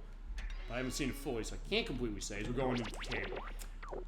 But the case of saying, all right, we're going to try and pull the trenches around a little bit, saying, hey, we're going to appeal to different audiences in different ways and with different methods, and I guess looking at each of the decades that this has existed. And I guess still the same case that after all this time, it is still based on the thought that, except for Velma, which doesn't have Scooby-Doo in it, so we're pointing out he's not involved whatsoever, everybody else says he isn't. The case that it's basically just a bunch of kids in a van with talking dogs solving mysteries. Seems like a weird concept, but then you kind of look at it and you say, well, I don't know, this kind of makes sense. We're kind of willing to go with it. You know, sometimes that idea of the suspension of disbelief, saying, like, this seems kind of nuts, as mentioned with Lollipop Chainsaw. Sometimes maybe feels right, even if on the surface that concept seems like, what's that about? Is that ever going to work? And you're like, I don't know, sometimes maybe it will. Maybe it'll work or not work, depending on the person. I guess with Scooby-Doo, it's found enough of a case of itself to say, you know, I've kind of gotten this well. You said Dolphin me too. So, yeah, kind of interesting to kind of think about the idea. As far as getting the Scooby snacks and sandwiches here, there's an upgrade I need to get all of them, but I will just try and get as many as I can as we go. But we're going well on the count on this. And also getting close to about 50 or 70%. And also seeing the idea that, yeah, we're going down the cave and, yeah, getting more. So it's covering a good area as far as, honestly, as we're doing as well. So a lot of different places you're going, which I do like. Okay, so yeah, as we go along, let's grab more of the Scooby snacks. And we're like, boom. Alright, there you go. Alright, I'm gonna sneak, but as I said, I can't really sneak past. Oh, okay, no, never mind. Yeah, I can, but I fall and die, so never mind. I guess we sort of can do it. I was saying we can't sneak past the caveman. But apparently we can.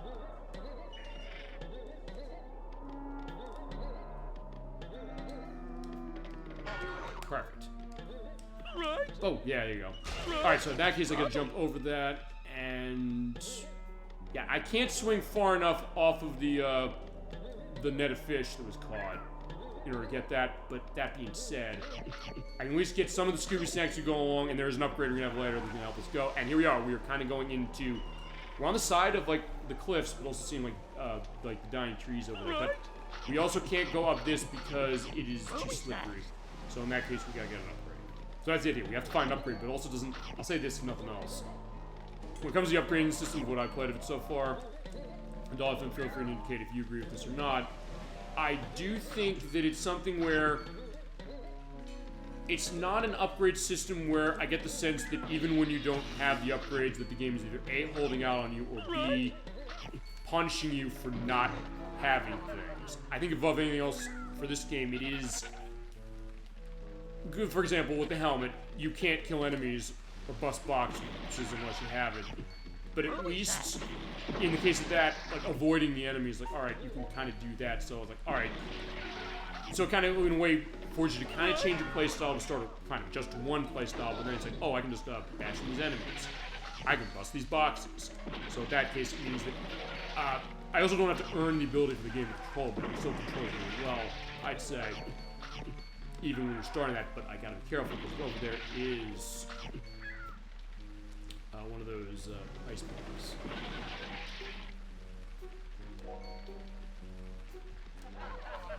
Actually, so I'm gonna bust that because I do want to get him out. I just want to see if that's a door.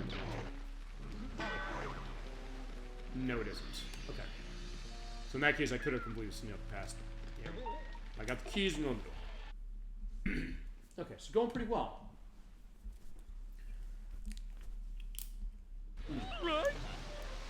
Okay, so yeah, there's the witch again, but yeah, we're going well. Okay, so yeah, oh yeah, there he is again. At least we can bash him, so in this case we don't have to necessarily be that worried. Diver Dan. Yeah. You probably don't know Diver Dan. from the show? Diver Dan from a long time ago. Show from a long time ago. I have indication of that as well. Well, I know Dave the Diver, the game that came out a couple years ago. He did an independent payments. But it's a series of 104 7-minute live-action shorts made for children's television from 1960 to 1970. Feel free to go and I'll picture of Diver Dan as we go. Yeah, it was made by Brian Cartoons. Okay. It was a TV series, and it was just shorts. And the series was an adventures of a diver in an old-fashioned diver suit, just like you have there. The series was filmed in live action with puppet fish, and it was by shooting through an aquarium. Okay. I'm trying to remember if I've ever seen this. Maybe I have. Diver Dan and Miss Minerva and the Captain and the Baron Barracuda. Maybe I haven't. Yeah. The Trigger, the idiotic triggerfish, and always had an apparently unlit cigarette jutting from the side of his mouth. Okay. Also, by the way, just to let you know before you go on, just be careful of these things crushing. So yeah, just wait for them to crush down and go through. Get the Scooby snack run back. Yeah. Keep going. No, so they had. And they killed the witch. She gets in the way. Playing shrimp, wearing a beret and a beard. Okay, then I haven't seen this. You're right. The goldfish who spoke only in peeps and squeaks. Yeah. Oh shit! Did I get crushed by that? I'll look back on the video. It looks like either I just barely did or barely didn't. Go on. So Alan Swift was the voice of many characters in Captain America. Frank Fried played Diver Dan. Okay. He was a playwright who received the Walter Bellow Award for his play Lunchtime. He acted in a number of TV commercials and was the actual early Ronald McDonald. Oh yeah. Which are kind of sort of bringing him back a little bit in the sense of what is this? In that they have like that McDonald Land sort of adult take on a Happy Meal, and we're gonna show again as a second chance at some point. Anyway, I can make you agree to be here with me on this one. What is it? McDonald's Treasure Land Adventure for the Sega Genesis, which is by Treasure, who made Gunstar Heroes. And it's also the reason Gunstar Heroes exists. It's really cool. It's black, and you see that. It was a cool thing, Diver Dan. I'll have clip or something as far as however you want that represented when we go on the link list when you add this few days. Also, by the way, the boats they're leaking, don't hit them. He looks just like this guy. Oh yeah, you're right. I've never seen that, but yeah, I will definitely have a picture of Diver Dan as we go. But also in this case, be careful of the fish jumping out, but the idea is when they do jump out, you do a double jump. Wait, can I hit him? Oh, no, I can't. Actually, there's an upgrade I can use to hit him later, but there's crabs, so he's like, yeah, be careful of the crabs. Yeah, don't worry, Scoob, we'll be fine. And there's monster choking on the lake. In this case, yeah, your platforming game needs to be a little more on point because when you hit the boats, they have the water coming out of them, they're gonna sink. Oh, there you are again. Also, frame rate holds up well. This game, by the way, is first frame rate. It is capped at 60 frames per second on all three of the consoles it's on. You get over there to go, Oh, jump on the background? All those boats, yeah. We'll see. We're gonna try and get over there. Actually, well, we can see, because, yeah, we're gonna want to go over there at some point. So, actually, let's go back. Let's take a look. Just see if there's a way we can get over there. Okay, that's the... Like, look, there's the boat. Yeah, the boat won't go out. It's gonna sink. Oh, okay, so there's... Well, actually, I could do... See, there's Scooby snacks over there waiting, like, it's almost like the boat would ride you over, but it won't. Well, actually, I think... I'll look into this. Based on other parts of the game, I know that certain areas have switches that make boats go back and forth. I don't know if there's one. Okay, do I really need that? I guess not. But, okay, there's a warp gate right here. It's a warp gate. So nothing else, coasters and ghosts. There is the boat over there. I guess if there's a way to get the boat going on there, we can do it. That'll help for getting Scooby snacks. But for the snack gate, we need 500. Thankfully, we have 1,000 or over 1,000, so that's actually good. And we'll have enough for the next one, which is going down which way. Actually, wait a second. We can't go here yet. Why not? Because there's an upgrade we need. Okay, no, fine. Let me rephrase that. There's an area within which way is... Was it which way is down? Let's look at the map. Going down which way. I'm thinking which way is which, which is an episode of the TV show. I'm surprised we didn't take that. But anyway. Which is which? Yeah, that was an episode of Scooby-Doo, Where Are You? But that being said, there is one part of this that we do need. In fact, this is it. This is a warp gate. That's what I was thinking. So we can't go this way. It's a warp gate. We need the umbrella, which we'll get later. Yeah, nothing over Rex, but you have to be able to float like a feather to get out there. Unfortunately, you do not have something to do that. Basically, you have a wind updraft. You have a... After you do double jump, you can press X again or hold X, and you're on an umbrella. Use an updraft like that, you can get over there. We cannot get there yet. That'll be next month. Or next time we play this. Yeah, and the closest to a Mary Poppins game that's not the Flash game that was around when Guitar Monster. It is the closest to a Mary Poppins game that we can get outside of, as mentioned, the Flash game that was in connection with the sequel, Mary Poppins Returns. Or as you showed when we played Adventures of Magic Kingdom on NES, in case there were quiz questions based on Mary Poppins. And I guess, I'm trying to think if there's... I'm not sure if there's connections to Mary Poppins in two of the other Walt Disney World and Disneyland related games. Those being, Connect Disneyland Adventures was on... Oh! I don't think I've been down here before. Remember Crash Bandicoot? Yeah, we're drowning. So Crash Bandicoot, you're running away from the camera. Alright, so we'll do that. But there's Connect Disney Adventures, which is on 360, where it runs with the Kinect. There's also a non-Kinect version for the Xbox One and the later Xbox consoles. And then a game I know we're going to have questions shown on the show without needing music, and that is Walt Disney World Magical Racing Tour, which is on the PlayStation and it's on the Dreamcast, which is by Crystal Dynamics, who made Gex. And the reason for that, the only reason for that is because for that game, they have a lot of attractions and rides, a lot of attractions and races based on famous areas of Disneyland, or Disney World is the case of that one. Yeah. They have the original music. So, which is a great touch as far as being able to have it. So you do your, like, Grim Grinning Ghost, you do hear A Pirate's Life from You and Me for Pirates of the Caribbean, but I know what you crack down on. If we showed it that way, so I'd have to mute them, or we do what we always do, which is we mute it and then we sing it ourselves. And I also probably put into the Super Game Saturday Sings compilation we got coming later in the year of us doing singing. I got a couple from you doing that as well. Basically, anytime we're done singing on the show, that's a compilation video at the end of the year, and you can thank Kazin22 and Crusader 64 for that one, because we've done that when we played, or during our play of Shadow. So basically, Super Bowl Game Saturday is cutting a record.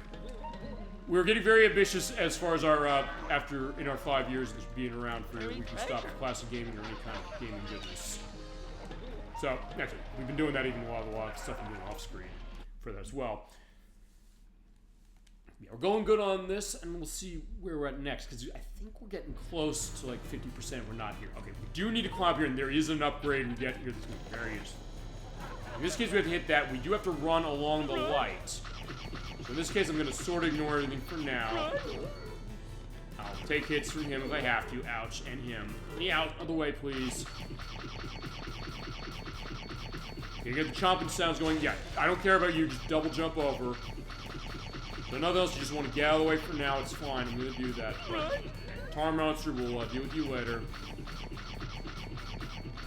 We do need to go up here enough in order to get to the lighthouse. The door opens. If you're not quick enough, you're stuck in here.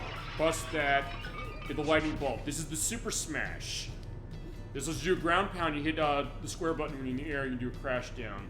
If you hit that, you use that in order to hit the switches. So in this case, going down. And don't worry, Scooby does not have fall damage. You'll be fine. But in this case, we can use that to crush this. Go through here to this area. Oh, well, I'm gonna probably want to come back here because there's Scooby snacks I missed. So yeah, whenever you have something like that, where you have, hey, you can kind of crash onto that, it's on the ground, you can use that. You can also use that in the air to crash down on enemies. It kills some of the enemies that took 2 hits in 1. Also, you can sort of use that to damage boost. Oh, not damage boost, that's not the right way of putting it. Of sort of being able to make a higher jump, sort of. Because as you're seeing there, when I get to the height of my jump, you do kind of do the spin in the air a little bit. So you can kind of maximize your hang time in the air. So if there's certain cases where you just can't quite make a jump, you can sometimes use that to kind of get up to where you need to. In this case, you gotta be careful because some of these bridges are split in half like that one. Unfortunately, yeah, we fell down. Yeah, don't worry, Scooby. We got this guy taken care of. Okay, walk past. And also, we're seeing the wind here, so that means we get the, what is it, the umbrella. we can use. Also, to point out, when the bridge will do that split thing, it's when you hit on the middle of it. But it will come back, so as far as going wrong with it, you do have to... Well, okay, yeah, well. Alright, get out of my way and give me some cake. So we got caveman cake. Whoa. Oh, that was lucky. In that case, yeah, I can just bounce on top as far as I was headed. Come on, we get the Scooby snacks. There we go.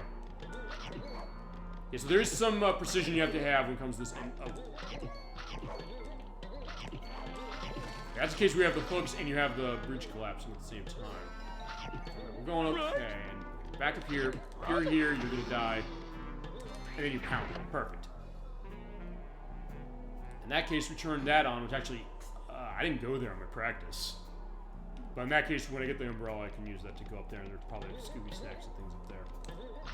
Actually, as Chad was mentioning, saying, like, where's the secret lab? Actually, the secret lab is right over there, as far as how it is. Also, in this case, you can hit that. What happens is when you hit those switches, it makes those platforms move left and right. Find spot for a one-way shortcut to the Mystic Manor. So actually, yeah, I don't want to use it, so I'm not a shortcut.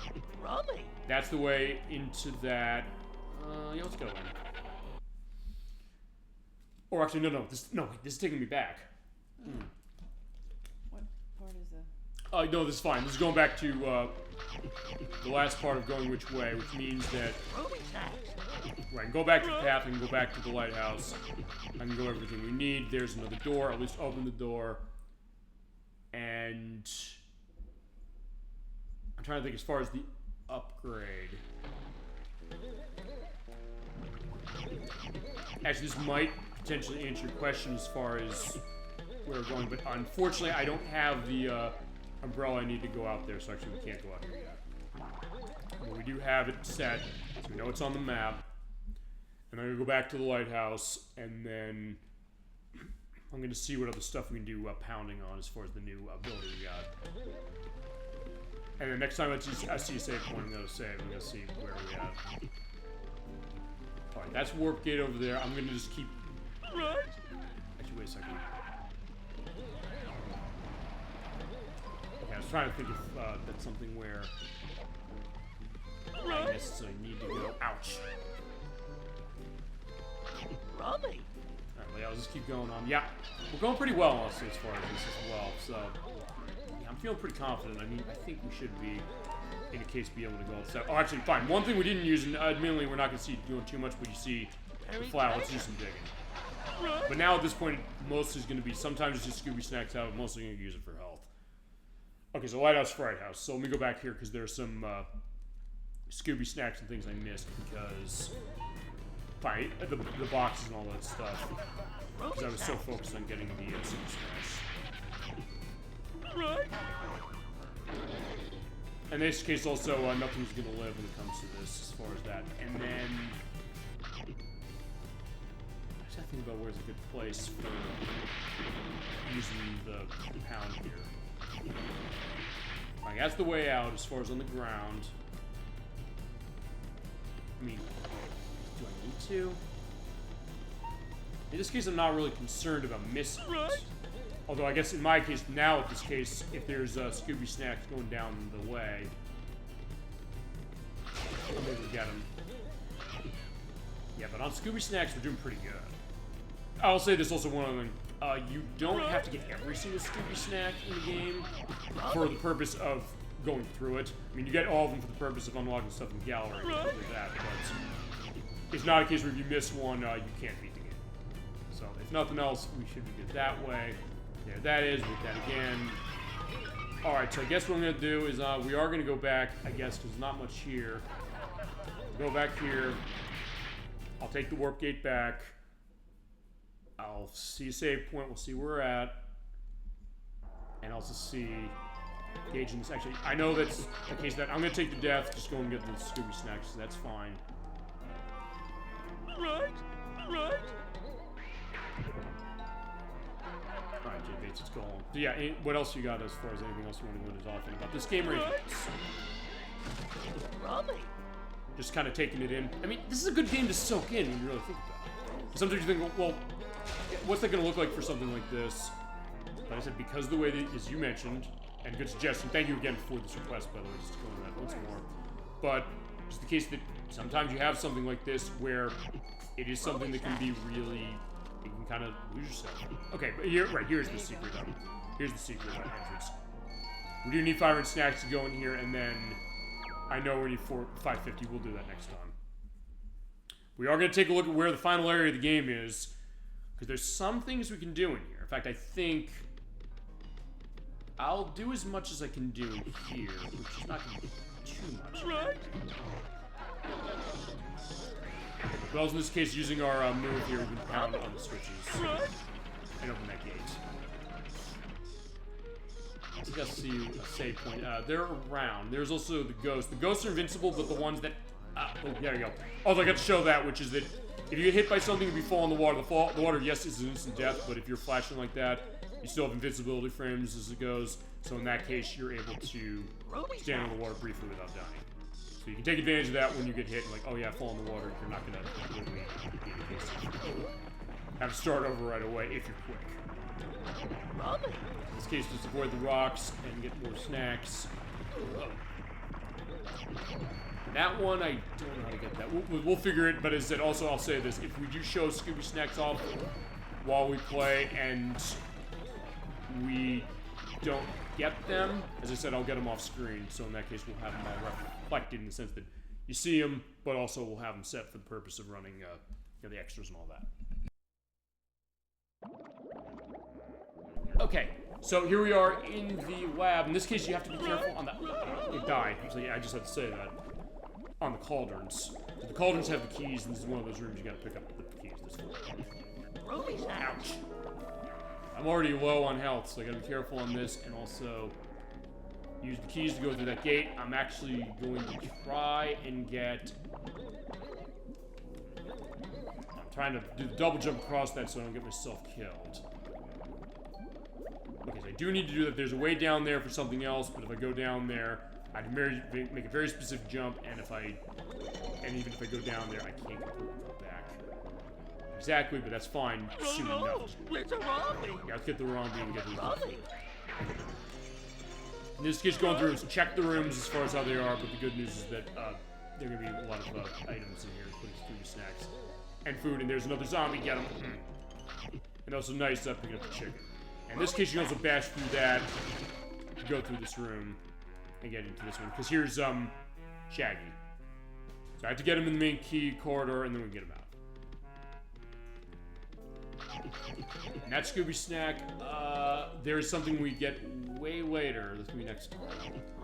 That'll let us get that. But for this, I think I can get that. Right, in that case, I double jump. Come on. Maybe I can't get it now. I thought I could get it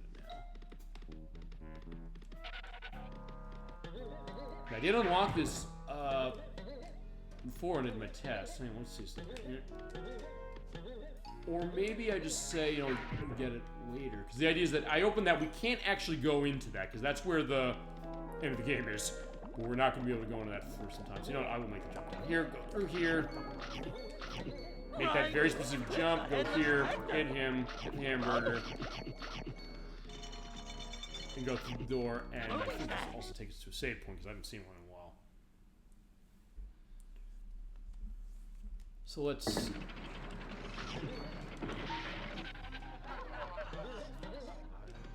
Okay, so that takes us back to the main hall. We did go there. As I said, we'll have to come back here anyway. And since we did unlock it, that's 500. I do know where we have to go for the purpose of 550. Which I don't know if we'll do today. But let's just see also where we're at. So let's use a warp gate. Actually, you know what? A warp gate? Honestly, let's use the...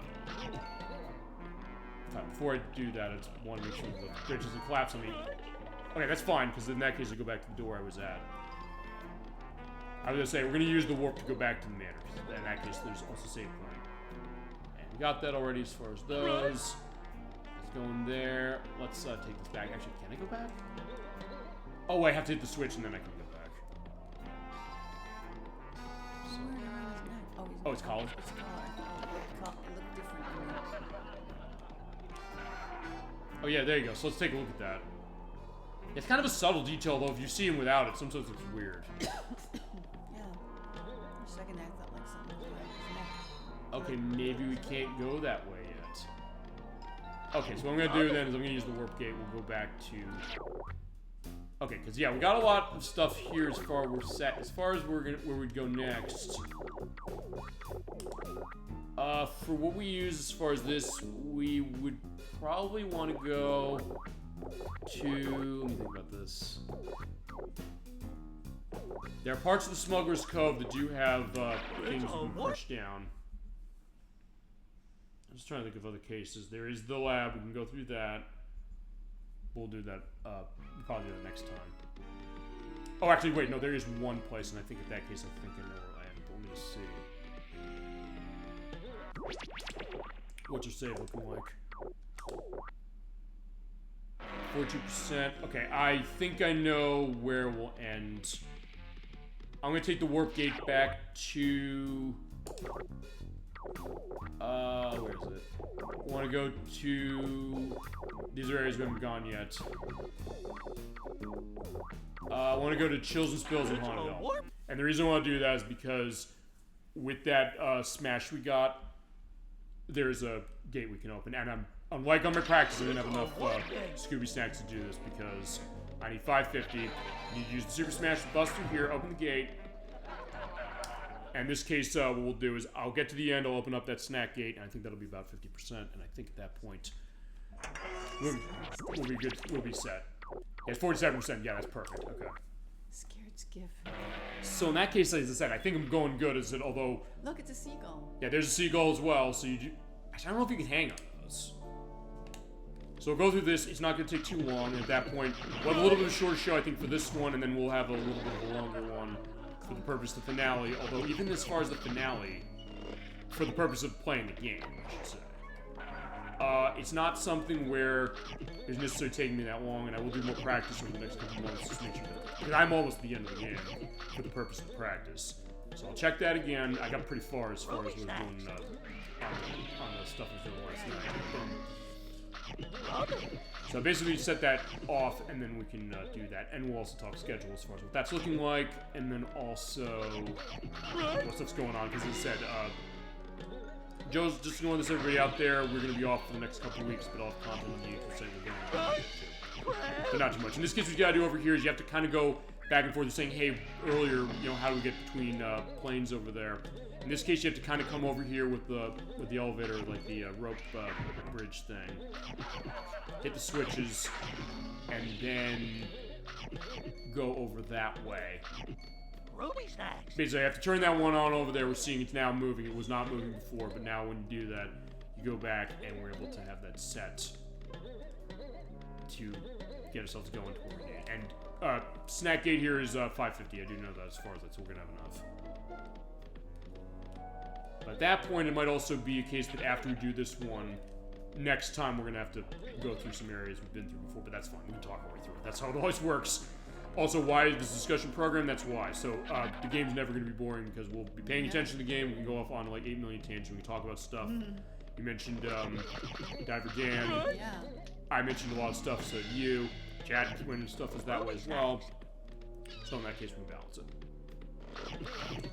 And I know here there's stuff that I'm going to have to come back for anyway because we do need to have the umbrella, which I didn't actually do.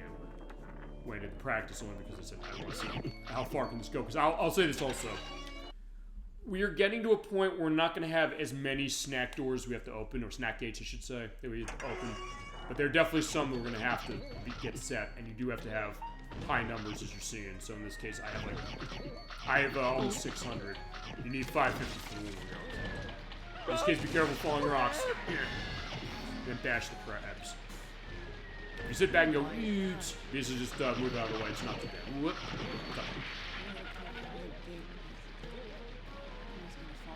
Yeah, no, he does look down as far as how that is. Kind of like the way a dog would. Oh, shit! Crap. Alright, so remember, it doesn't matter because we don't have to worry too much on death. In that case, I need the umbrella for hovering over there just to get more of those. And the umbrella comes into play on this area. Basically, as soon as we get it, which we'll get it next time, that'll be no issue. Actually, the other thing you do for the bridge is basically jump across it without touching it. So in that case, when you land, you can kind of be closer as far as it, because a lot of these bridge areas, they're going to collapse like that. Look, you see them shake, that's your signal, get yourself moving. Whoa. Oh. Yeah, and if it does the gulp, that means it's going to be falling. Ow. In this case, yeah, by doing that pound, you can basically jump on it. Well, you jump, and then you pound the top. But alright, there's the... Yeah, I need the umbrella for that. And you can tell that by the wind that's coming out from the pit. Okay.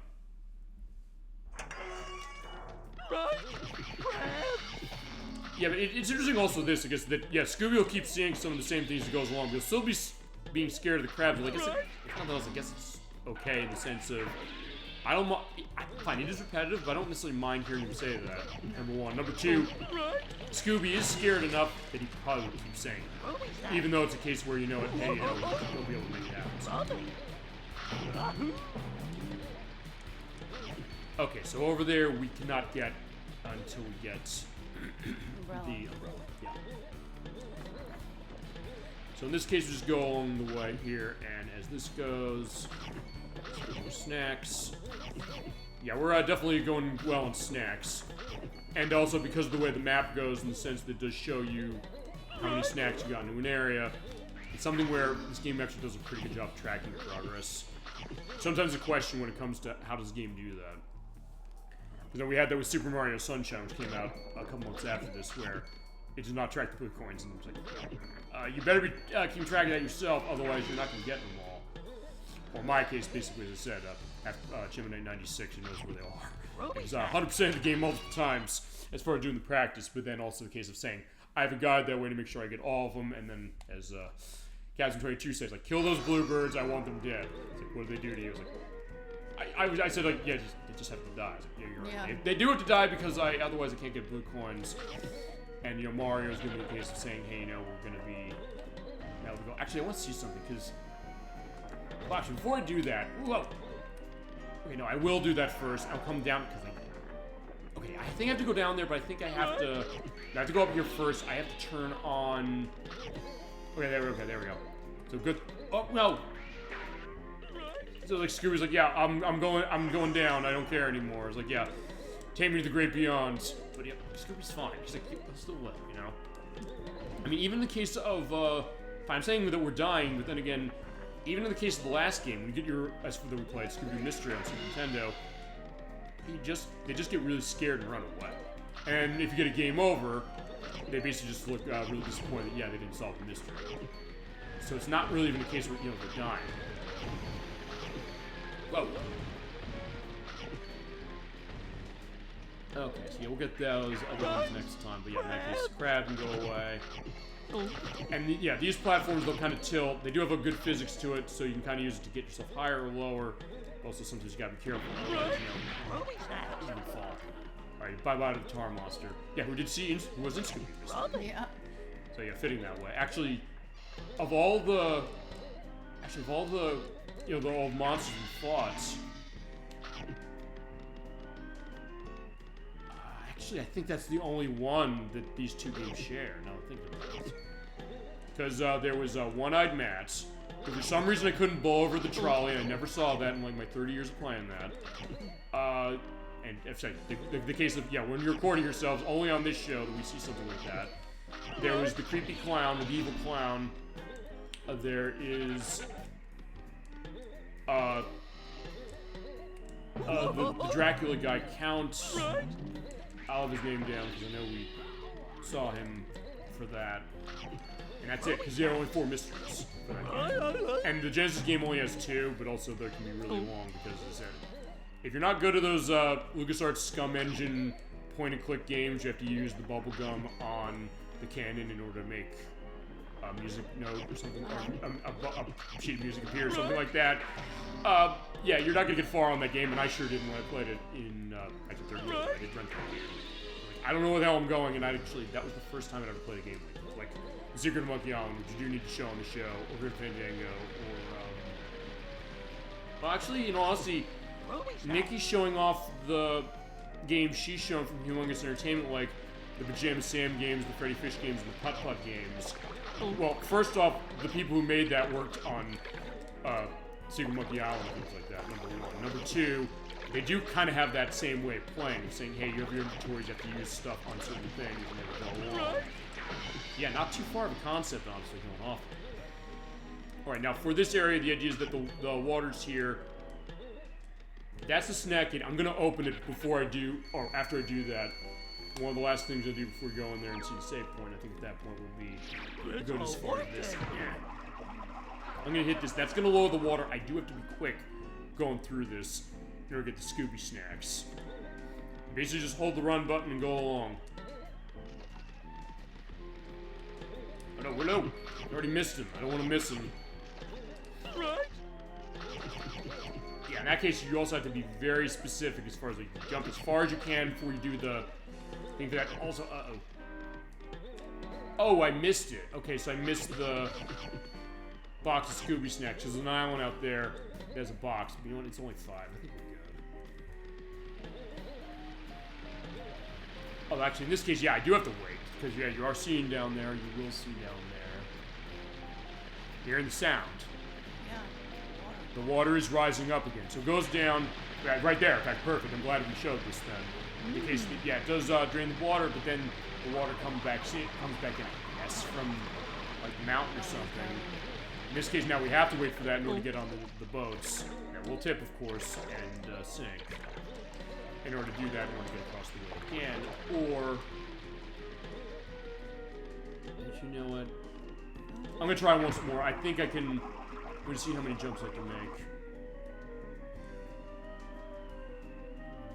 2, 3. Okay, so I'll tell you what I'm gonna do. I'm gonna make it a little easier myself. I'm gonna go, since I went the whole way around. Right? No. Okay, I'll take advantage of my invincibility there to be able to walk on the water like Jesus. Whoa. And I'll go out this way, get the Scooby snacks, and then I'll go back the way I came, because at that point I should have enough time to get there. Should anyway. Whoa! That was luck. Okay, yeah, I just barely made that jump. Yeah, if you are going well enough, you can make the jump. So in that case, yeah, the platform mechanics in this game do work really well. Okay, so there's Warp Gate. Got it. And let's go in here.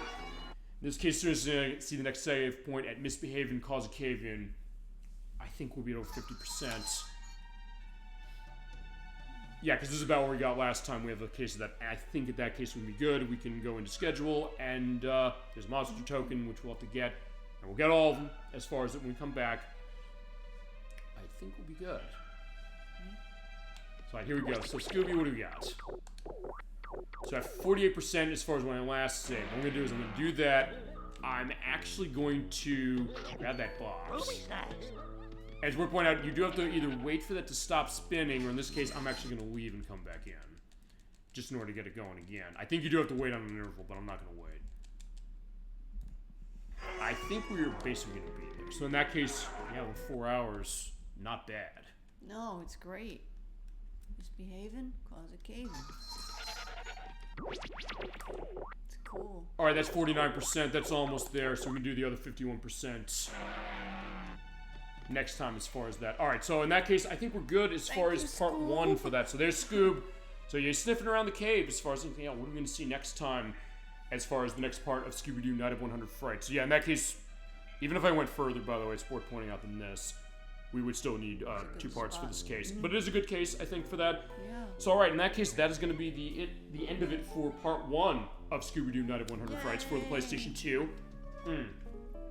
As far as we're coming back to this game, Dolly Finn, I want to ask you then, since I know you requested this, thank you for requesting it again, and for joining us for this. Thank you. Of course, anytime. Okay, there's the magnifying glass. Yes. I usually would come back to a game like this within the next month, but based on how schedule's going, I can't. So, I want to ask you then, we have shows we're setting up for the end of the year, because usually that's when our schedules line up. Sometimes there's in-betweens, like when we did Bakugan Defenders of the Core in April, and then this one, and Scooby-Doo's like, yeah, I'm not nervous about this, but don't worry, we'll be fine, Scooby. You're doing great so far. Do you have a preference of December 20th or 27th, perhaps, for this? Whichever one you think. It's your choice. I mean, we can have that as the last show of the year. We can have something else as the last show of the year. because we'll get to that as far as where schedules are going to go, and I'm basically just going to go to end of the year for the most part. Depends on vacation. Yeah, I mean, I think that's going to be, it'll be one of those two, though, because we're going to have to put this on the table until December. So this will be the end of a Halloween block when we get there. But having said that, we will come back to that. We will not finish the year without finishing this game. We will not finish it without you. Scoob. Okay, so I think with that, we have that set, and we're going to get a schedule because, as I mentioned, this is our last live show until September 20th. We usually do this show once a week, but as I said, I got a lot of stuff going on over the next few months, to the point where I have basically something going on, I think, almost every single weekend until November. And even then, I still have stuff going on as far as that. So, here's what we're doing, is we're going to be off as far as live shows here on Twitch until September 20th, but next week on our YouTube site, we have a link to as far as our YouTube site, and of course you're watching the edit, you're here, and welcome, thank you for stopping by. On September 6th, I'm going to be putting up at 2 p.m. Eastern Standard Time on the site, I'm going to be putting up Part 2 of our Nintendo Switch 2 Chronicles. I did Part 1 on a weekend where I wasn't here about a month ago. We did an overview of the system, because I got Switch 2. I said, let's take a look at unboxing the thing as far as setting it up from the start. We'll take a look at some games that are specific for it. Let's look at the classic apps for it, including the GameCube and everything else. But I said, let's get into backwards compatibility tests. I'm talking about the fact that Scooby-Doo Night of 100 Frights, because the way it did software emulation, for some reason it's unbeatable if you take the Xbox disc and run it on 360, so don't. That's my suggestion. But for the Switch 2, it's a case where games that run backwards compatible from Switch 1, maybe are going to run better, or maybe not. So I have a collection of 40-something games that in a video that's running over 10 hours, I recorded over the past 2 months. Yeah, 2 months, as it is.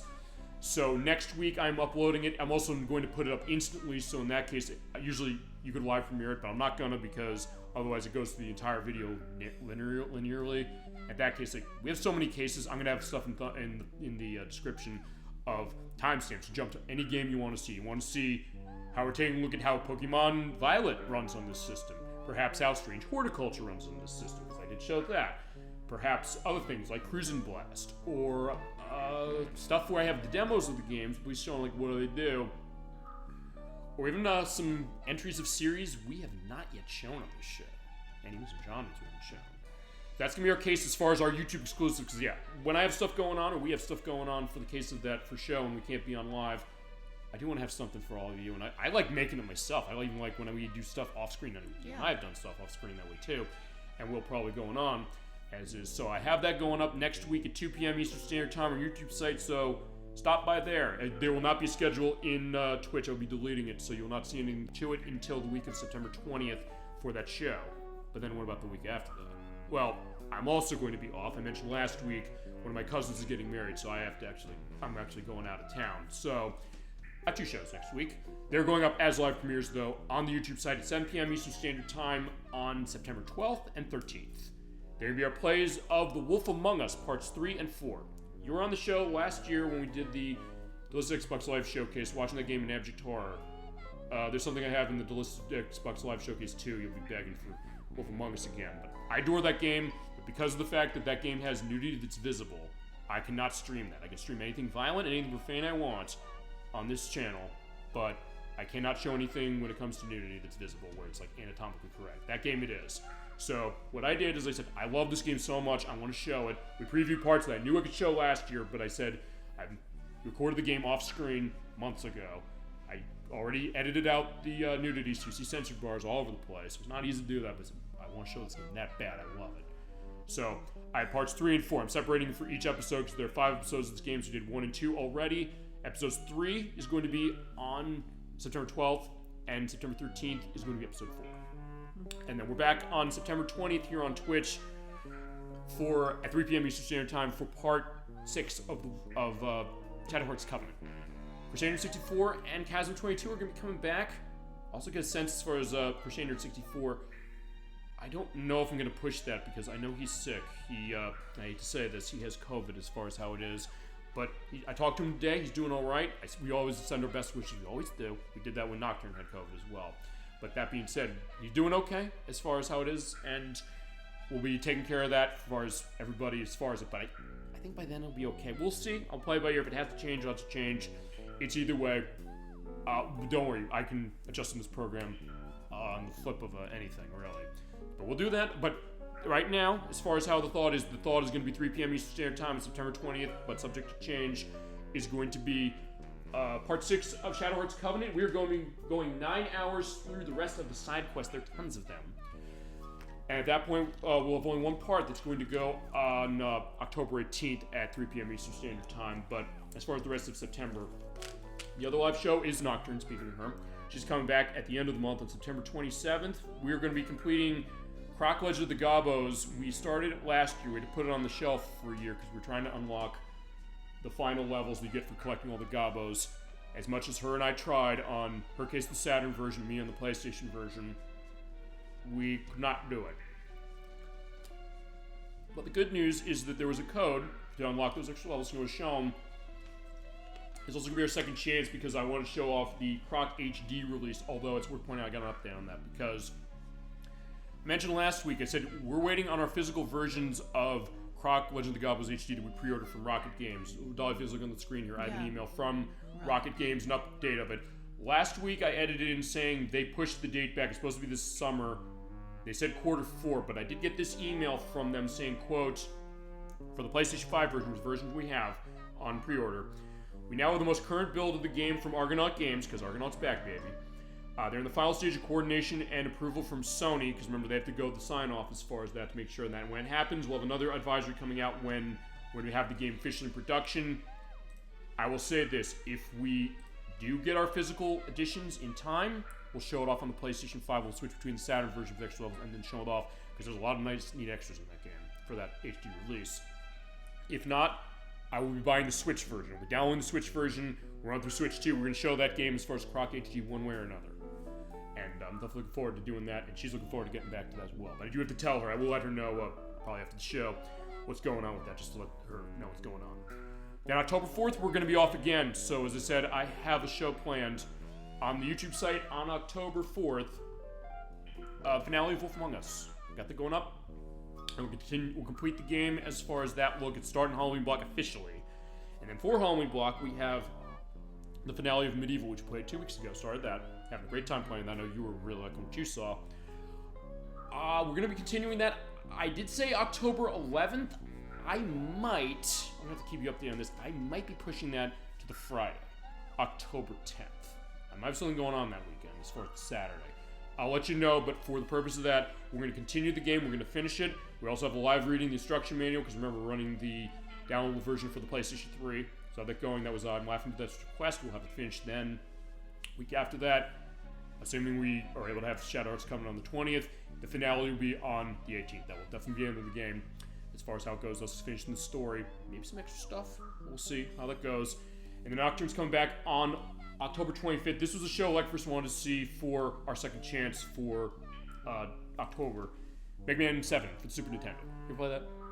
No. It's my first experience with the classic Mega Man series. I'm going to be running the game. We're going to also show off the 2-player mode. Like Bruce said, this is my favorite Mega Man classic game ever. Fight me. I'm not going to fight him because, like, I guess maybe people don't like it that much. Like, I like it. I really like it. So I said, we're going to show it. I even scheduled that show around him. I said, I know you want to see this. He said, I wish I was there when you did it. Cause it was before he came to the show, but I also did it years ago. It was ancient. So I said, we'll play it again. I'm running the Wii Virtual Console version. I said, when do you want it? He said, October 25th. I said, you got it, my friend. We aim to please on the show, and anything you want to see, when you do that, we will make it happen for sure. That's what we do.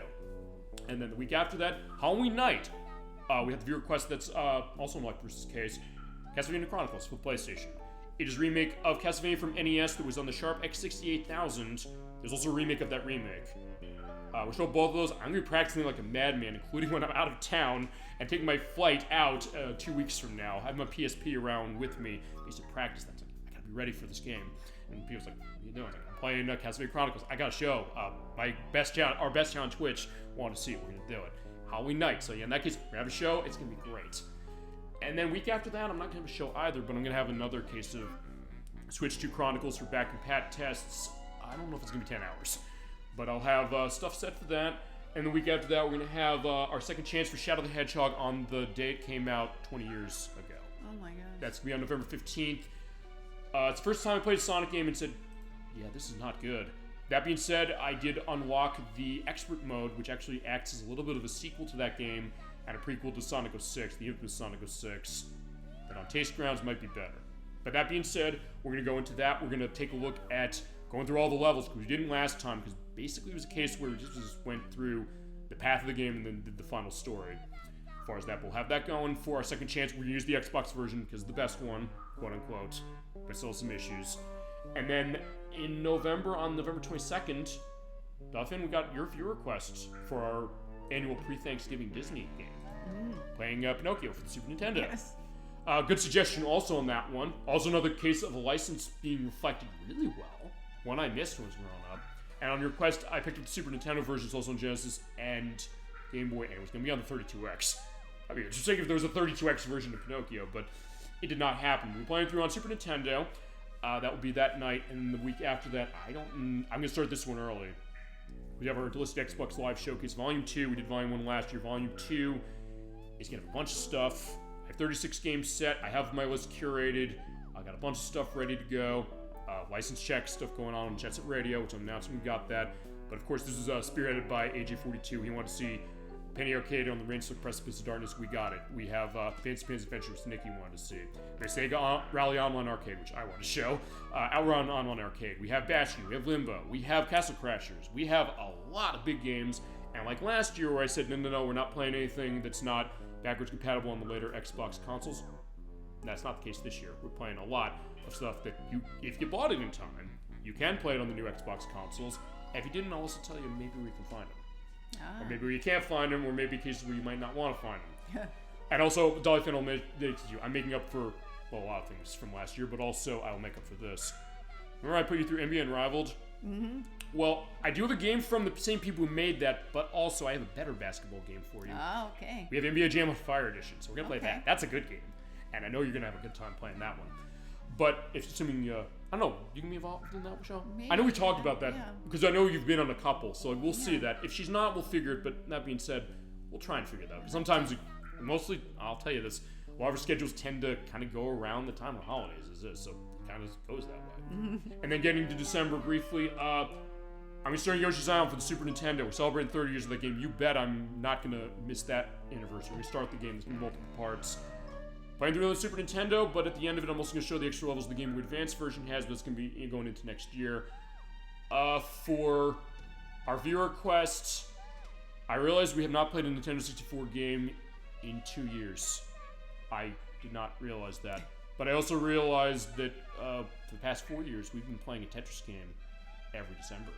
We played Tetris Plus on the Sega Saturn, we played Tetris Sphere on Nintendo 64, which is the last full Nintendo 64 game we played. We played Tetris Dr. Mario last year, which was a great time. We're going to get the fourth one. We're going to be playing Magical Tetris Challenge for Nintendo 64 from Capcom. And it's developed by Arika, who made Tetris 99 and Tetris the Grandmaster. And it's a port of an arcade game the way Tetris the Grandmaster is. As Mickey Mouse as far as a bunch of Disney characters. It's really, really good. I'm going to show that off.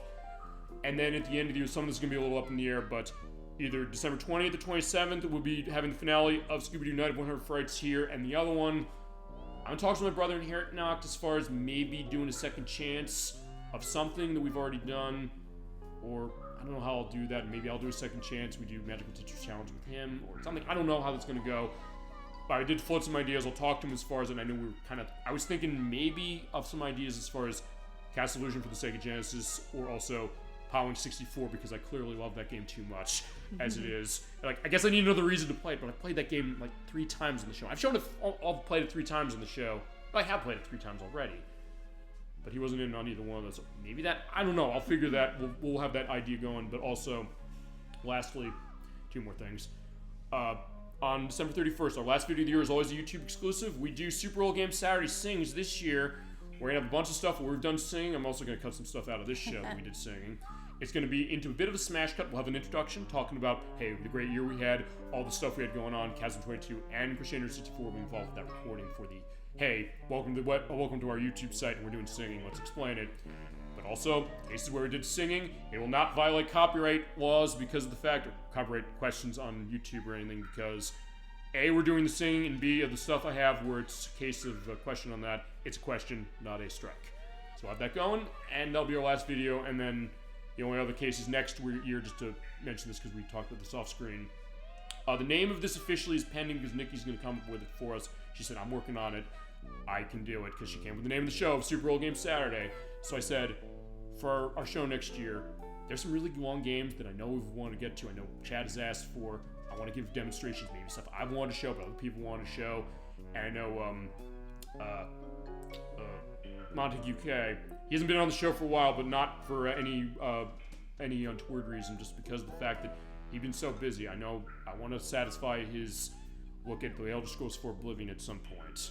But we have stuff like Persona 3 FES, we have Kingdom Hearts Chain of Memories, Chain of Memories, Blaze Blue Calamity Trigger, I mentioned Okami for the PlayStation 2, and many others as far as things either I want to show or maybe other guests want to show as far as the case of how do we play this because it goes long, or at least give a representation of it, or of course do my blind run of Final Fantasy 14 for the first case. It's like, wow, you got some guts doing that. Like, we got this. We're doing everything.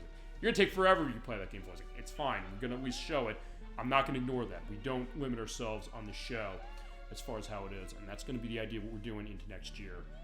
And then there's other stuff, including our April Fool's Day show, our compilation show, which I mentioned last week, and we'll go into in a couple of weeks as is. So I think with that is our full look as far as the future of Super Old Game Saturday for the next couple of months and the rest of the year. Thank you so much, Dolly Finn, for joining us for this one. Thank you for having me. Absolutely, and thank you for requesting Scooby-Doo Night of 100 Frights, a case of great discovery, and looking forward to coming back for part 2 and the finale at the end of December. And as I said, also, when we get to that point, I will make sure we have everything unlocked to show the entirety of the Art Gallery and the entirety of the Monster Gallery as well, for the purpose of that, along with the full end of the game. Thanks, Scoob. Yeah, thank you, Scooby. Yeah, this is a good one as far as our great dog. Another great dog right there, and he's nice sitting like a good boy. Great Dane, great dog. There you go. Okay, so I think with that, that's going to be the end of Super Old Game Saturday for now, and also for a while, but thank you so much for watching, everybody. Thank you also, again, I'll mention this is for our great chat, our best chat on Twitch, Nia the 197 and Just Mirage 001. Thank you so much for joining our Super Old Game Saturday family. Thank you. Appreciate your input and everything you provided. And hope you had a good time. We want to give you a good time. And we also, that's really what we want to do above anything else. And all of you make it a great time. And of course, Dolphin, you do too as well. Thank you, yeah. And that's what makes me want to do this. Even after 5 years, I could have started after COVID ended, I could just stopped it. But I was like, no, I want to keep going. And we're going to keep going, clearly. Okay, so with that, we're going to wish you a great rest of your night, a great rest of your extended Labor Day weekend, a great week coming forward, and a great couple of next weeks. So stay tuned to our YouTube site next Saturday for our Nintendo Switch 2 showcase, or Chronicles Part 2, our Parts 3 and 4 of The Wolf Among Us the week after that. And tentatively speaking, unless it changes, and I'll edit down saying if it's changed, if I know, or I'll give an indication, or you'll see the schedule on Twitch at the time. We'll see you on September 20th at 3 p.m. Eastern Standard Time with Chasm 22 and Crusader 64 for Part 6 of Shadow Hearts Covenant for the PlayStation 2. Until then, have a great rest of your night. Thank you so much for supporting us and watching the show. We'll see you in a couple weeks, and take care, everybody. Bye-bye, everyone.